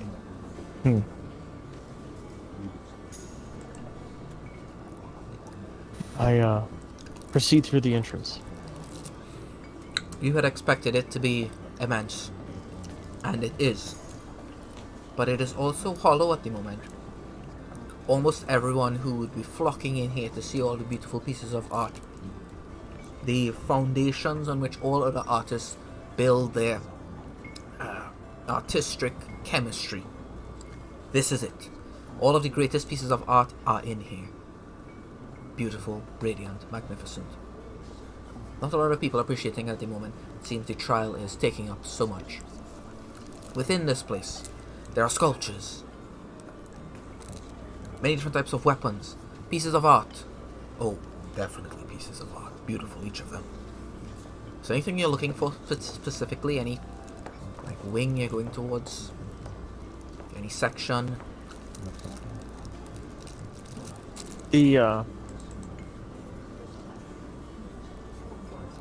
not so much interested in weapons of war anymore. Cultural artifacts, possibly. I guess not paintings, not sculptures, but the jewelry and the, something along those lines. That's what he would be. He just wants to see if what he heard was true. Okay, you ask around for where such artifacts might be housed. They say it's in the western wing, but the western wing is currently closed. Is it under renovation? Yes, Apparently some people broke in there a few months ago, and Dougal has yet to increase security to sustainable levels. I would not suggest visiting anytime soon. Visiting it anytime soon.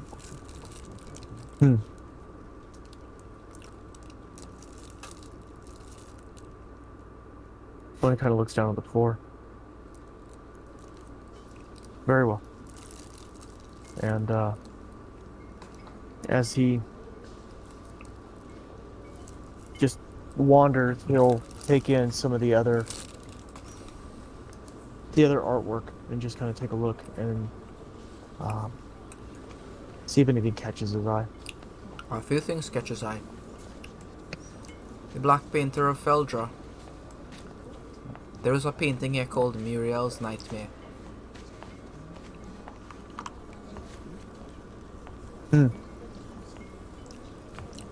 There is a painting here called Our King's First Mask, and the mask that this person is wearing looks almost identical in shape to the one that Hughes made for himself, Reclaimer made for himself. Oh.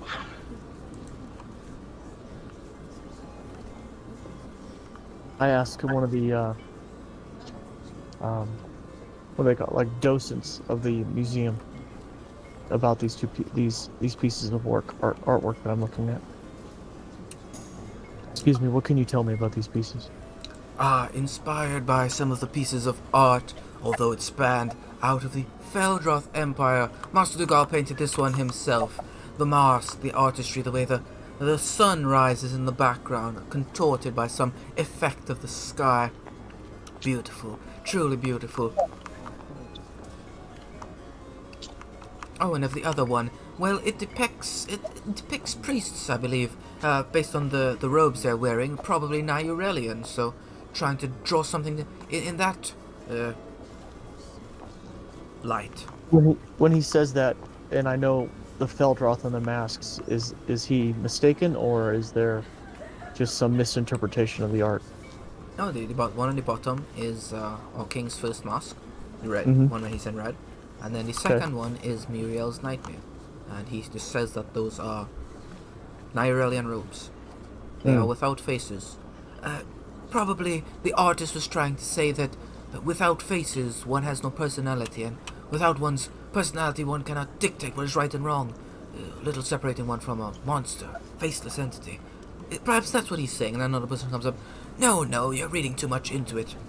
It's clearly a manifestation of the might that the Nihurelians held. I mean, look at that thing in his hand, being molded. No, you fool, that's not magical energy, that's a soul. If he's molding like someone would mold clay. So a lot of people a few people come up to you and they're questioning what it really means. Ultimately, art rests in the eye of the beholder. What does it say to you there, large fellow?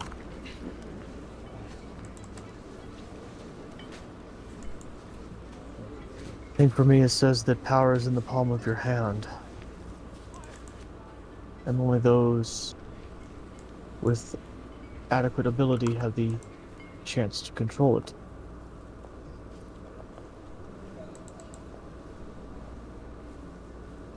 But what do I know? I'm no artist.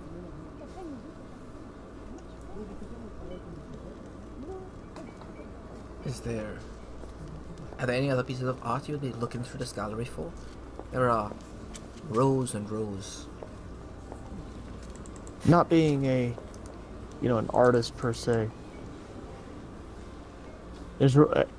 Oni didn't realize how large this facility was, so, and with the wing closed off to what he actually wanted to see, he's kind of at an impasse of the whole thing. The first one, the ascending Black Angel, or the ascending whatever it is, was that one that you intended to show me, or was that titled something else, or? Yes, that was entitled The Black Painter of Feldra. I think after a little while of you being here, Reclaimer would probably come by with the clothes that he has woven for you. and he presents them to you in the gallery. He's like, "Hey, this is a change of clothes. I know we haven't had these in a while, so figured." And he starts perusing the art around the gallery with you. What is it that you, Oni looks at what you presented him. What is it? It's just garb that would be like more fitting. I don't know exactly what you would want, but like he would have just made it like thinking about your personality or whatever. So. Oni bows his head to you. And, Oni, I find it interesting that you also wear a mask. If you don't mind me asking, why is it you do that?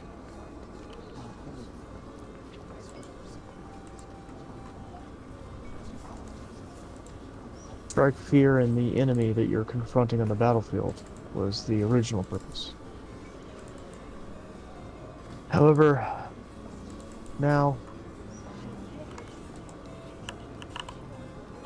I think it's to hide possible deceptions that others may read within your face. Well, if I can give my opinion, I'm new to this, obviously. Really, I just wear it because it feels uncomfortable to be looked at nowadays. But one thing I think is that masks are worn to better personify what you're trying to represent. You maybe... Well, I want to represent the way that, nature and art are combined, which is why I put thorns around my mask. I don't know. Just food for thought. I'm the only one with my face. And as I'm explaining this, I'll look at some of the paintings of the Feldra. The Feldra that are on the walls. All right. Roll me a d20, please.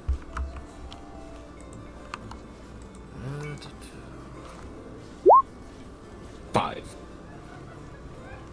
Okay.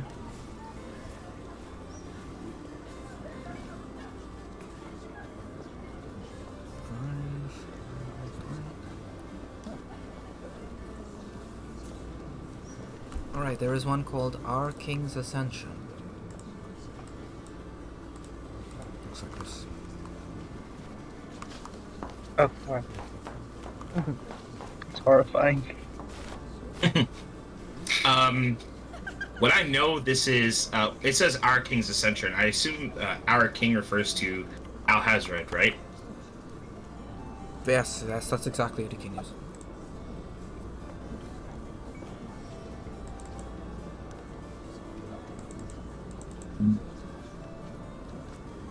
Is that like a city on fire? Yes.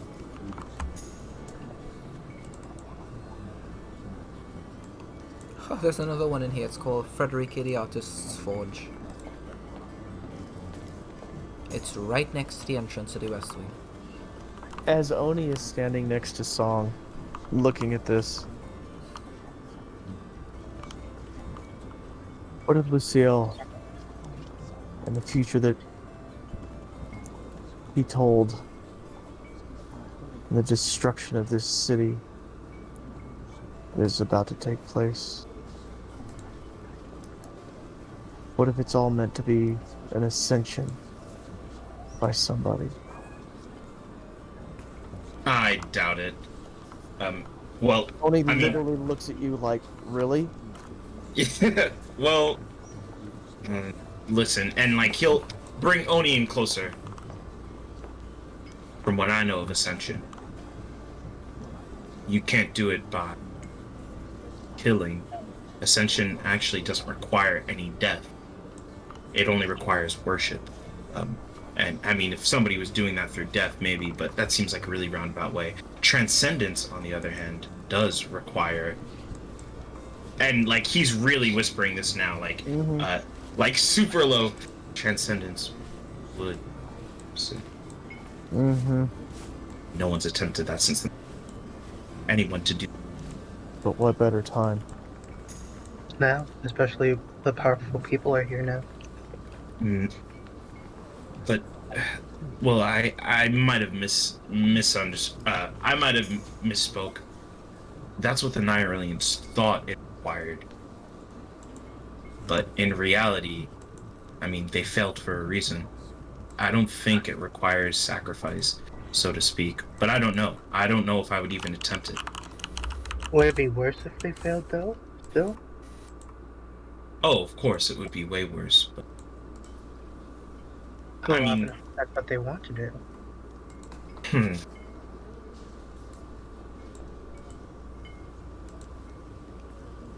Well, to transcend also requires the death of gods, or well, the Nirelians assumed it was gods that had to be sacrificed. I We mean, these are have only a lot of noblemen. people close to, or at least You can't quote tell unquote considered gods, right? the masters that are in that courtroom don't hold some semblance of godly power.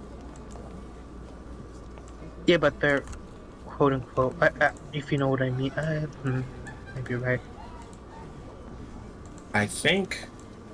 Well, you bring up a good point there. I think there has to be. It's not just death that's a focus. I don't think death is part of the ritual at all. I think it's willingness. Uh, when the Nihilians attempted it, well, at least from what I've learned of the situation, there was willingness in their sacrifice. Merely killing them all wouldn't be willingness, it would just result in murder. I'm sure that your view on the willingness of sacrifice or to gain knowledge is one route. But as we've already seen, there are many different paths that people follow. And I'm sure not all of them follow the same logic that you do. There's an extremely loud dong, dong, dong in the distance. Oh, has midnight struck? Is the next day? No.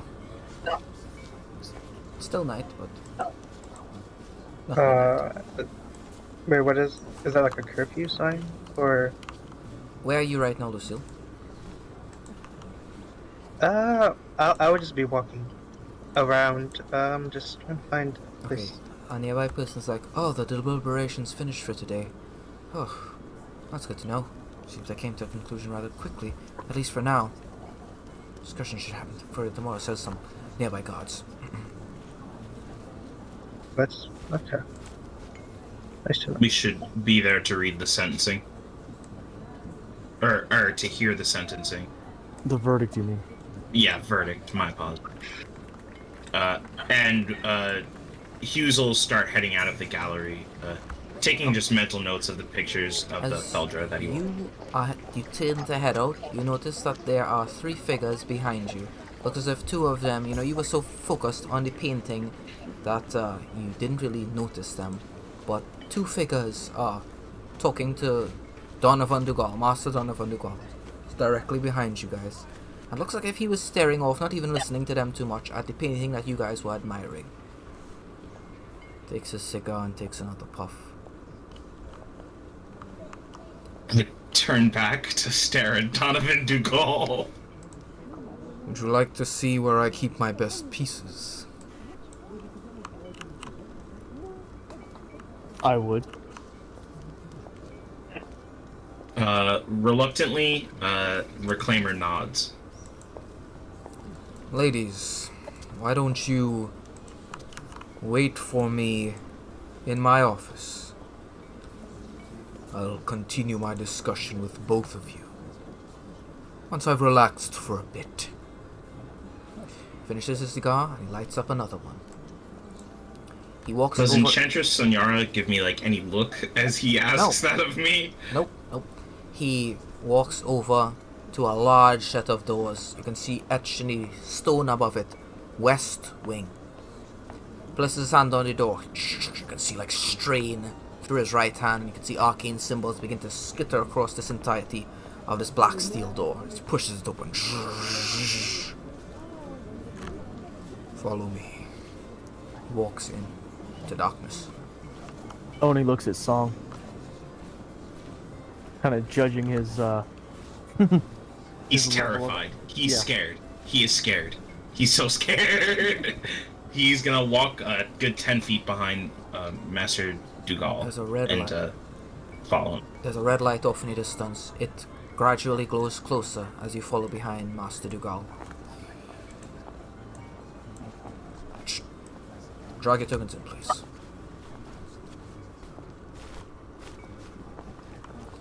And this is where I keep the pieces that I find it best that not the public see. Who knows what they might report to the Skylarkians? Wouldn't want my best pieces locked up in some Cortex vault.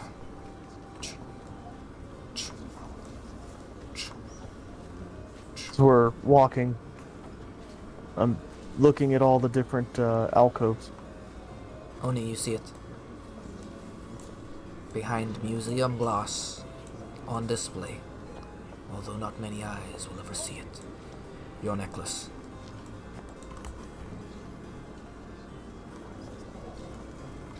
I stare into the different pieces of art he has in here. Are any of them masks?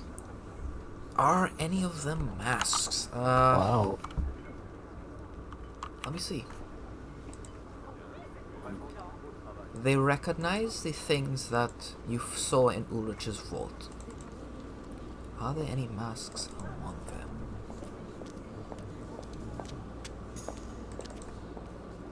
There is a mask. Fuck. Could you describe it to me? I can show it to you. It looks like a woman's face, separating and changing shape into the face of every single other person that you've ever seen in your entire life, over and over again. You can see a name written on the piece of glass beneath it called Rebirth and Afterlife. It looks like this. And it's just a that's mask. Weird. Like a face splitting open, and you see a different person, and it splits open again, and this is just going on over and over and over again, and it's every single person you've ever seen in your entire life. Every person, You've like seen, Reclaimer. yes, you've seen.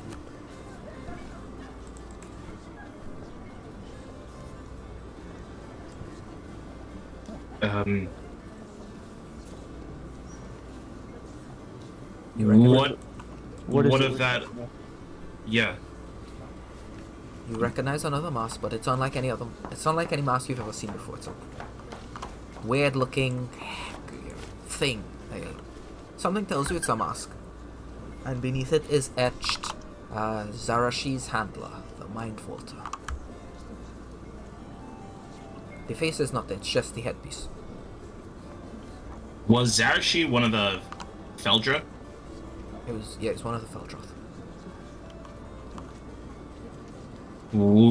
You seem to have a couple of masks in. You know, usually when people walk into this room, they take notice of it immediately. And he points to the north, behind the glass. Is this a dragon? He puffs on his cigar.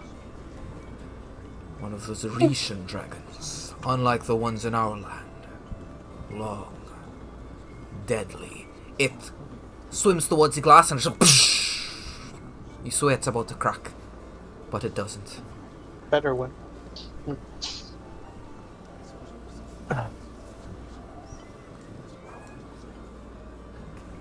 The attendants within your museum said that this was broken into.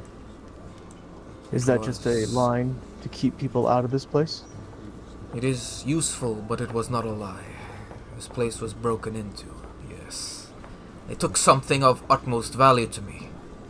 Although I expect it was merely a husk at this point. Whatever information I hoped to gain from it was already gained.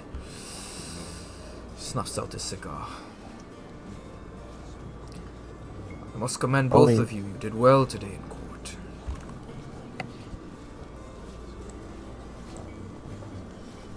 Very well. Our presence here won't be cause for a mistrial?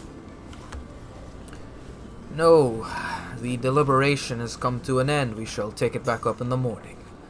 For now we rest, recuperate, and this is merely a pleasant visit. Unlike those two women out there, I doubt you're here to convince me of things that would relate to the case. We're just two museum goers.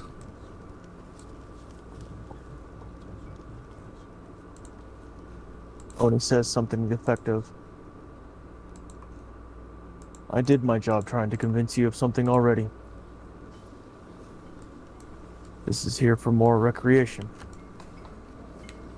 And he would like to read the placard that is on display before the, and then take a look at the necklace.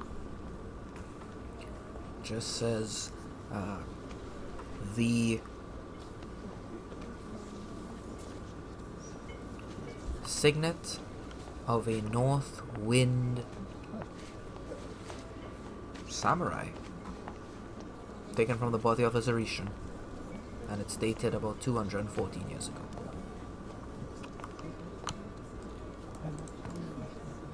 Oni is wearing a mask, but do I get any sadness from posture or anything like that?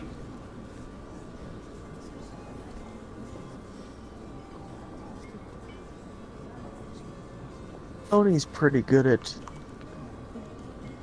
not displaying emotion overall. I'm gonna insight check to see if Hughes Reclaimer would recognize just from the time he's known you, you know? You don't need an insight check. He's gonna come over and pat you on the shoulder. You okay?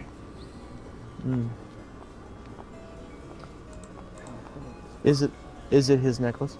Yes, of course it's your necklace. Taken an interest to these. These are the Zarishan relics from our cousins on the other side of the Stygian.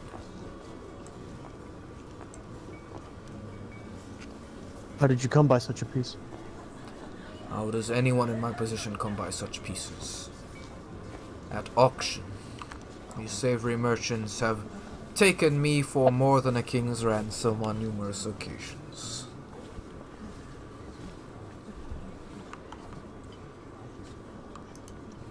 What makes someone as wealthy as you interested in things like these? This necklace, for example. What do you mean by these? Please elaborate. These are not mere trinkets to me. These are the legacy of the artists. Of all of the artists who've ever lived. The greatest of them. Bound here for eternity. Long after we have turned to dust, my museum will remain, my gallery will remain here, and our art, it will outlive us.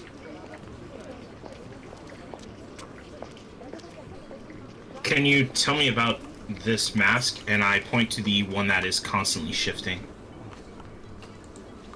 Yes. Rebirth and afterlife. It allows one to... I don't know if I should describe this to you. It might ignite a lust in your soul to attain it. Would you risk something like that? Gonna check my sanity real quick.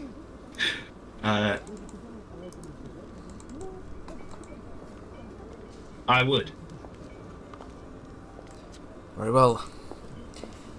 It's a Feldroth masking item. It's capable of changing one's appearance in more ways than one. But there is something about it I've learned. Gradually, those whose shape you take, you eventually become. And as time passes, it was as if you were always them. Becoming them. Their loved ones will come to respect you as they would. Their children love you as they would. It is all-encompassing. To live in their skin. To be reborn in them.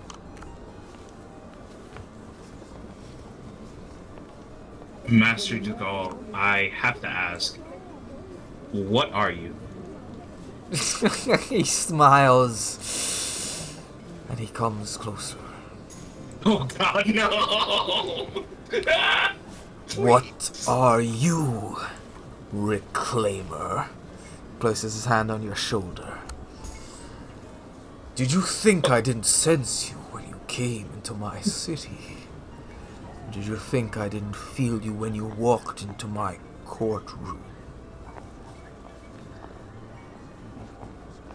He breathes out, with some smoke in your face, remnants of his cigar. I am an artist. Yeah, go ahead. Okay. It seems your friend is a bit tight-lipped at the moment. Never mind. Okay. Okay. Oh, Oni's just trying to pay attention. Okay. Did you ask him a question? No, it's just like Reclaimer was gonna go, so he was gonna talk to you, but... Go ahead. I am a collector, a protector of art, that it might survive when the outside world falls to war and ruin. There are those that would use these things to malicious ends. I am more of an appreciator of them. The time it took to forge them. The care put into them. I feel them every time I look at one of them. The will of the craftsman, of the artisan, of the weaver.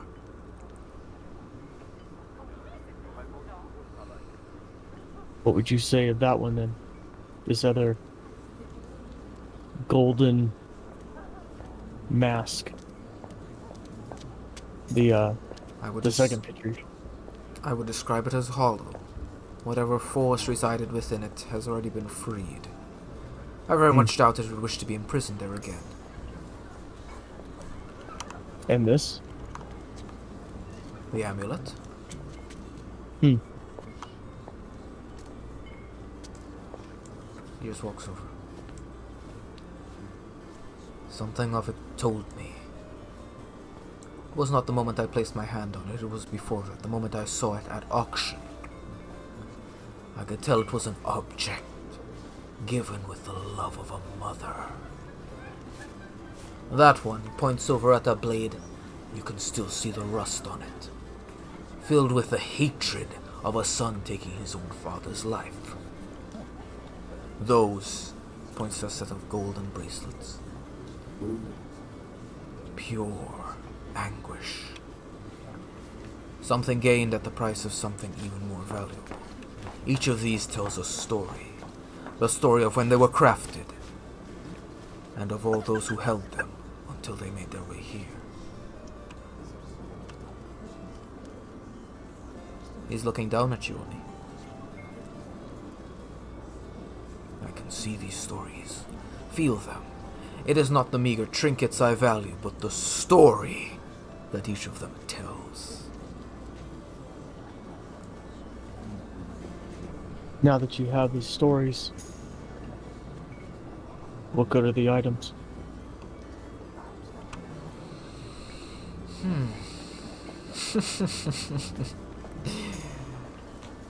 They serve as a reminder. You seem to have taken quite an interest in them. See anything that reminds you of home?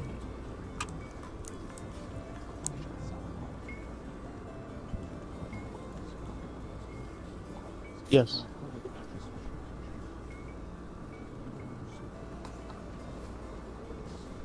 As you said, you like the reminder. I doubt that there is anything I could offer you to part with something of such things. Or is there? Are you offering me a trade for something? What piece is it that you fancy? He's looking over each of them, trying to place your face almost among all of the memories trapped within these items. There are so many. Mm-hmm.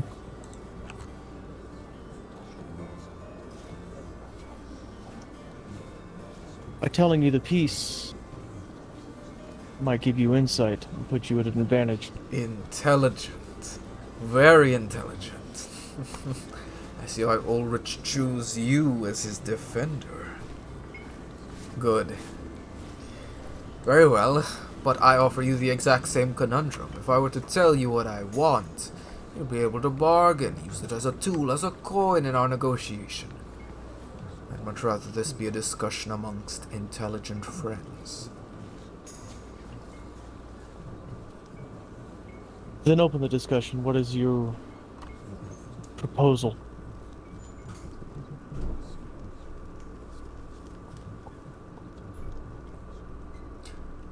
I want a favor. This favor will involve putting Ulrizch into a back-footed position. You can't know what it is before agreeing to it. You can't know when you'll need to call, when this favor will need to be called in.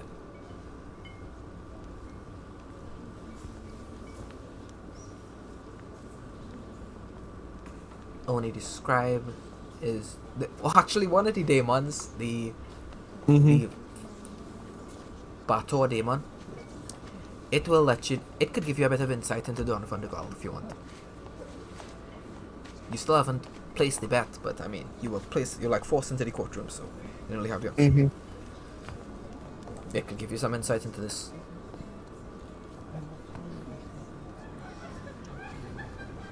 Would you like some insight? If this demon's about to tell me not to ever make it a deal with this guy, I already know that. No, you know that's not what the demon's going to tell you.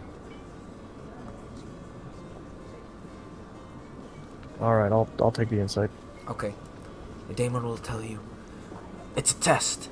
He's trying to figure out if you're the type to betray someone. If you're the type to betray Ulrizch, then you'd also be the type to betray him. This test, this offer, it's to test your loyalty. You say no to it.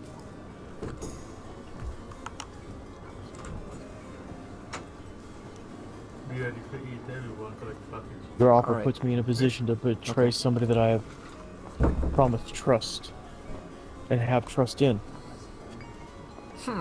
He looks a bit This is inquisitive. This is an offer that I cannot accept.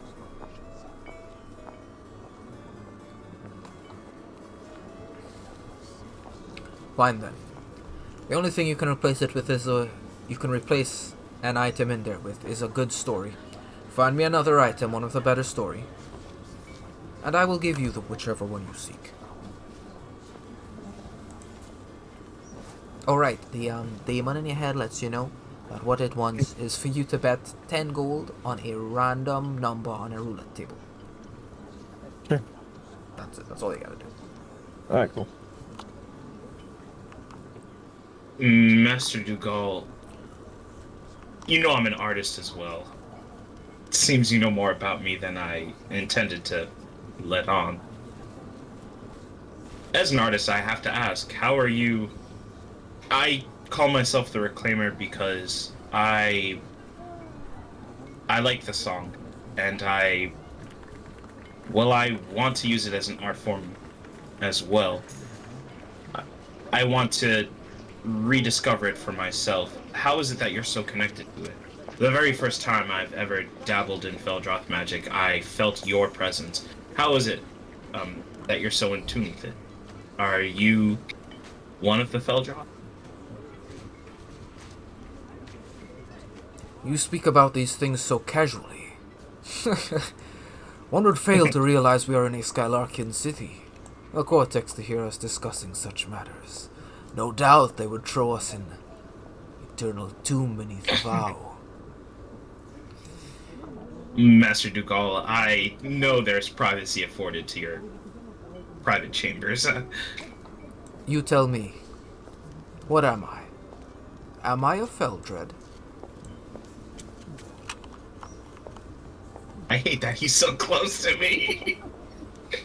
I'm so happy I'm not there. No, I would recognize one, right? I would be able to, like... Well, I mean, I don't know what the Regalia does yet, but, like, I would see his, I assume, or I would know. I know when, like, the Whisperer is there. And I don't get that same vibe from Master Donovan Dugal. Yeah, also using pure logic, you could deduce that he's not a Feldred because he doesn't have a mask on. And to look up on a Feldred was death, so...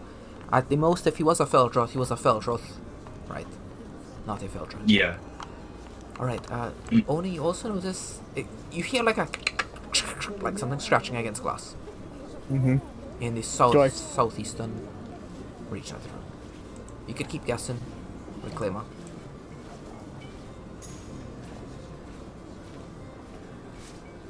Well, I follow this one. are you... I try to... Are you...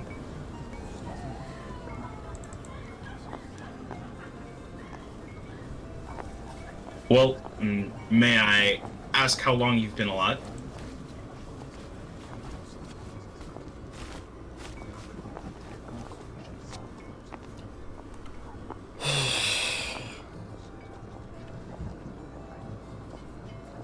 You could, but it would be a delicate answer. I would prefer we continue discussing the art. Your friend has a little bargain placed before him. Oni, the scratching on the glass is growing slightly louder. Yeah, I'm trying to investigate while not taking too much attention off of Song. The devotion that... Oh. Yeah, you look behind The that. devotion... Go ahead. The devotion that Oni has to Oni is only his second to his devotion to Muriel. I doubt he would betray him at any point. But a story, Oni's got plenty of those. I hope the one he gives me is a good one. In light of recent events, I'd say faith is much better than I had originally attributed value to it. Okay, Oni, you look behind a piece of glass there, and there is a painting, and it looks like there's a humanoid figure trapped in the painting, and it's trying to make its way out and struggling to, and a piece of it is on the floor beneath the bit of glass in front of you and scratching on it. That's gross. That is terrifying. This is the third time I've seen this painting. Me as a player. Oh my god. What does it do? You don't want to know, dude. Okay. Wait, is that spider eggs? Nope. Yeah, Nope. It's worse than spider eggs. How is that even Okay. possible? I don't want to know. Never mind. Yeah, you're right. I don't want to know. I don't. The faceless within this painting, does it remind Oni of the faceless, quote-unquote, child that was playing with the light sphere under the water? Yes. Oh. Oh Oh God. snap. Oh snap. Oni, what is it that's caught your attention? Do I also hear the scratching? Yeah, you hear the scratching as well. Master Oh. Dugal, what can you tell me of this painting? My passive perception result. Just realized that. I don't think you should show that one much interest. It's a dangerous one. Don't get too near to it. Why would you put it out in the public? It's not open to the public. Oh, okay. I was about to be like, why? Why would you?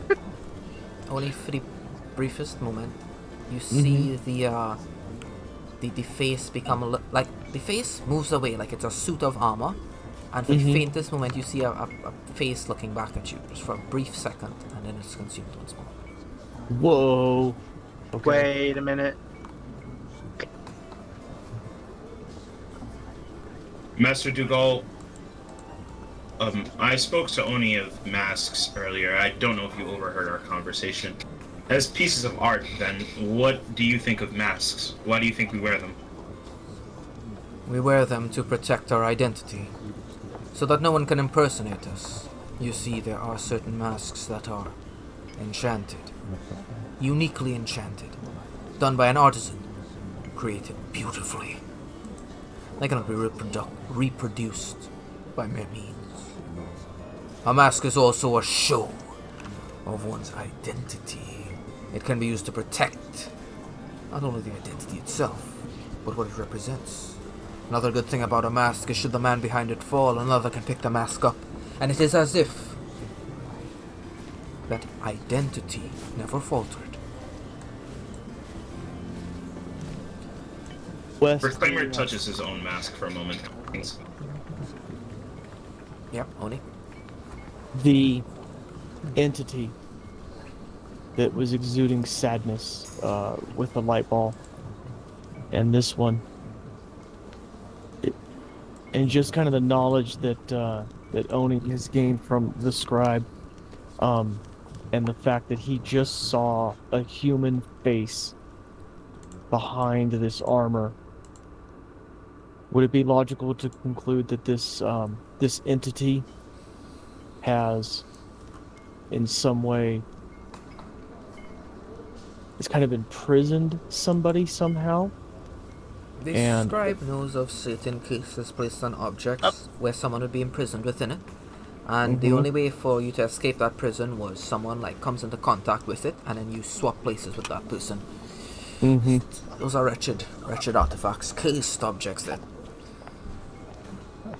to be discarded. Mm. However, they were also means to survive.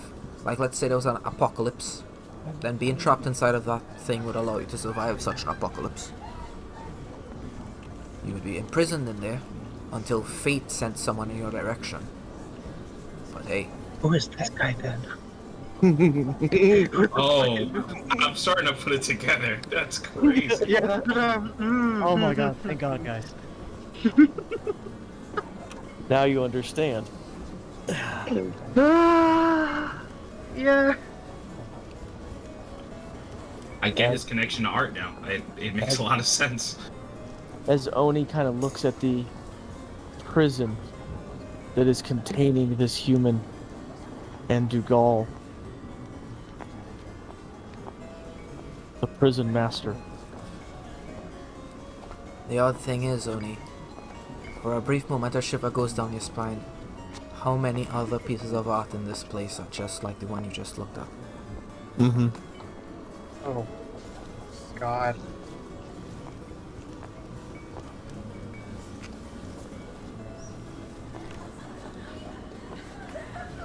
What pieces of art are in this container? This showcase. So that is Nyrelian pets, pretty much. There are a couple creatures in glass vials inside there.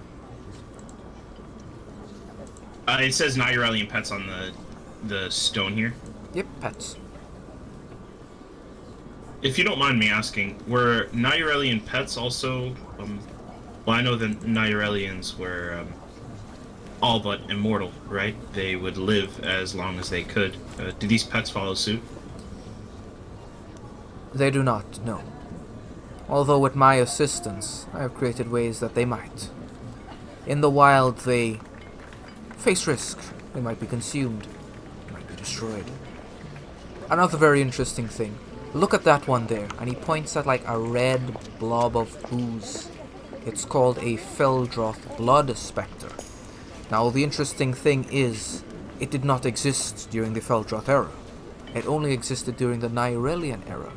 But after the Feldroth were disposed of, or done away with, or left, whichever theory you attune yourself to, these entities inhabited their ruins, hence the name, which is why some of them carry names quite foreign to the Nyrelians.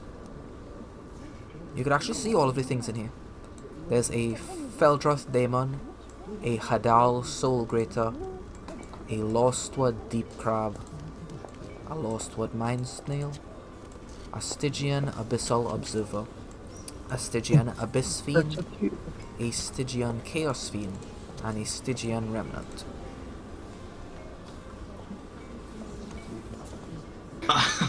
This is gonna be a crazy question. How many of these creatures can I turn into? Gotta ask. Yeah, you probably turn into any one of them. The blood specters are Oh, what can you tell me about these blood specters? And I start to examine one closely, like figuring if I could maybe turn into one or not. As that thought crosses my mind. The Blood Spectre is a... It's a liquid entity, more of an elemental than anything else. I'd like you to guess as to what they feed on. Do they feed on the remnants of blood? No, but that's a good guess.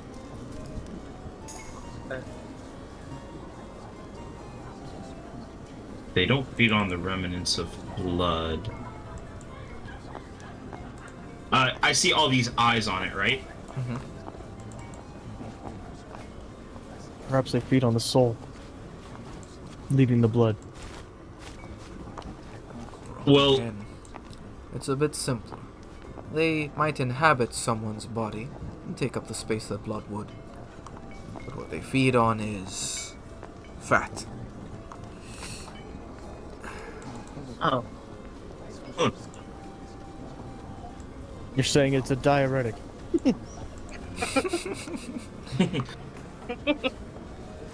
do they have that word in Skylarkia? Is that a thing? I'm sure some hags sell it. Now, Oni, let's get back to business. Is this an agreeable accord? A story for an item. Yes, an item which carries with it a better story than the one you take. Without knowing the level of the story that these items are attached to, it's nigh impossible for me to present you with something that is worthy of the cause without you at least labeling or judging pre-format that Very I well. may know. The best story in here is the story of those bangles. Turns over to these two small gold bangles. They belonged to a woman named Iris, originally from Zurich, came over the Stygian Sea, survived the journey only to end up enslaved in fragrance. She currently leads the resistance here. What a tale.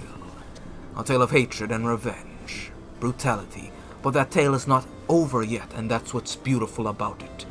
Reclaimer, this thing hits the glass right next to you. You can feel a shockwave kind of knock you back a bit. I continue to stare at it. Does Reclaimer know dragons to be like sentient creatures? Certainly. I'm not going to try to communicate it with it, but I want to know, like, do I sense like anger from it? Yes. Those bangles. Go ahead. He's in a zoo. Yeah. Those bangles tell the best story in here. And the best part, it isn't finished yet. The wonder of not knowing how the story ends. Ah, juicy, delicious. And the sword? No, the bangles. These are the bangles that Iris Yes. wore. I understand, but the story of the sword? Oh, the sword. The story of betrayal. A warlord far to the south. Very dangerous. Oh. He was taken over, defeated by his own son, Kyrios the Conqueror. You may have heard of him.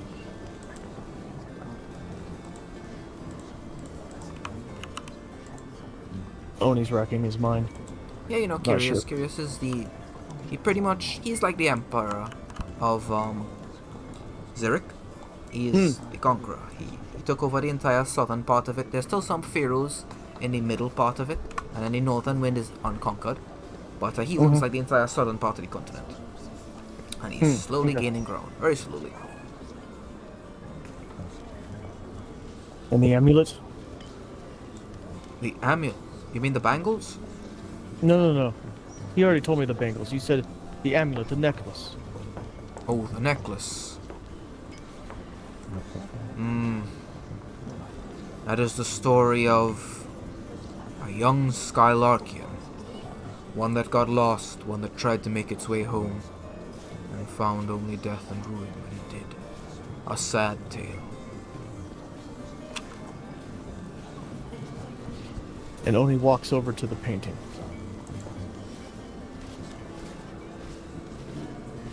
What's the story of this? A fool seeking to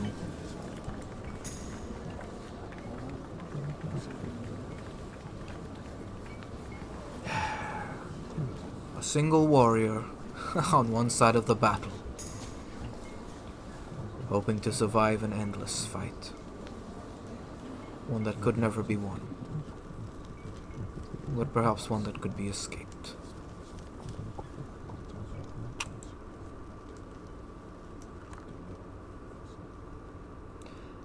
And a foolish collector who didn't take the proper precautions. Oh, he's Oh. he's so cool. He's so cool. Oh god. What about the pieces in here whose stories are over, such as the mask you had, a dragon? Do you like those stories less?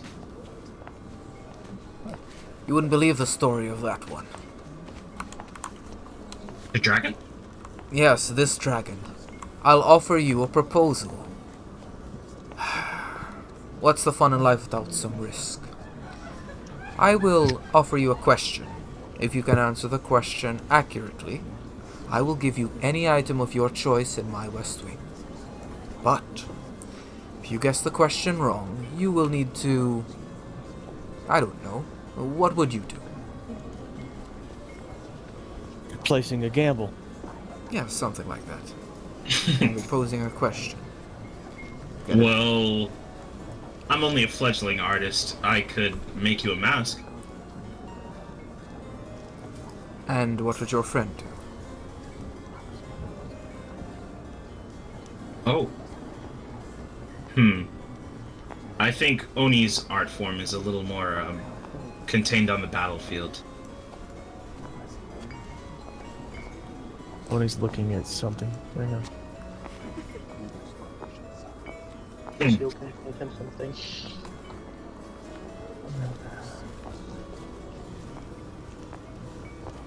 What would...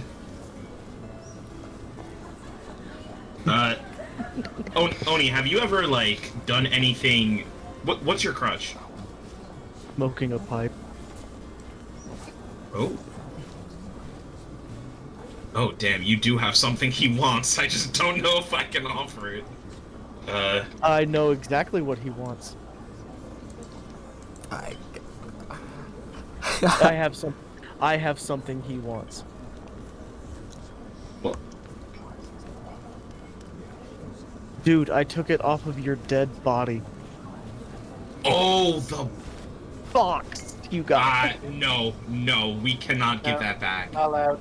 Not allowed. Mac really wants that back. I definitely can't. You can't. Listen, Oni, It's just not- say, what do you have to offer? Without knowing the question, I don't know what's comparable for a... The question will be, who is the owner of this? Who gave it to me to keep here? I will give you one hint each. Well, like I said, you guessed correctly, I'll give you anything in here. Take your pick. Guess incorrectly. And I'll have, what will I have?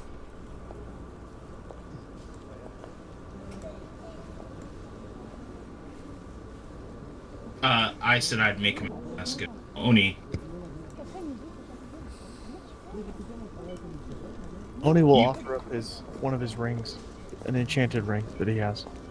An enchanted ring? Come now. Might I see it? It's a minor enchant. It's a ring of intelligence. Oh, come now. Surely have something to equal the value of the things in my gallery. Something beautiful, something that tells a story. I'd appreciate something like that.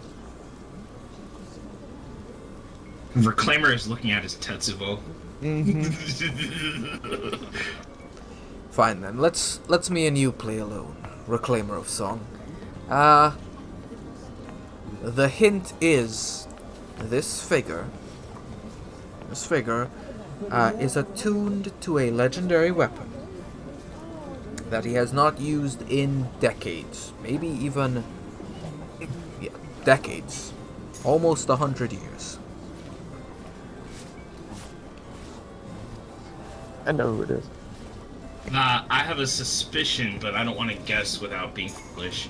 I know the people who are attuned to legendary weapons. We've got the... It's not the hunter, because he uses his weapon all the time. It's not the elite, he uses his weapon all the time. It's not... Alright, the first one I'm thinking of... I'm just gonna list it. Yeah, I'll make a list, like... I'll type it in the chat, the ones I'm suspecting. Right, the peaceful. That's who it is. Oh, that is it actually? Are you positive? Mm-hmm. I've heard stories of the peaceful, right, West? Like as Reclaimer has. Yes, everyone has heard stories of Peaceful. Who gave it?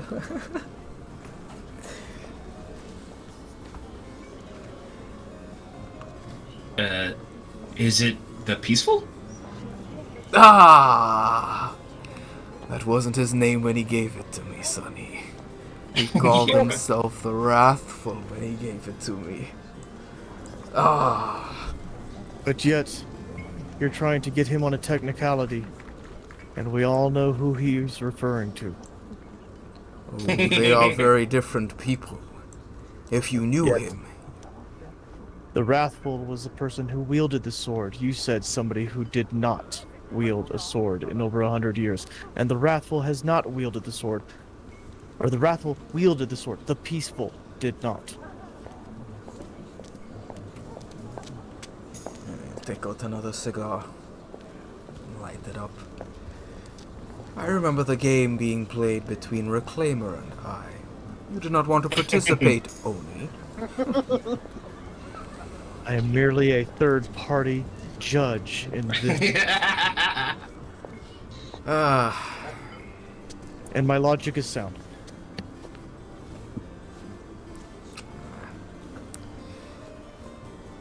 he really was the Wrathful when he gave it to me. And he did not swing his blade for decades before that. I was being honest. Well, in all fairness, I don't mind making you a mask anyway. It's actually quite a reward for me. For any of my pieces to be held in this gallery. I'd like you to meet him. Meet the Peaceful and ask him. Ask him of the moment when I took his little pet from him. For safekeeping, of course. It had become enraged. Even he could not bring it to peace, as he did his own soul.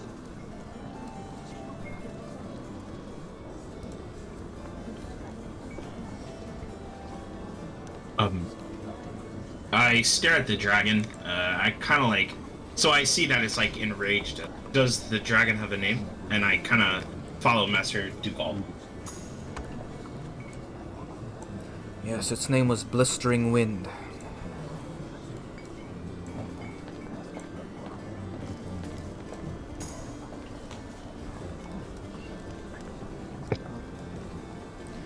I very much do look forward to that mask, Reclaimer. Let us hope your artistry is on par with the one you serve. Or hope to serve.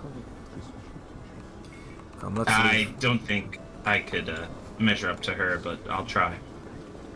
Nonsense.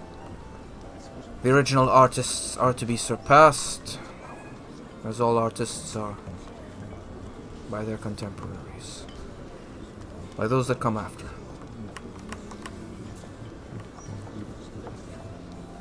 Oh, I almost forgot.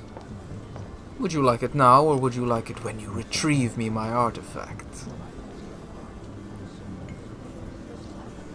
Oh, I'm sorry, what? He's speaking to Oni. What are you referring to? The object in the case.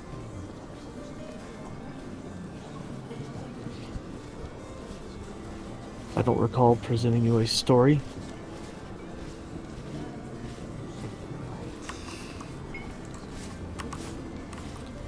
and I don't recall agreeing to retrieve an artifact.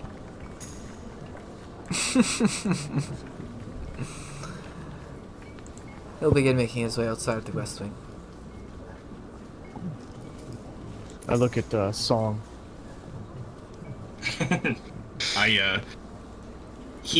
Song has like a face of bewilderment on it. As much as he's It's still under a mask. Oh yeah, right. Well, you can kind of imagine what his face would be like. Like, Yeah.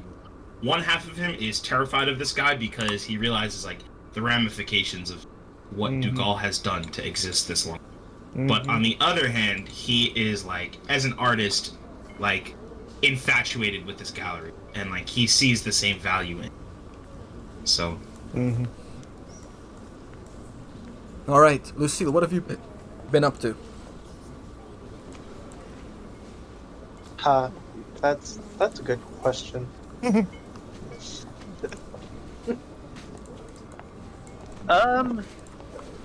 I want to know where would the let's see, the House Ravens would have went after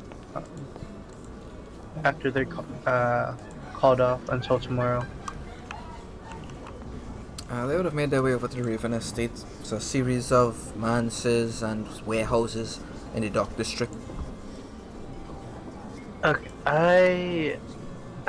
I want to like just sneakily just hide, and I want to send my flutter snake to see if he will get the same scent Eclipse, the same scent from like his children as well. You what? I basically want to confirm if Eclipse is their mother using the flutter snake to see if they have the same scent. Oh, sure, you send it up. Maybe a perception check with it. So, maybe a stealth check with it first of all. This thing is, it's quite stealthy. They sneak around pretty well. Show me a 20.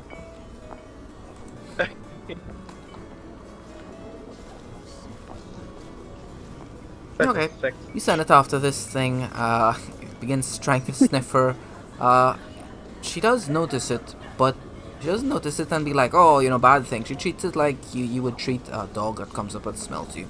Like pets it a couple times, and it sniffs her, and it comes back to you and it says it smells just like them. Wait, just like them? Yep, just like them. Oh shit, she's really fuck. Oh god. Okay. Okay. Is there a spot where I know in fragrance where only the two of us would know that we can meet up, that we promise basically no one else would know? Okay, so you're trying to get a spot that you could meet up and no one else could know about? Yeah, but me and her. I want to, like, is there a spot I can think of in fragrance that no one can also spy in? Yeah, you could get a place in Cusp. I mean, some places where you can have like secret meetings. You know the streets. You know the streets. You know how to set something like that up. Like have her send a letter in secret when no one else would be able to see. Yeah. I will send her a letter. With like having some guys just pass it around to another guy and then to her. So to send the letter, it'll cost 100 gold.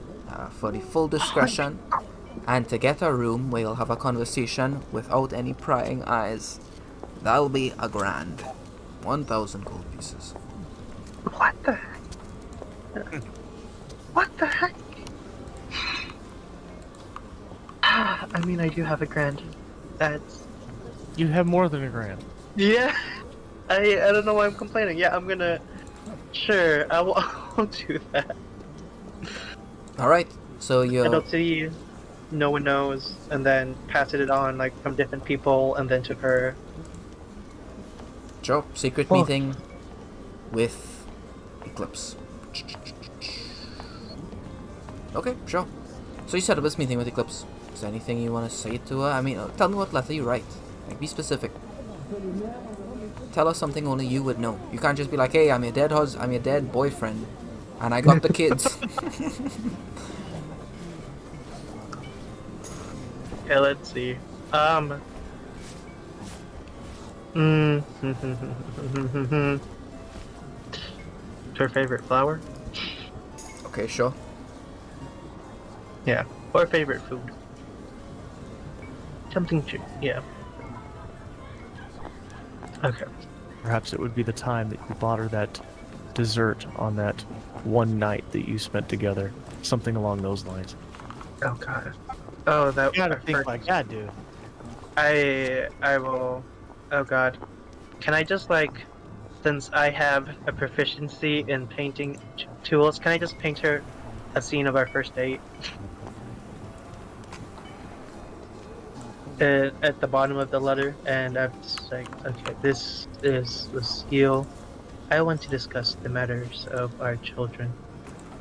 Meet at the usual spot where we meet before. We have gathered before. No one else may come. If there is anybody else that come, you'll never see me again. And I'll promise that this time. And a little in the backside of the letter, it's just going to be a little drawing of the scene of our first date. Scene of your first date. Okay.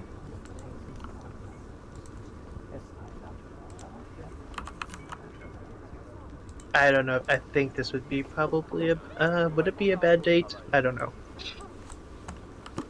Yeah, you could probably get an illusionist from the Arcanum to make the place. No. You sure? You meet up at the exact same place as your first date. Sure. Mhm. You're there. You're waiting. Would you be waiting silently? Would you be sneaking somewhere, or would you just be chilling? Are you taking anyone with you? Fluttersnake. I will take one. Oh, okay, Is- sure. Cool, I'll come with you. That fine? Okay. If I just need someone, just in case if anything goes wrong. You know how these children mean to me. Koala. Certainly. You're gonna be meeting their mother.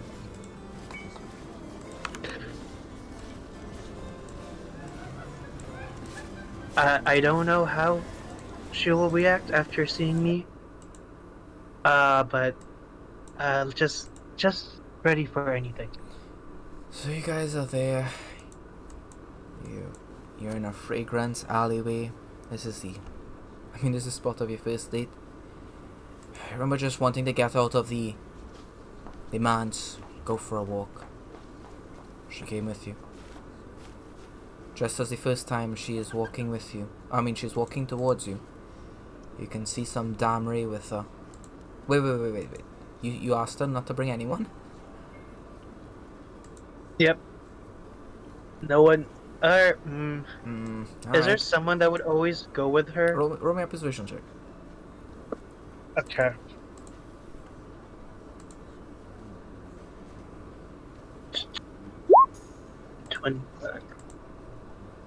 Okay, sure, she'll come along, fine. Alright. She comes walking out, looking around expectantly. She turns the corner. She sees you. She stops. I take a look at her, and I just, I don't like motion my hand to come closer. Is he done with the test?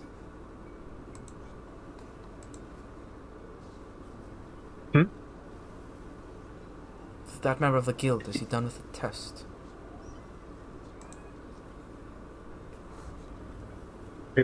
Which one is she talking about?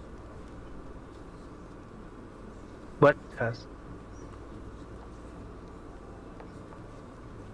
She's looking in shock right now.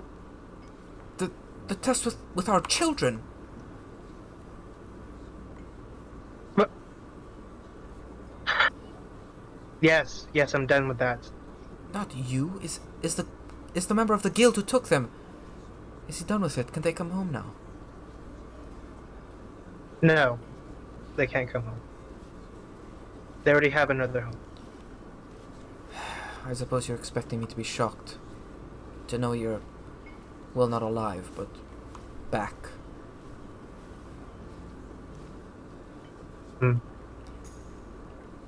Yeah. Well, yeah. Well, I'm here now. What do you? Just, I mean, you don't want to. We don't have this, and I could just leave right now. No, please, please, don't leave. I need to know, are the children safe? Are they well? Yeah, they're fine. She looks incredibly relieved. Where are they? Safe. When can I meet them? At some point. It's not good enough. Well, look where that led me.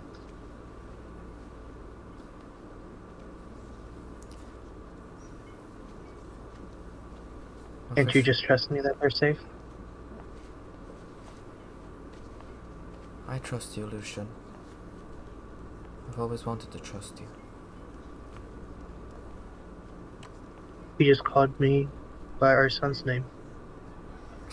Sorry, my mind has always been on them. Ever since he took them away, I've thought about them endlessly. What about Lucy? Lucy is always... She's always been like you. She reminds me of you so much. I love her. I love her more than anything, but she's reckless and wild and... Yeah, can you believe she already has a knife? Like, she has a knife. I don't even know if she has another one. I'm pretty sure she does, but she acts as if I don't know. Well, I hope she uses it to keep Lucian safe. She will definitely be a warrior at some point.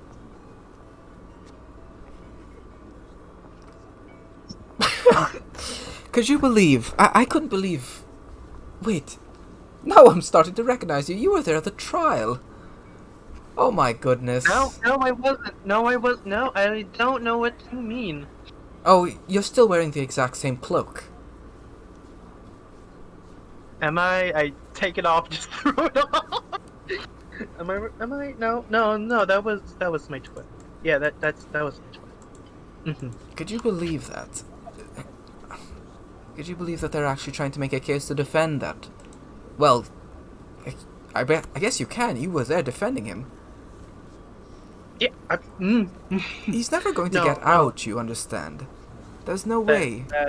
He murdered a saint. Do you understand what that means? Well, a lot of people are murdered in fragrance. Well, they don't need to take yes, well, that. Not everyone in fragrance the Emperor's sister. I mean, fuck. Okay. Oh shit. Oh fuck. No. No. What? Bruh. I expected you understood. A saint, yes. There are only two saints. Both of the Emperor's sisters. Shit. Where do you think the title saint comes from? Wait, what? Did you not question that once? I mean, he's a dead man. I don't know. You guys were in charge of my education. Why didn't you tell me? I wasn't in charge of any of that. We met when you were well grown. Oh my god. Why are we like this? Why does it always why is our conversation always end up yelling at each other? Ah.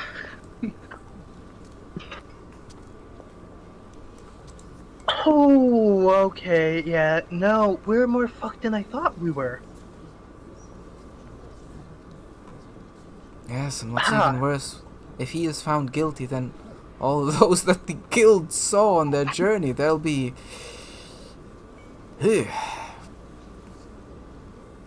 Shit's about to go down if he... Oh god, okay. You know, I miss this. But, you know I can't come back. And the children too.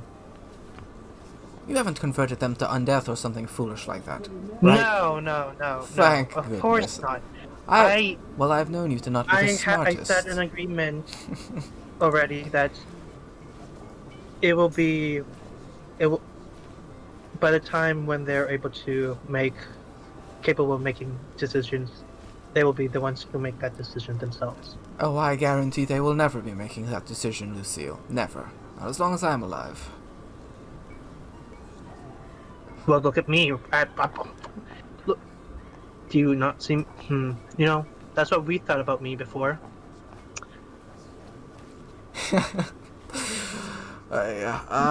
She'll say, that is a remarkable disguise, and she likes that touching your face. It feels nice to have her touch your face once more, but to have your feeling of it. Don't touch my face. Or she starts poking your shoulder a bit. What is this, like a pillow stuffing or something in there? Like pokes your stomach. No, it's my actual skin. Ooh. I've worked my way through getting an actual body. Like I've worked my way through House Raven. I've done it twice already. Koala will say, I think it is suffice to say that you are quite safe, Lucille. I'll be taking my leave now. Enjoy yourself. Don't go too far, please. She goes far. No. He does not want to be a part of this. She's like, wow, awkward as hell. And she just leaves. Yeah. Oh god, okay. I'm out of this flirting. Oh god. Yeah, okay. Anything else you want to discuss? At some point... I really want to see them, Lucille. Can't you just tell me where they are? Or at least let's set up a meeting or something. I haven't seen them in so long. It's been months. Only if you promise it will only be you who gets to see them, no one else. Not your dad, not your mom, or any other people in House Raven. Or any other people at all. She, like, raises her left hand up to try and touch your chin. I can't promise something that... I can't lie to you. I like back up a little bit. Look, can we stop with this flirting, please? I'm trying to focus here. You know, I remember when you were younger. You lacked focus. On anything other than one thing. Yeah, what's that? Me. She smiles. That was before. Stop! Right? Don't do that face. Stop right there. No, not allowed. Well, I'd like to set up that meeting as soon as possible. Where and when? Yes. That is good. Wait. In a month. Let's see. Possibly in Dark Path. Dark Path? Dark Path? Well, okay, fine. I do have some allies down in Dark Path. I wonder how Vanya's doing. Sure, we can meet in Dark Path. Oh, her! I've met her before. Yeah. Yes. Okay. Lovely woman, isn't she? Yeah, lovely. Alright, well, we'll meet in Low Peak. Shall we meet in the manse there? Castle Spinel. Am I even allowed there as, this? As what? As I am right now? Well, no one knows. I mean, no one can tell. I mean, if the masters can see through your disguise, then I doubt very much anyone will. You'll definitely need some method to, like, keep people concealed. Like, I hear, like, Skylark and Protectors can sense you, so probably get something for that. I don't know what your kind uses, but I know their charms and mystical things. You can provide that. Matt, no, I can't. I'm just okay. making suggestions. My magical powers are limited, so yeah. Look, we already discussed about the children. I kind of want to discuss about us too. Oh, there's an us now. Unless you don't want it to be. Apparently, I guess not. He just, like, comically just slowly walks away. She doesn't stop you. I turn around. I knew you would. It's so predictable. What, did you want me to chase after you? We're not You young never did. anymore, Lucy. You did it again. Did what again? Called me by our daughter's name. Oh. Yes, as I said, my mother's mind Is never... that just me, or or are you actually saying Lucille? Because I'm like, I heard Lucian Lucille. and Lucy. Yeah, I heard Lucille too. Okay, I heard Lucy. I'm just like, wait, what? Okay. You never. Yeah. Not like you chase after me, anyways. But I. I want to ask, do you want there to be a future? Or at least a potential? I want our children to be safe. That's what I want to. At least on that we can agree. This is good. Yeah. Because you know why I wanted to leave. I can't stay here in Fragrance with your family. Yes, I very much think if Dad found out about you, he would... Well, he Do would they send... know about us? Does he even know about us? Of course, who do you think sent Yumiana after you? Father did. I thought you did, for a sec. Well, I mean, things were bumpy at the end, no doubt, but we had children. Why would I rob my children of their father? As filled with... I don't know, there was a lot of yelling, and you know how it's like in Well, that is true. our type of society. I did say I would have you killed numerous times. That may have come out. Yeah, and I have a lot of stab wounds from those. Yes, I did say there would be a lot of stab wounds if you walked away from me at that moment, and you did walk away. I mean, I could see how you could believe that I was the one that sent her. I don't. Oh, look, Does he know about them, the children? The children? No, I told them I sent them to school and wow, to study to become guild members. I've been having these fake letters written. When a member of the guild tribunal shows up and says, "I need your children for a test," I was compelled to do it. It's a member of the guild. They have the protection of the entire realm at stake. Well, now you don't have to. You can just. How about you just send letters to. Next time you send letters to Lower Peak. To Lower what's Peak, her okay. name again? Della? Raven. Yeah, her. Oh, Della. Okay, I'll have that written down. Takes a little pen and a piece of paper. Wait, did you not get my letter? Letter? Which letter? The one I sent from. Never mind. Don't worry about it. That was a long time ago. I'm sorry I didn't receive a letter. Yeah, no, Oh. it was it's probably discarded because it was a test. Oh, wait, be a bit more specific. Wait, If you gave someone a letter to give to me, that would have went to my house. So, if I didn't get it, then someone at my house may have it. Could have been my father. You didn't put anything in that letter that would let people know you're still alive or something, did you?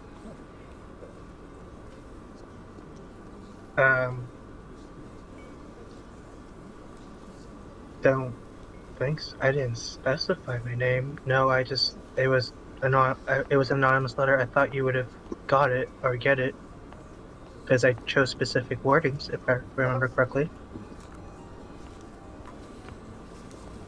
I have not. I'm sorry, what did it say then? Well, it. Let's see. If it was like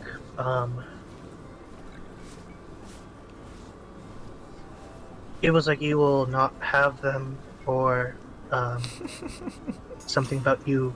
You know you can't have them. Something along those lines. If I remember correctly. Okay. That's a bit harsh. I am sorry. There was a lot of stuff going on. You know, a lot of people. There was a lot. There was a test for me. Okay. It was before I knew it wasn't you who sent a letter. Lucille, I'm sure you're Yes. exhausted from a long day of working hard in court. And I'm exhausted Yes, I having am. not known where my children were for a few months. I'm sorry about that. But like I said, I don't feel safe about them being with your family. You already know how Drow society works. Yes, I do. I know more than I don't want most. them to end up like me again. I don't want them to end up like me. Lucian, could you... Okay, passive is 14, Good. I don't really notice anything different about her. But, she seems to be, like, keeping her left hand, a bit like in her pockets and stuff. What you got there? Same thing I've had for a few months. If it's pepper spray, please don't. I don't think that would work. No, this has been nice, Lucian. This has been very nice. Lucille? It's been nice speaking with you again. But I need to head back now. Yeah. Alright. I'll see you again. I'll message you.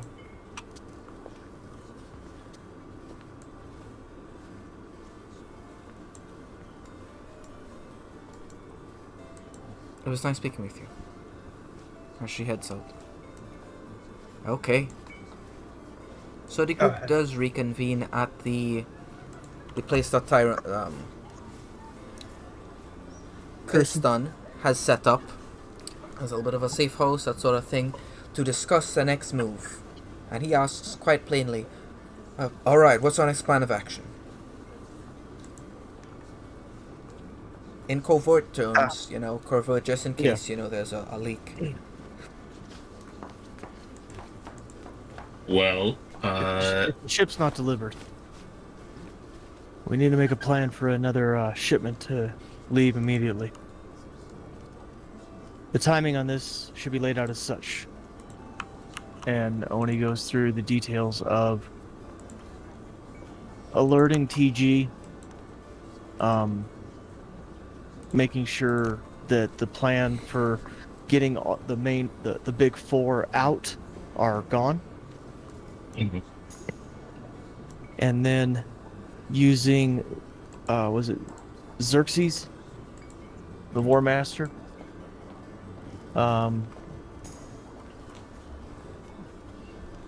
And to possibly gain entrance into the, or his knowledge or his familiarity. Yeah, familiarity to lead us to Ulrizch. The shipment, the goods. Distraction along the west wall so we can escape to the east. Mm-hmm. With the assistance of the Citadel, being Nebin, the Kraken, and I would say isn't the Beholder here too? Mm-hmm. Creedaman. Yep. That's about all. I mean, that's kind of the gist of it. So,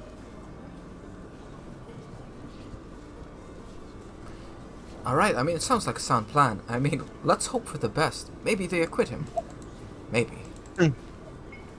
Let's hope so. Yeah, let's hope. I wanted to live up to my end of the bargains, I guess. As Song and I were walking back from De Gaulle's gallery to stop by the fighting pits, the fighting rings, or what, I'm not sure. Any of the gambling establishments within this city. Yeah, we And head over to the war quarter. so at the war quarter, I would place the 2 bets that I need to place, looking at the fights upcoming and the odds and statistics. Is there any names that stand out to me as I look at these that are not favored to win? There is anyone except Kruger Ironman. There's a Kruger Ironman here who has been consecutive victor about 80 times. Okay. Shit. In the arena. Mm-hmm. With a giant So black sword. anybody going against him is destined Doomed. to lose. Yes. Is doomed. Well, I will place 2 bets on people going against Kruger Ironman. Okay. So you place this bet, and as you do, you feel like something goes. Like, what do you mean? Like a few... Like a little sizzle. Okay. It's quite close to your head. All right. I literally just scratched my head.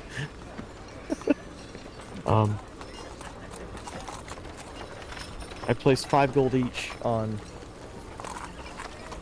2 contestants against one against Kruger and there's got to be another one. So another like, you know, when they put the odds that it would be way down and look like it's like a guaranteed loss. Okay, sure. So you find like the lowest people to bet on pretty much. You've been betting on low ranked gladiatorial arena combatants pretty much. Okay, all right. I mean, that's not necessarily what I was looking for, but like, What are you trying to do?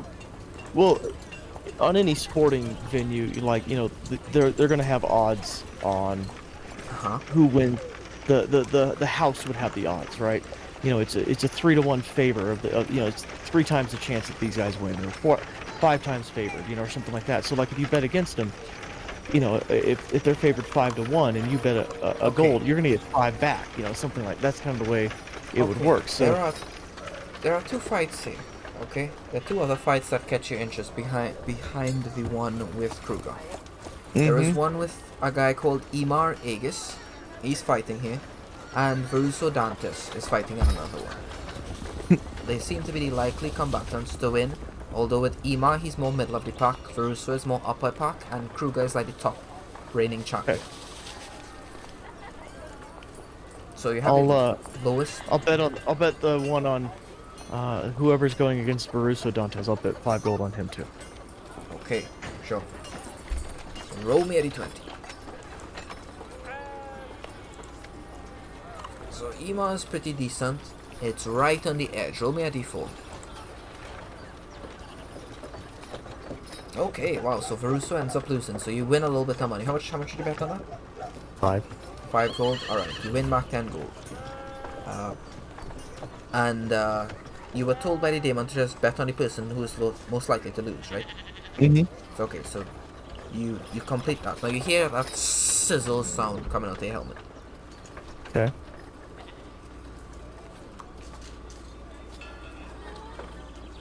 Are we good on this one? Certainly, sir. Certainly. And also, could you just put runes, just keep something on your sheet right next to where you're keeping the other demon's thing? It's runes. And these are the number of runes on your helmet.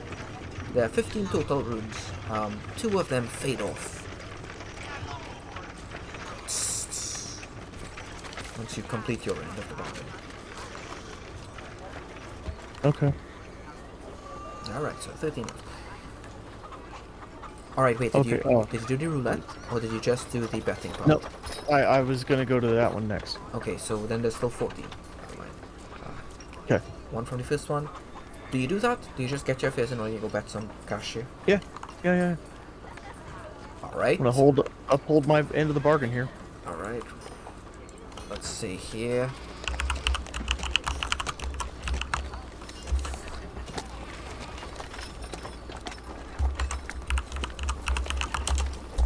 Roulette table.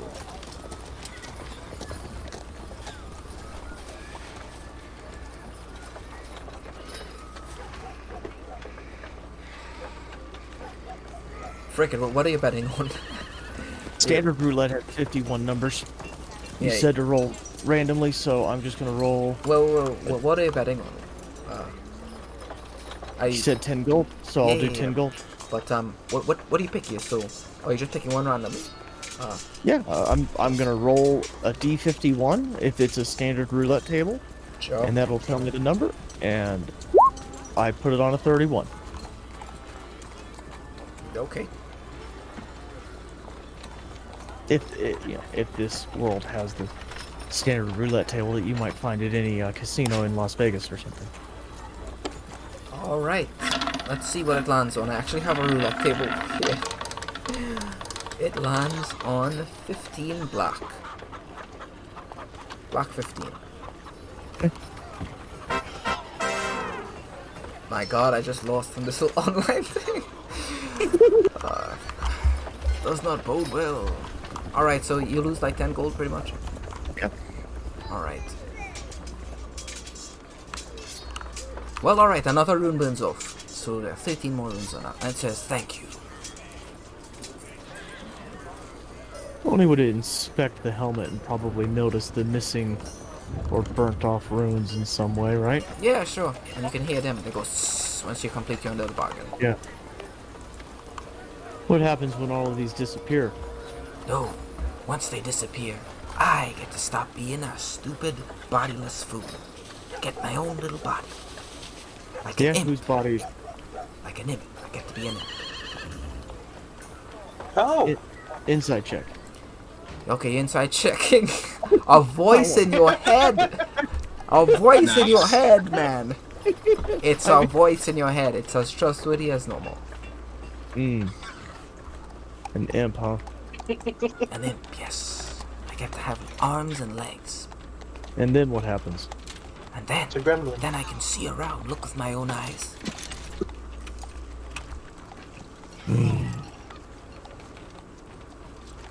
Okay. Okay. Guys, are we missing anything? Have we missed a piece of the plan? No, Have we missed... Okay. I believe we are prepared. Okay. We got. So do you guys Yep. want to have the finale of the trial today or next week? I can't wait. Let's do it now. I'm ready now.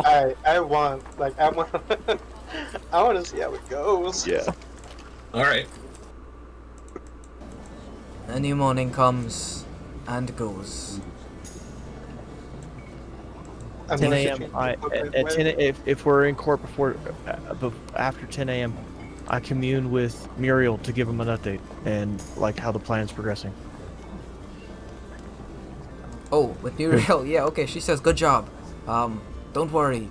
Valahooks will come through, I'm sure of it. Okay. I'm gonna wear different clothes this time. Okay, take your places, guys. We're here. I'm gonna be up in the rafters once more. You want to be standing next to your boy, Donovan? His gaze is a little less scary, but you know, it's very fixated. I could use a break. Wait, nope, never mind. Nope, I'm gonna be down here. Should we change Donovan's Dugal to the Eternal Warlord or something along those lines? Well, is he a warlord? I thought he was more of a collector. No. You didn't hear the story about the painting? Yeah, I thought it was that somebody else was like.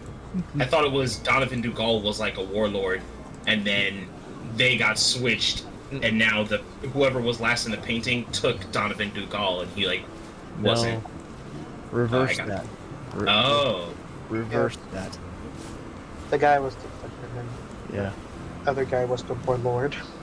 The Oh. thing in the painting was the warlord or the warrior or something. And something that like had to escape. And a collector got too close or too whatever. How did you phrase it, Wes? Oh, what? Right, a collector didn't take the necessary precautions. There you go. Yep. Okay, Oh, go there's bright light here. Oh shit. We got this guy in trouble too. He's not gonna have a good day. We just snitching on everybody. Well, all we've proven is that everybody's got their hands in everybody else's stuff, and that They're not so innocent at all. no, nobody is. I mean, Yep. nobody is, or very few are. What's the general mood of the room? People look like they brought the entire militia with them. Outside are a number of guards from every single house. It looks like if they're prepared to give this verdict, and then that's when the Citadel is going to attack at that very moment. That makes sense. Yeah. So they're readying themselves for the end.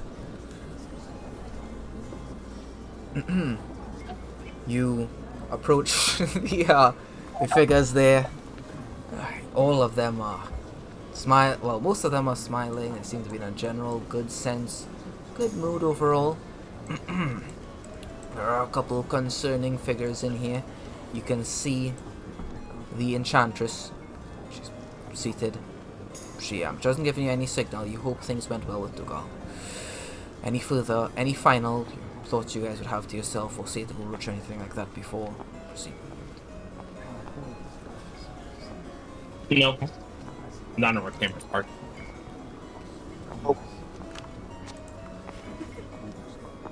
I think that anything that Oni would say to Ulrich is going to be monitored by everybody else. So oh, wait. I'm just going to. Hey, what about Val?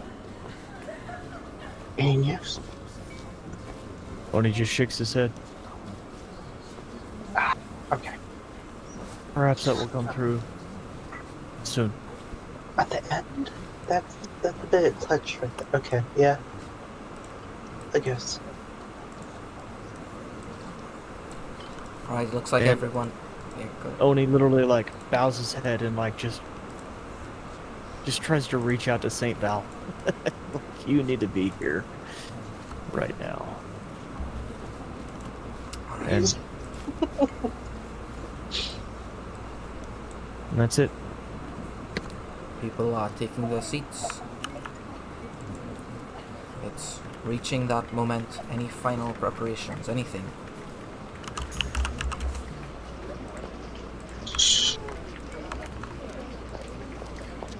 Nope.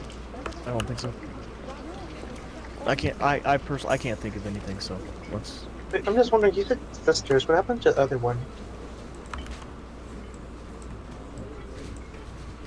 The other saint. You can ask. Yeah, I would like to ask, because I would think that, I don't know, they would have been together or something like that, or I don't know, actually. I don't know about this, but I would like to ask more about this. I would like, I want a clarification on, I have more questions to tell. Sure, need to you ask ask a random person. What do you ask them? What happened, there's two saints, right? What happened to the other one? Oh, Saint Vizahurx does indeed still live. She's still alive, she's perfectly fine. She defends Crown. Should the event that Eternity fall, Crown will be the last defense on Skylarkia. Does she has any accounts on Val? Other X? Uh, Or no? What do you mean? Or I don't know. Wouldn't they be close? Wouldn't she know something about what happened during that time, or anything Val have said during that day when she was murdered by Ulrich?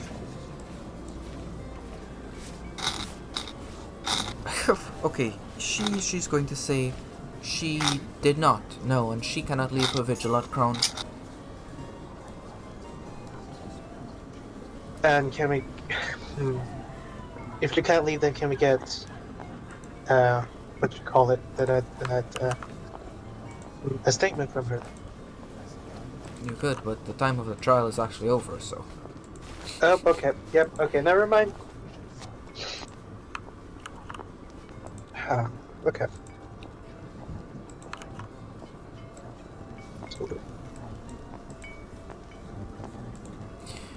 Alright, guys, this is it. Final moments.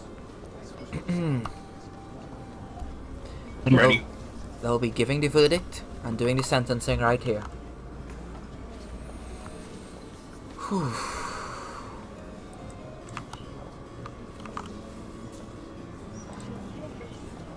Let's see.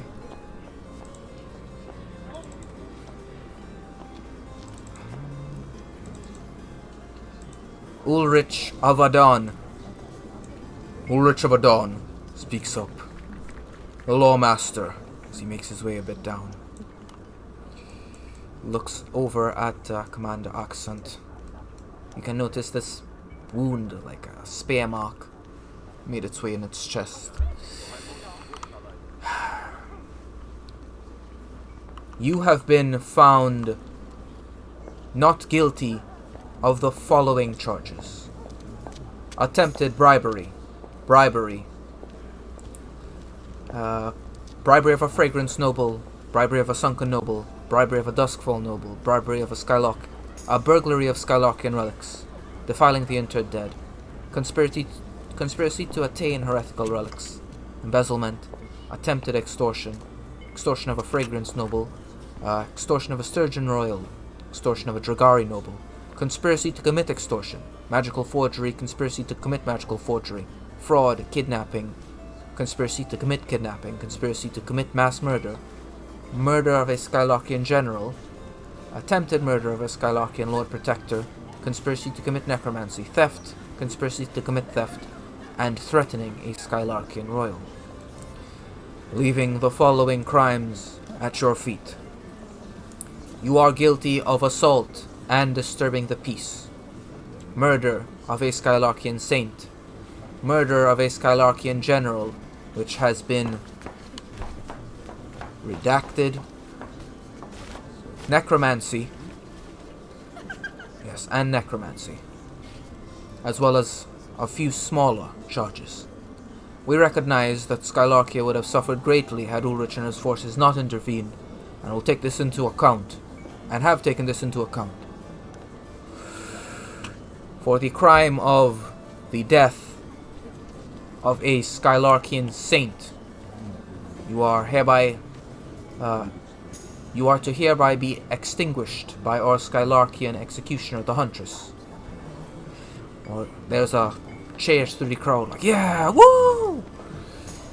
However, I have here a letter that was delivered by Commander Arcasant of the Angels in Visulan's own hand.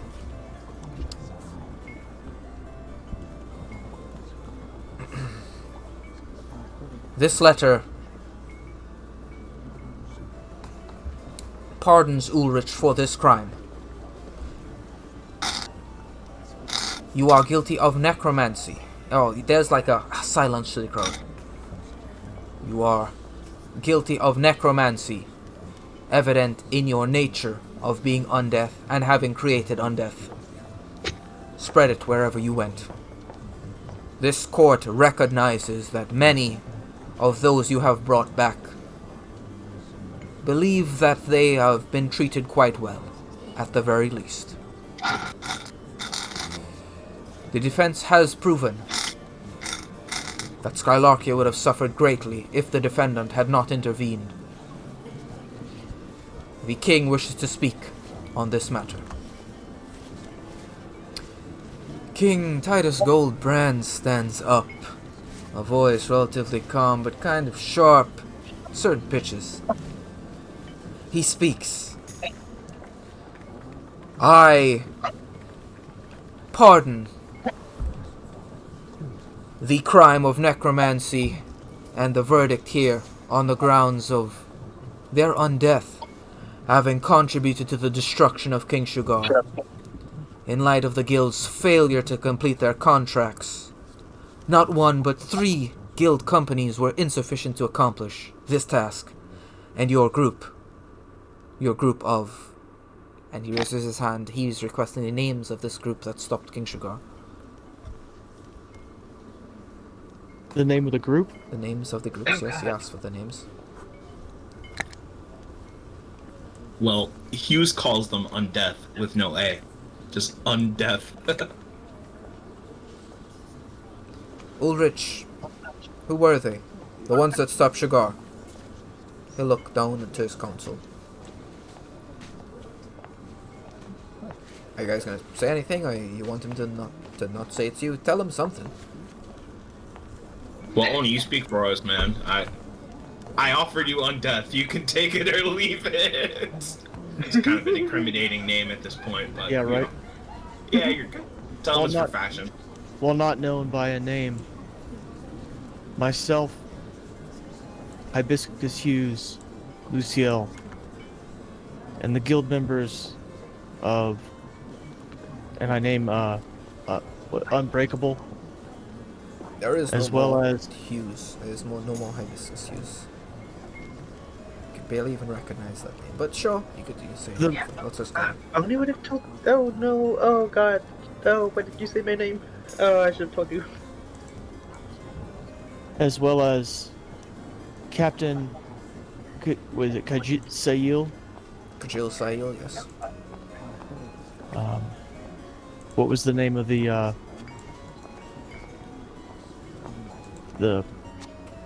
casting woman? There was another one that the female lizard folk caster. Roko. Yeah, I name everybody that was involved in that fight in the pit directly against that went into that final battle. Okay. Those were responsible for the destruction of King Sugar. Not one, but 3 guild companies were insufficient to accomplish that task.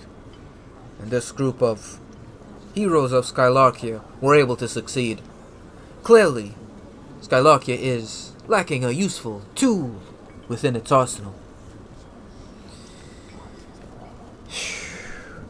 Second to last, we get to... No, wait. Second to last, we get to mass murder. To be the crime of which you are indeed found guilty. The punishment to be extinguished by our Skylarkian executioner, the Huntress.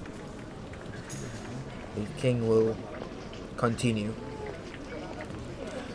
After deliberating with the Lord Protector, I have decided to offer you a plea bargain, which would need to be done privately with you and your council.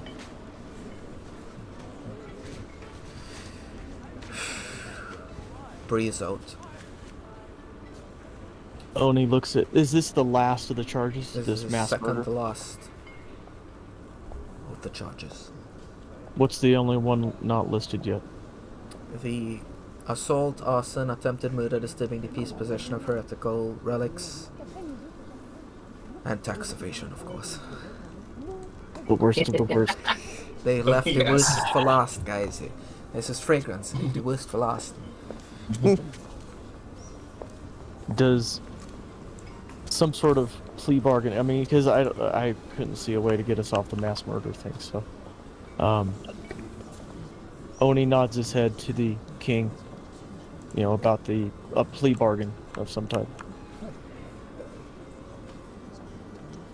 Alright, well, kindly accompany me, as they will begin to accompany. There only a few people are directed, people that need to hear, as you guys are brought Ulrich is attached to a large steel disc with a bunch of chains going through it and all his arcane runes all around him. Mm-hmm. But he is being carried. King is there. Grandmaster comes with, and the Lord Protector. It seems Dice and Master Chimeras. Naughty Condemnation will be accompanying you. Whoever wishes to go can begin making their way down the exact same path that Oni did with the Lawmaster. So who's going? Reclaimer is going to follow. Yep.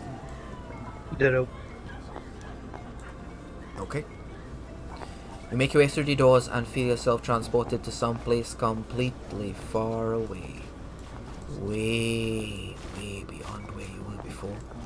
Only you recognize this feeling of being separated, being pulled somewhere else, brought into this realm, this separate place. And drag your tokens in.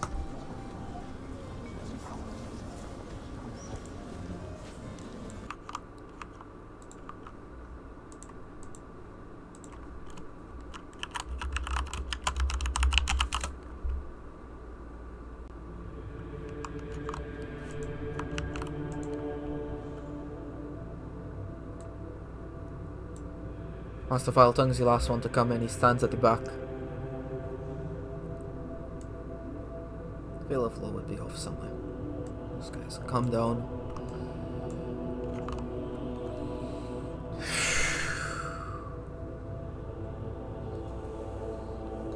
What I would offer you, says Titus, is an opportunity to right the wrongs you have committed. To become part of a force capable of doing more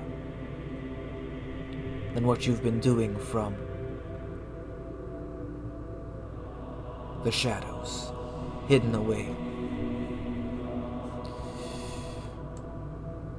What I would offer is that you become one of those who defend Skylarkia as best they can. From the inside.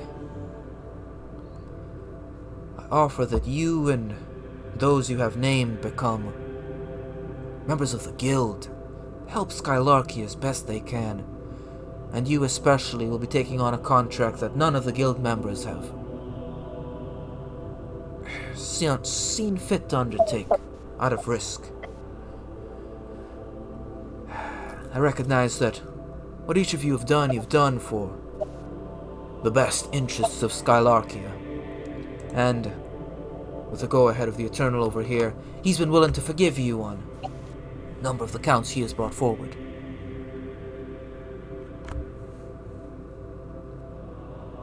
In return, we would forgive this particular count of mass murder, and you would be stayed the blade of the Huntress.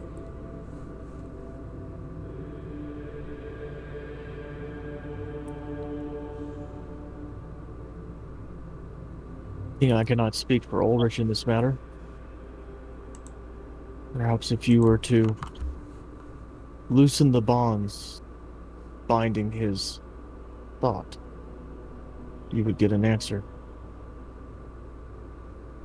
more worthy of your ears.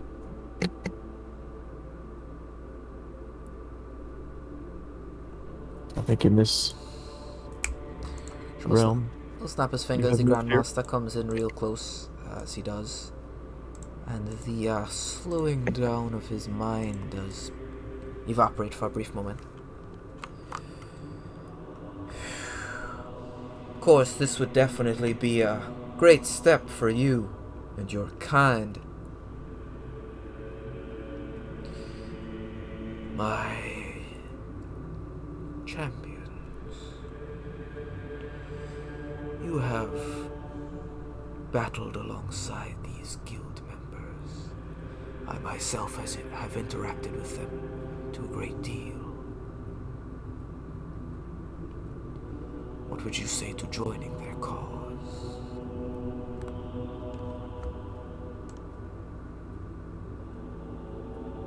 At the end of the day, house divided falls, the house united stands.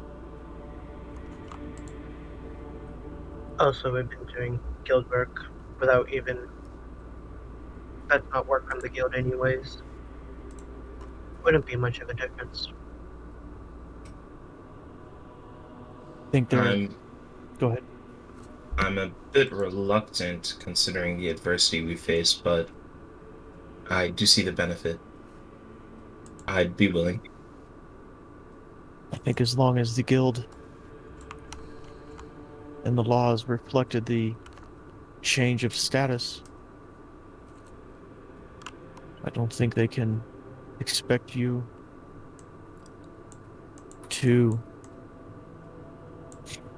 become alive, or perhaps the understanding that you are working your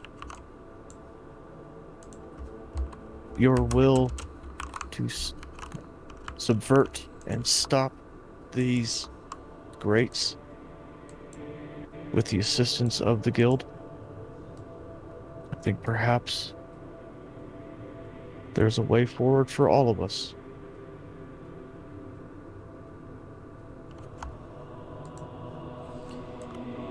I would be willing to accept this, as well as the outstanding contract for me that you claim the guild has yet to take up. I know not what this contract is. Oh, I think we. Oh, we do know as players, don't we? Do we know what the contract is? Is it the one in this urgency? Is that the one? You could ask if you want to. I mean, ask for the Uh, specifics. I'm pretty sure it is. Okay, yeah. I know, I will. King Goldbrand, is this contract that yet the guild is yet to be taken up? Is it the one located in the Stygian Sea? No. What? I don't have a contract out for the Stygian Sea. Master Honora does. We would be curious as to what this contract entails. I require an elite guild company to track down the corpse of an old ally. My older brother, Asmodeus, he's imprisoned in the Westlands by a coven of half-greats who wish to harvest his divinity to assist in their ascension. You'll need to head to the court which dreams in the Westlands and retrieve the sealed corpse of former Master of Hell Asmodeus from his holders. Kill all who stand in your path and annihilate all members of the court which dreams, should they stand in your way. Each member of them were deities who attempted to ascend to the title of great and failed. They are each more than divine but less than great, half-great if you will, to the best knowledge of the Arcanum scholars. Grandmaster has been turning down a number of requests by the most elite of the rank 5. He considers it a waste of their lives. But you guys aren't alive. I'm sure that won't be a problem for you, Ulrizch. Piece of cake. He says in a jovial manner. It's definitely a bit more serious. Upon completion of this contract,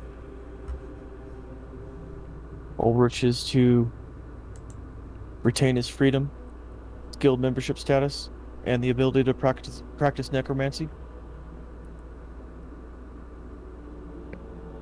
As long as he does not do so on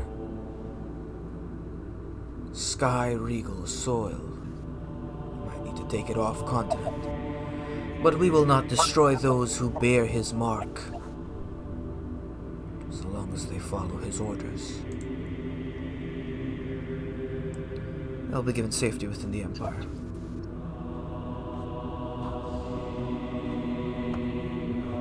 Oni looks at Ulrich to see if there's anything else in this plea agreement that we should be trying to also barter. I mean, they're giving us an offer. This is the plea bargain. Yeah. Is there anybody else going? that's going to this mission? Besides us? For any of you to go, it would be to throw your life into an infinite void. It is best I not have others that I need worry of on such a journey. But yes, I agree to this, so long as my champions have free roam of Skylarkia, unabated. They will be treated as any guild member is, so long as they are apparent and maintain the peace of Skylarkia. Would such an agreement be fine with all of you? You would be guild members. It's far more ordered. It would be like a profession. This is more than I thought I could ask for, Master Ulrizch. Of course it's okay. I agree. I kind of look at Lucille. What is the difference of being a guild member and being free? Exactly. I don't remember what's like. What is stuff that we can't do as a guild member? Guild members don't quit. They follow it through to the end.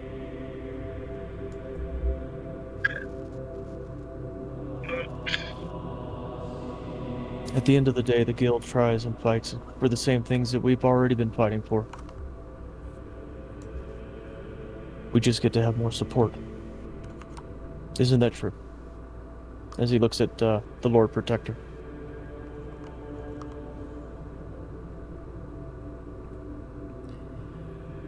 Alright, so the Lawmaster says, does the defendant agree to the offer that King Titus has extended?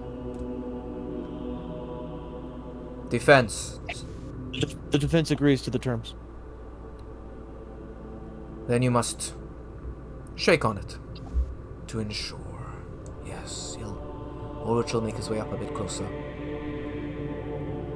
Sure, everything is kind of holding him down. The Grandmaster is there as well. Titus approaches, puts his hand down to the chained hand of Ulrich and shakes it. To a long and fulfilling alliance. And Ulrich will respond with, truly a great blow has been done to the greats today.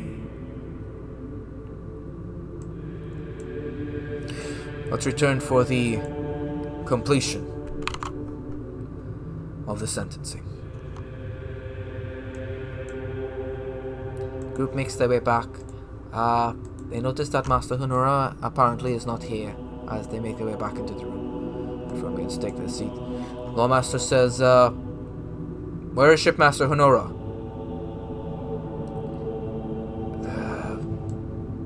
She said she'd be back soon.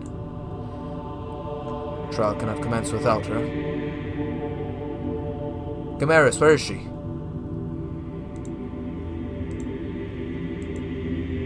Gamaris? Is there something wrong with Master De Curso? His eyes are like, they're changing color rapidly. That's not. My lord, seems to be something wrong with Master De Curso. Or Claymore will come down to join his trio, sensing that there's like kind of an emergency going.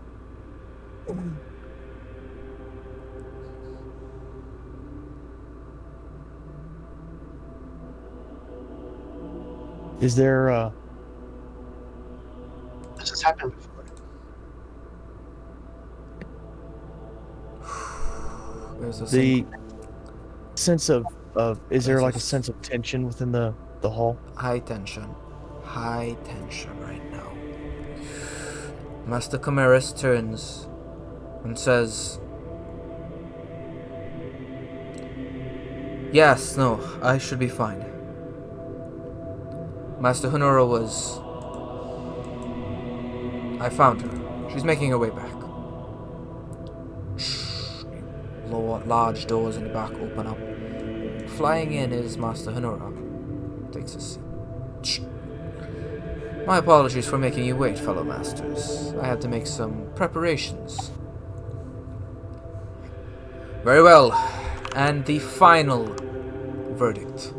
The last of the accused crimes. We find you guilty of assault, both magical and physical, arson of the magical type, attempted murder, disturbing the peace, possession of heretical relics, and the worst of all, tax evasion. We hereby fine you 100 million gold pieces to the Skylarkian Empire's ally, the City of Fragrance. Shit. We've seen his vault. Can he afford that much? I thought he was, like, capped at 50 mil. I thought that was the cap. Yes, he had 15 million gold. Oh, shit. Oh, Lawmaster Poor guy. raises a large maul. He hits it onto the ground. Jing, jing, jing. This court is hereby adjourned. Now, all the crowd are silenced, thanks to Master de Kerso, but they're all... half of them are shocked, some of them are enraged, a lot of them can't believe what they're seeing here. But one thing is certain, in the hearts of the defense, they are glad they've achieved something here. Somehow, they've achieved the best possible outcome. And they rejoice as the binds which hold Ulrizch down fall to the floor. And this that's is the also for the others to not go with the plan. Is Ulrich free to go? I mean, he still needs to pay his fine, but Of course. But payment plans can be set up. Are we allowed to give him a hug? Would he, like, kill us for that? I mean, you can do what you want. I'm scared. I'm happy, but I'm scared. As soon as Ulrich is free of the binds, he looks at Dice, the condemnation, the Grandmaster. Thank you for your assistance. As this trial is concluded, I think Ulrich has been afforded some privacy, yes?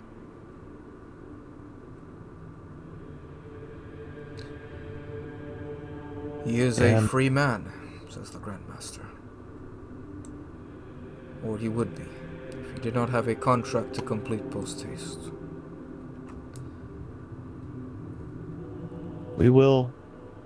He will ensure that that's taken care of, I'm sure. We will see However, it done. No. And, I mean, they pretty much close off there. The trial is over. we'll try to let's get Ulrich out of here before something dumb happens. You know, my fear is that, like, the uproar and the what? You know, crowd We should is probably tell James to not bombard. No, trust me. They've already heard. So, I mean, this is the type of news that it travels faster than grease lightning, you know what I mean? Mm-hmm. So, we just need to get Ulrich to a place. I mean, not that he couldn't get himself out of here now that his mind is back on his own, but let's get him away making from way this. out, Master Zacharias actually wants to come up and have a conversation. Oh, Blightlich. There is a conversation that we need to have in private. A very important one. It concerns the contract that my brother offered you.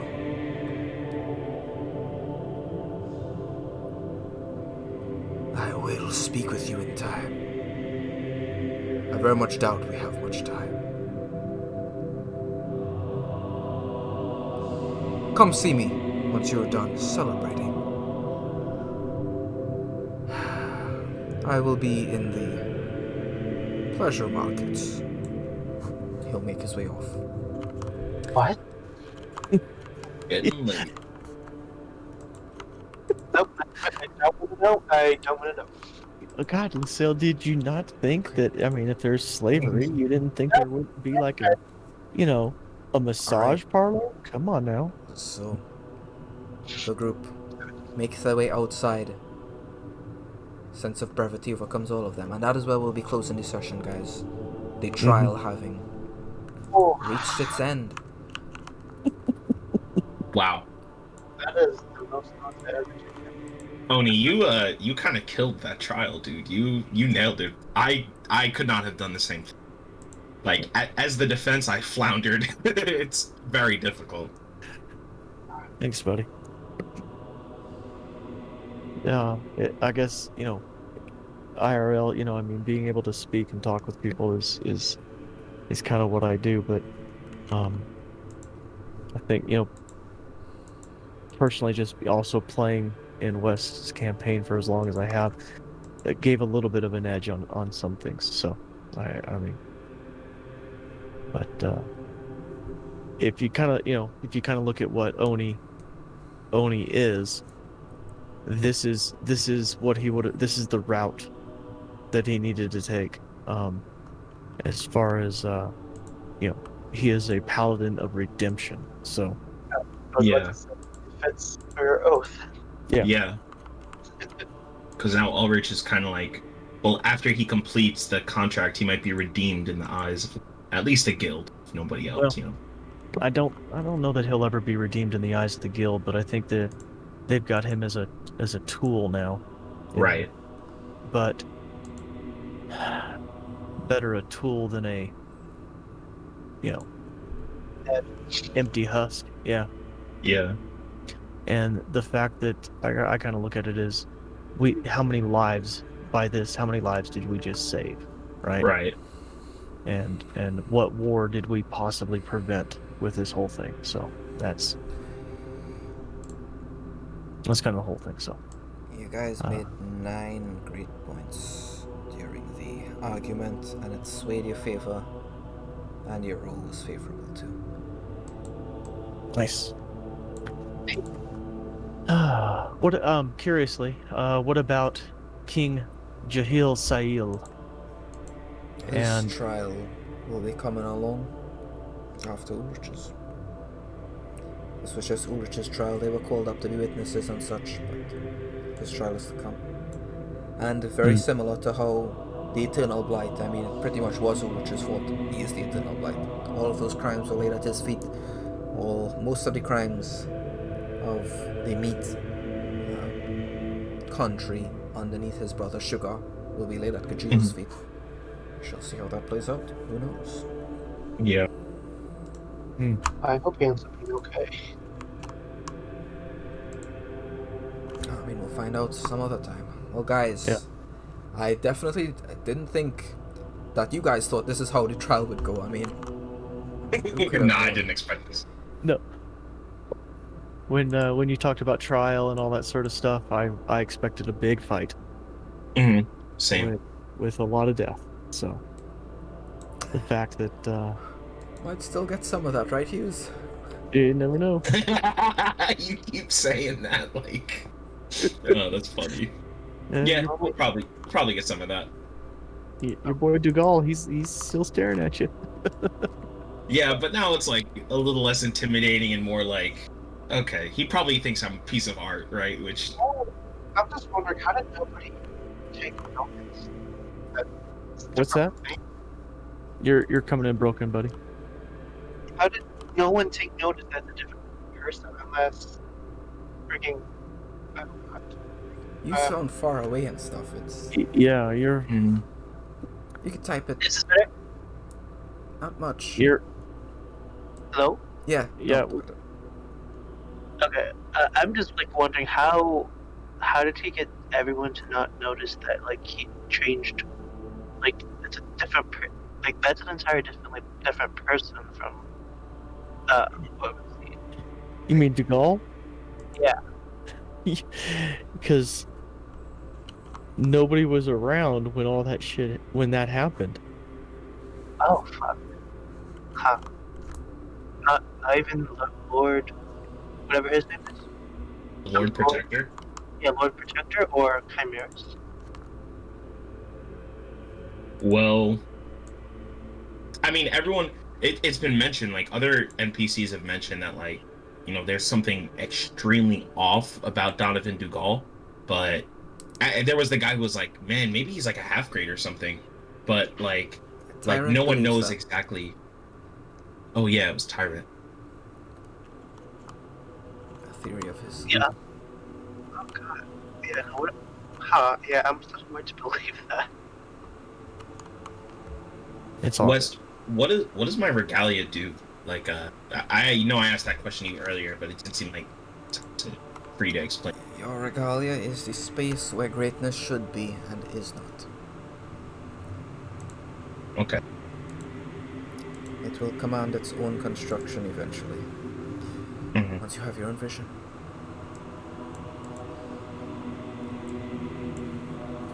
Hmm. I feel a very large sense of relief on that whole thing. Uh, Well, I guess we just have to venture to the Westlands and get as Not many us. as. we are never going back to the Westlands. I Not- don't. That is a not- bad place. Not us. Ulrich has Oh. to. And if he ordered us to. No, he would. We have free will, right? Well, the thing is, well, I guess we'll find out. I think, He's probably gonna ask our help though. uh, we'll see. We shall. I guess we'll see. Well, guys, really good job on the trial. That took a lot of brain power. Yeah, That's no, it, I don't have any brain power, so I'm just like I was blanking for a lot of it. Thank goodness you came through on the end. I mean, who knows? I mean, the undead working with the guild. We shall see how this develops the story in our next episode of Dreams of Skylakia, Our Home. Thank you so much for coming. Look forward to seeing you guys next week. Cool. Yeah. Good night, guys. Good night, you all. Have a great Bye bye. night. Like,